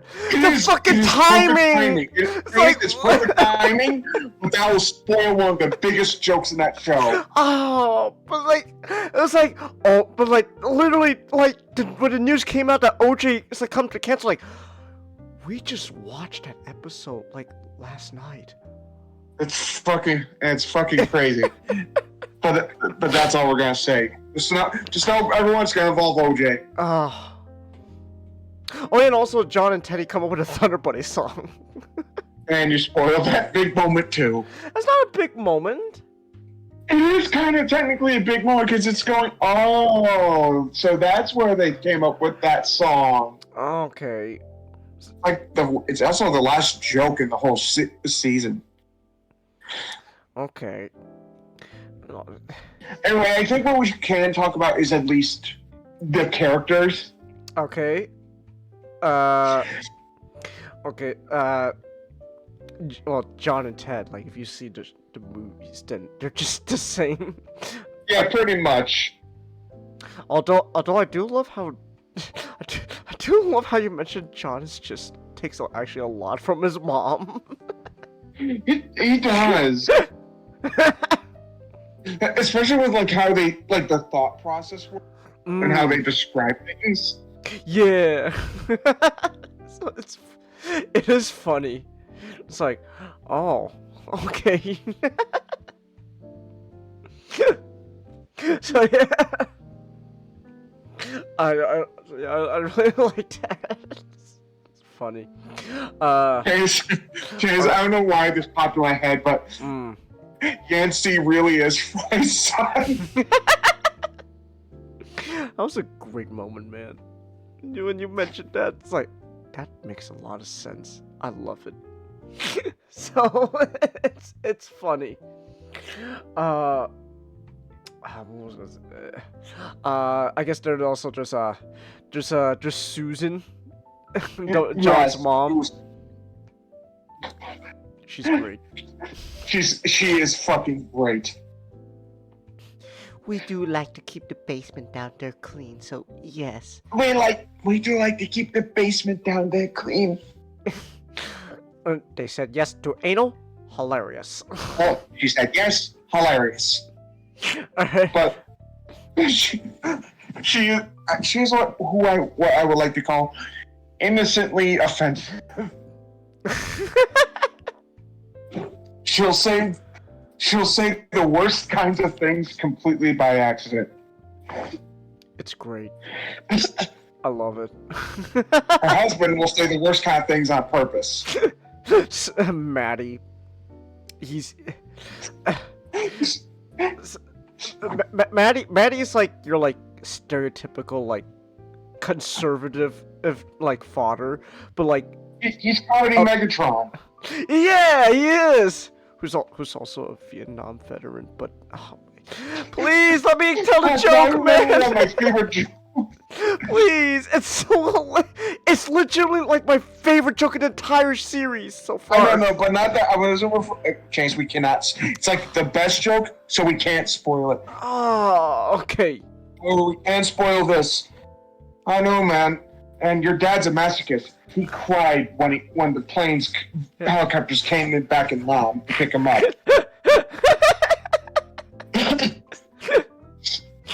He cried when the helicopters came to pick him up in Nam. Scott Grimes. It's great. Fucking Steve Smith. Oh my God, Steve just became Stan. Oh my goodness! He really did! He just became Stan! That's great. That's amazing!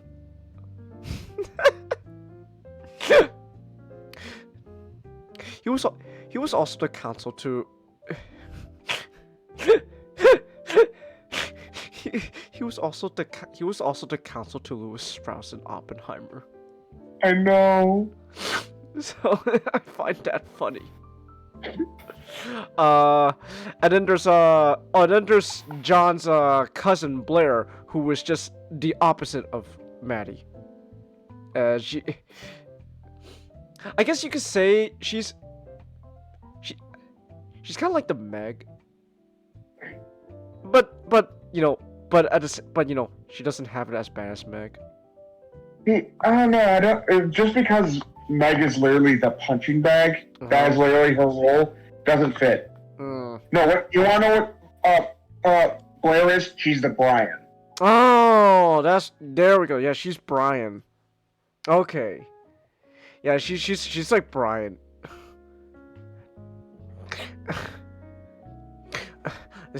Blair's gonna start singing about Republican Town.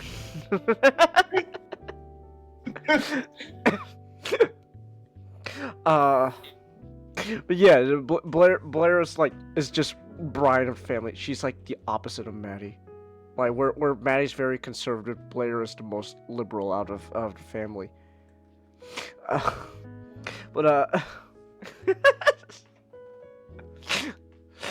Delusional. Got it. Delusional narcissist. What? Note to self. Don't. Ted said two derogatory terms just this afternoon. Well, one was midget. What the hell was that? What the hell was the other one? Was it Pollock? It can't be Pollock. It's like, hey, see, this is just as bad as when Ted said Pollock. It was Pollock. Oh, you're right. It was Pollock.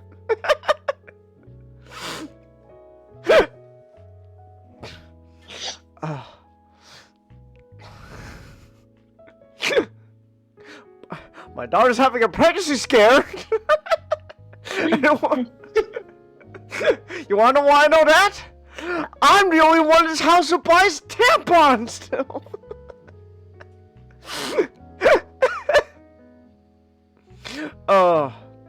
Also turns out, I just looked this up, it turns out that Blair's actress was into Punisher.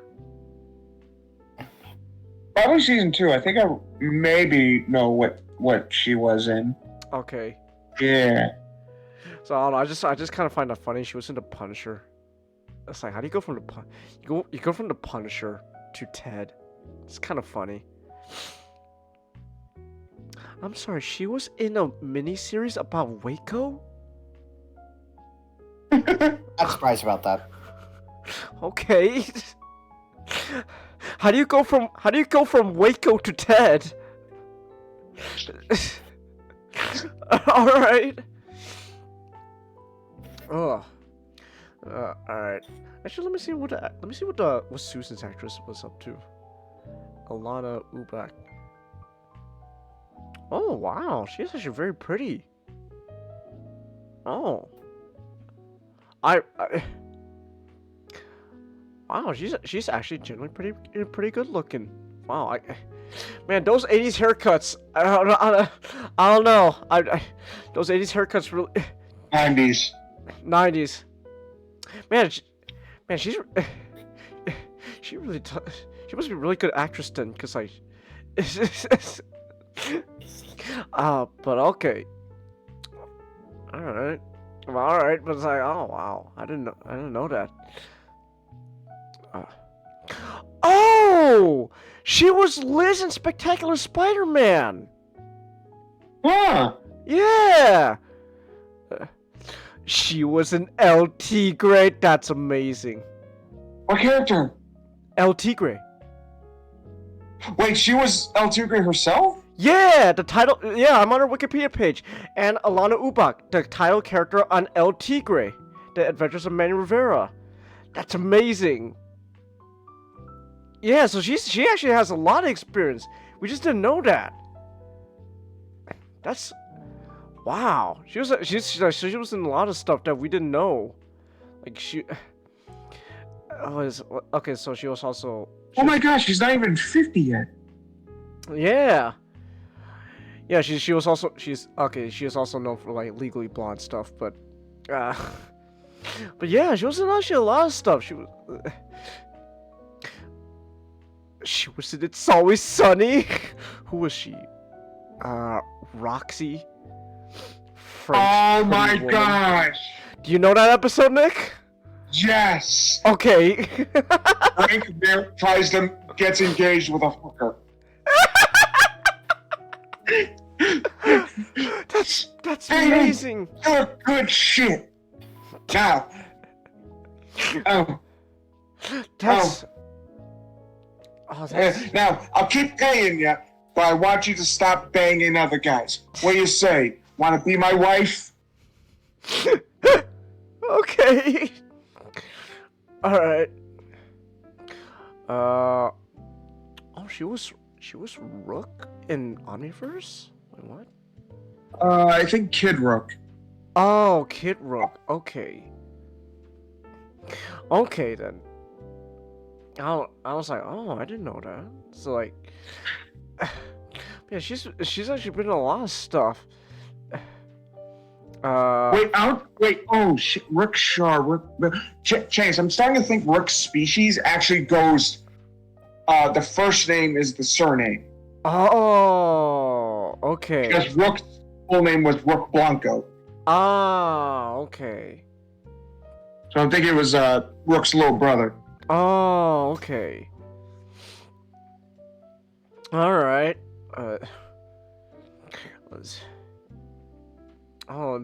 She was in Ghost and Molly McGee. I just like how Ghost is just it's just Master Shake. Yeah. What's that? Oh, she was also in Moon Girl and Devil Dinosaur. So there we go. And then yeah, Ted. She was Captain Dubois in the Madagascar 3 video game. That's funny. So she's actually had a lot of stuff. Just like there's just mostly roles that we didn't know she was Oh my at the gosh! time. Chance, have you ever seen the Hub Tom Puppies cartoon at all? No. When that was on the air, when the Hub was still a thing? No, I never saw. Never mind. Then what I would say would not make sense to you. Nick, the only thing I remember from the Hub is Transformers Prime and My Little Pony. Because I'm gonna be honest, those are like the only two shows that like stood out among them. Rescue Bots was on. Yeah, that is true. The Hub, you jackass! I don't know, it kind of makes me feel bad for the Hub, but let's be honest, like those were like the only two shows that stood out on that channel. 3 shows. What was the third show? Rescue Bots. Oh, okay. Well, I didn't watch that one when I was a kid. I only paid attention to My Little Pony and Transformers Prime, specifically Transformers Prime, when I was a kid on the Hub. You sicken me. Well, I'm sorry. I told you, Nick. As a kid, I was in a huge Transformers kick. Like that's all I could think about. You wouldn't watch Rescue Bots? Even I watched Rescue Bots, and I knew that Transformers Prime was better. Look, man. I honestly didn't know how great Rescue Bots was until much later on. Like I was like watching back. I remember it's like, oh, I remember watching one episode of Rescue Bots. As a kid, I thought I'll watch it again. It's like, this is actually much better than I thought. I'm gonna continue watching this show. So I'm sorry. It only took me. It really wasn't until like later on that I realized, oh wow, Rescue Bots is actually really good. So, excuse me. All right. Excuse me, princess. Excuse me.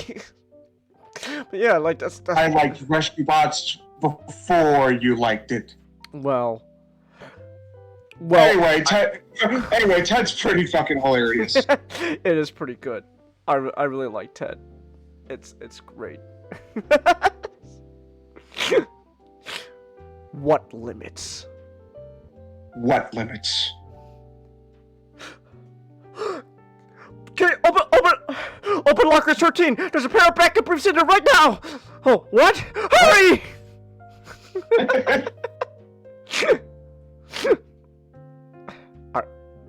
Are you wearing a diaper right now?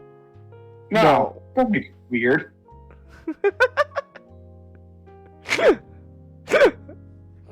Alright. But yeah, overall, this was a really fun show. Actually, real quick, I do want to check real quick what the kid who played Johnny was in. What was he? Wait, he was in Foster's Home for Imaginary Friends?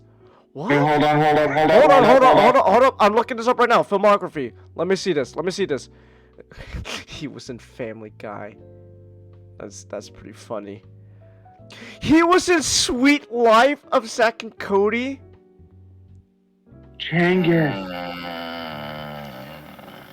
What? Oh, he was in Spectacular Spider-Man. He was Billy Connors. Changus. Okay, yeah. Have you seen the Foster's Home for Imaginary Friends movie? Destination Imagination. Yes, I have.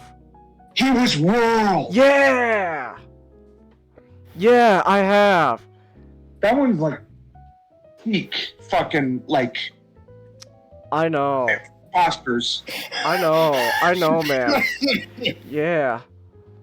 Oh wow, so this kid actually was in a lot of stuff we knew. It's just we didn't. He was young. Yeah, it's just he grew up, so now we don't recognize him.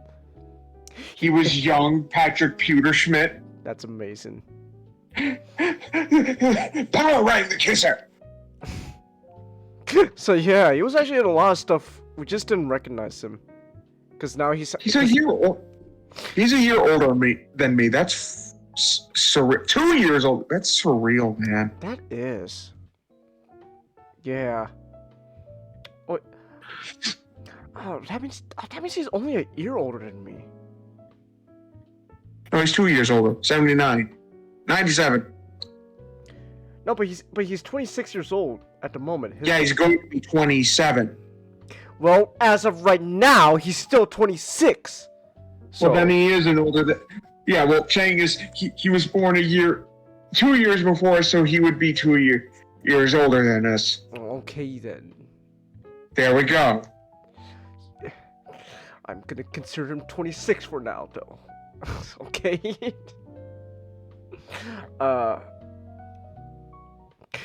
Anyway, but yeah, this is a great show. I love Ted. It's fun. I'm pretty sure. You guys are watching a divorce happen right in front of your eyes.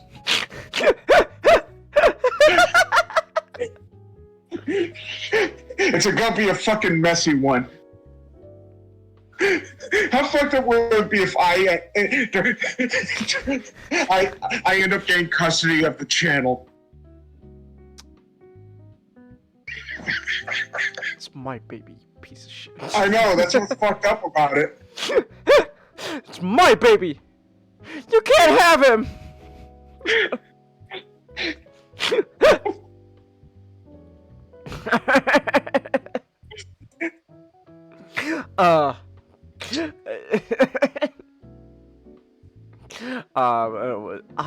Yeah, so but yeah, Ted's really just it's really funny. It's just a fun show. I really like it. So we should probably also talk about the movies then too. Probably. But for a 7-episode television series, great. It's a great night to watch. It is. Ted, you're alive. Sorry, I'm alive. I mean, to put some of the stuffing in me alone in some of the wrong places. I'm a little fucked up, Johnny. But will you be my friend forever and ever? Nah, I'm just fucking with you. I'd not be funny. I'd not be funny if you thought I was fucking retarded. You asshole!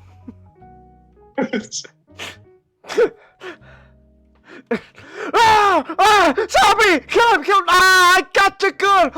Oh my gosh, you got. Wait a minute! This is for when you pretend to be retired! Wait, how did you get the doctors to go on it? Oh, it was easy. I just asked him to help me with a prank, and they did so. By the way, thanks, Doc.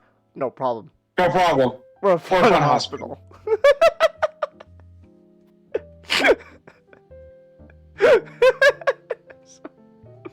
Oh. I don't know, I feel like but anyways, but yeah, Ted is probably, like, so far my favorite thing Seth MacFarlane's ever made so far. That's just because I haven't finished watching the Orville, so but yeah, so I don't know what else to say. Go watch it. It's great. It's on Peacock, but you know, there's other ways, so yeah. Alright, so with that said, then I'm going to be calling it this podcast here. Yeah.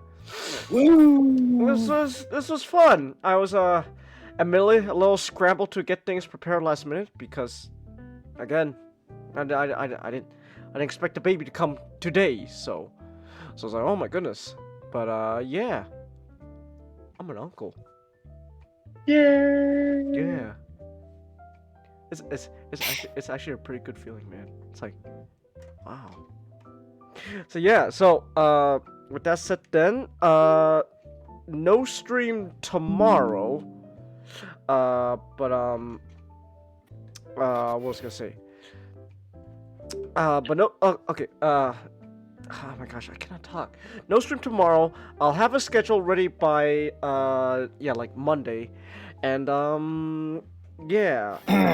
Oh, you know, I should probably schedule for Halo 3 for next week. I might as well finish Halo's. You know, finish the original Bungie trilogy. So I might as well finish up watching Halo 3. So. I mean, not finishing playing Halo 3. Yeah. Alright, so, with that said then, thank you everyone who came, and until next time, good night!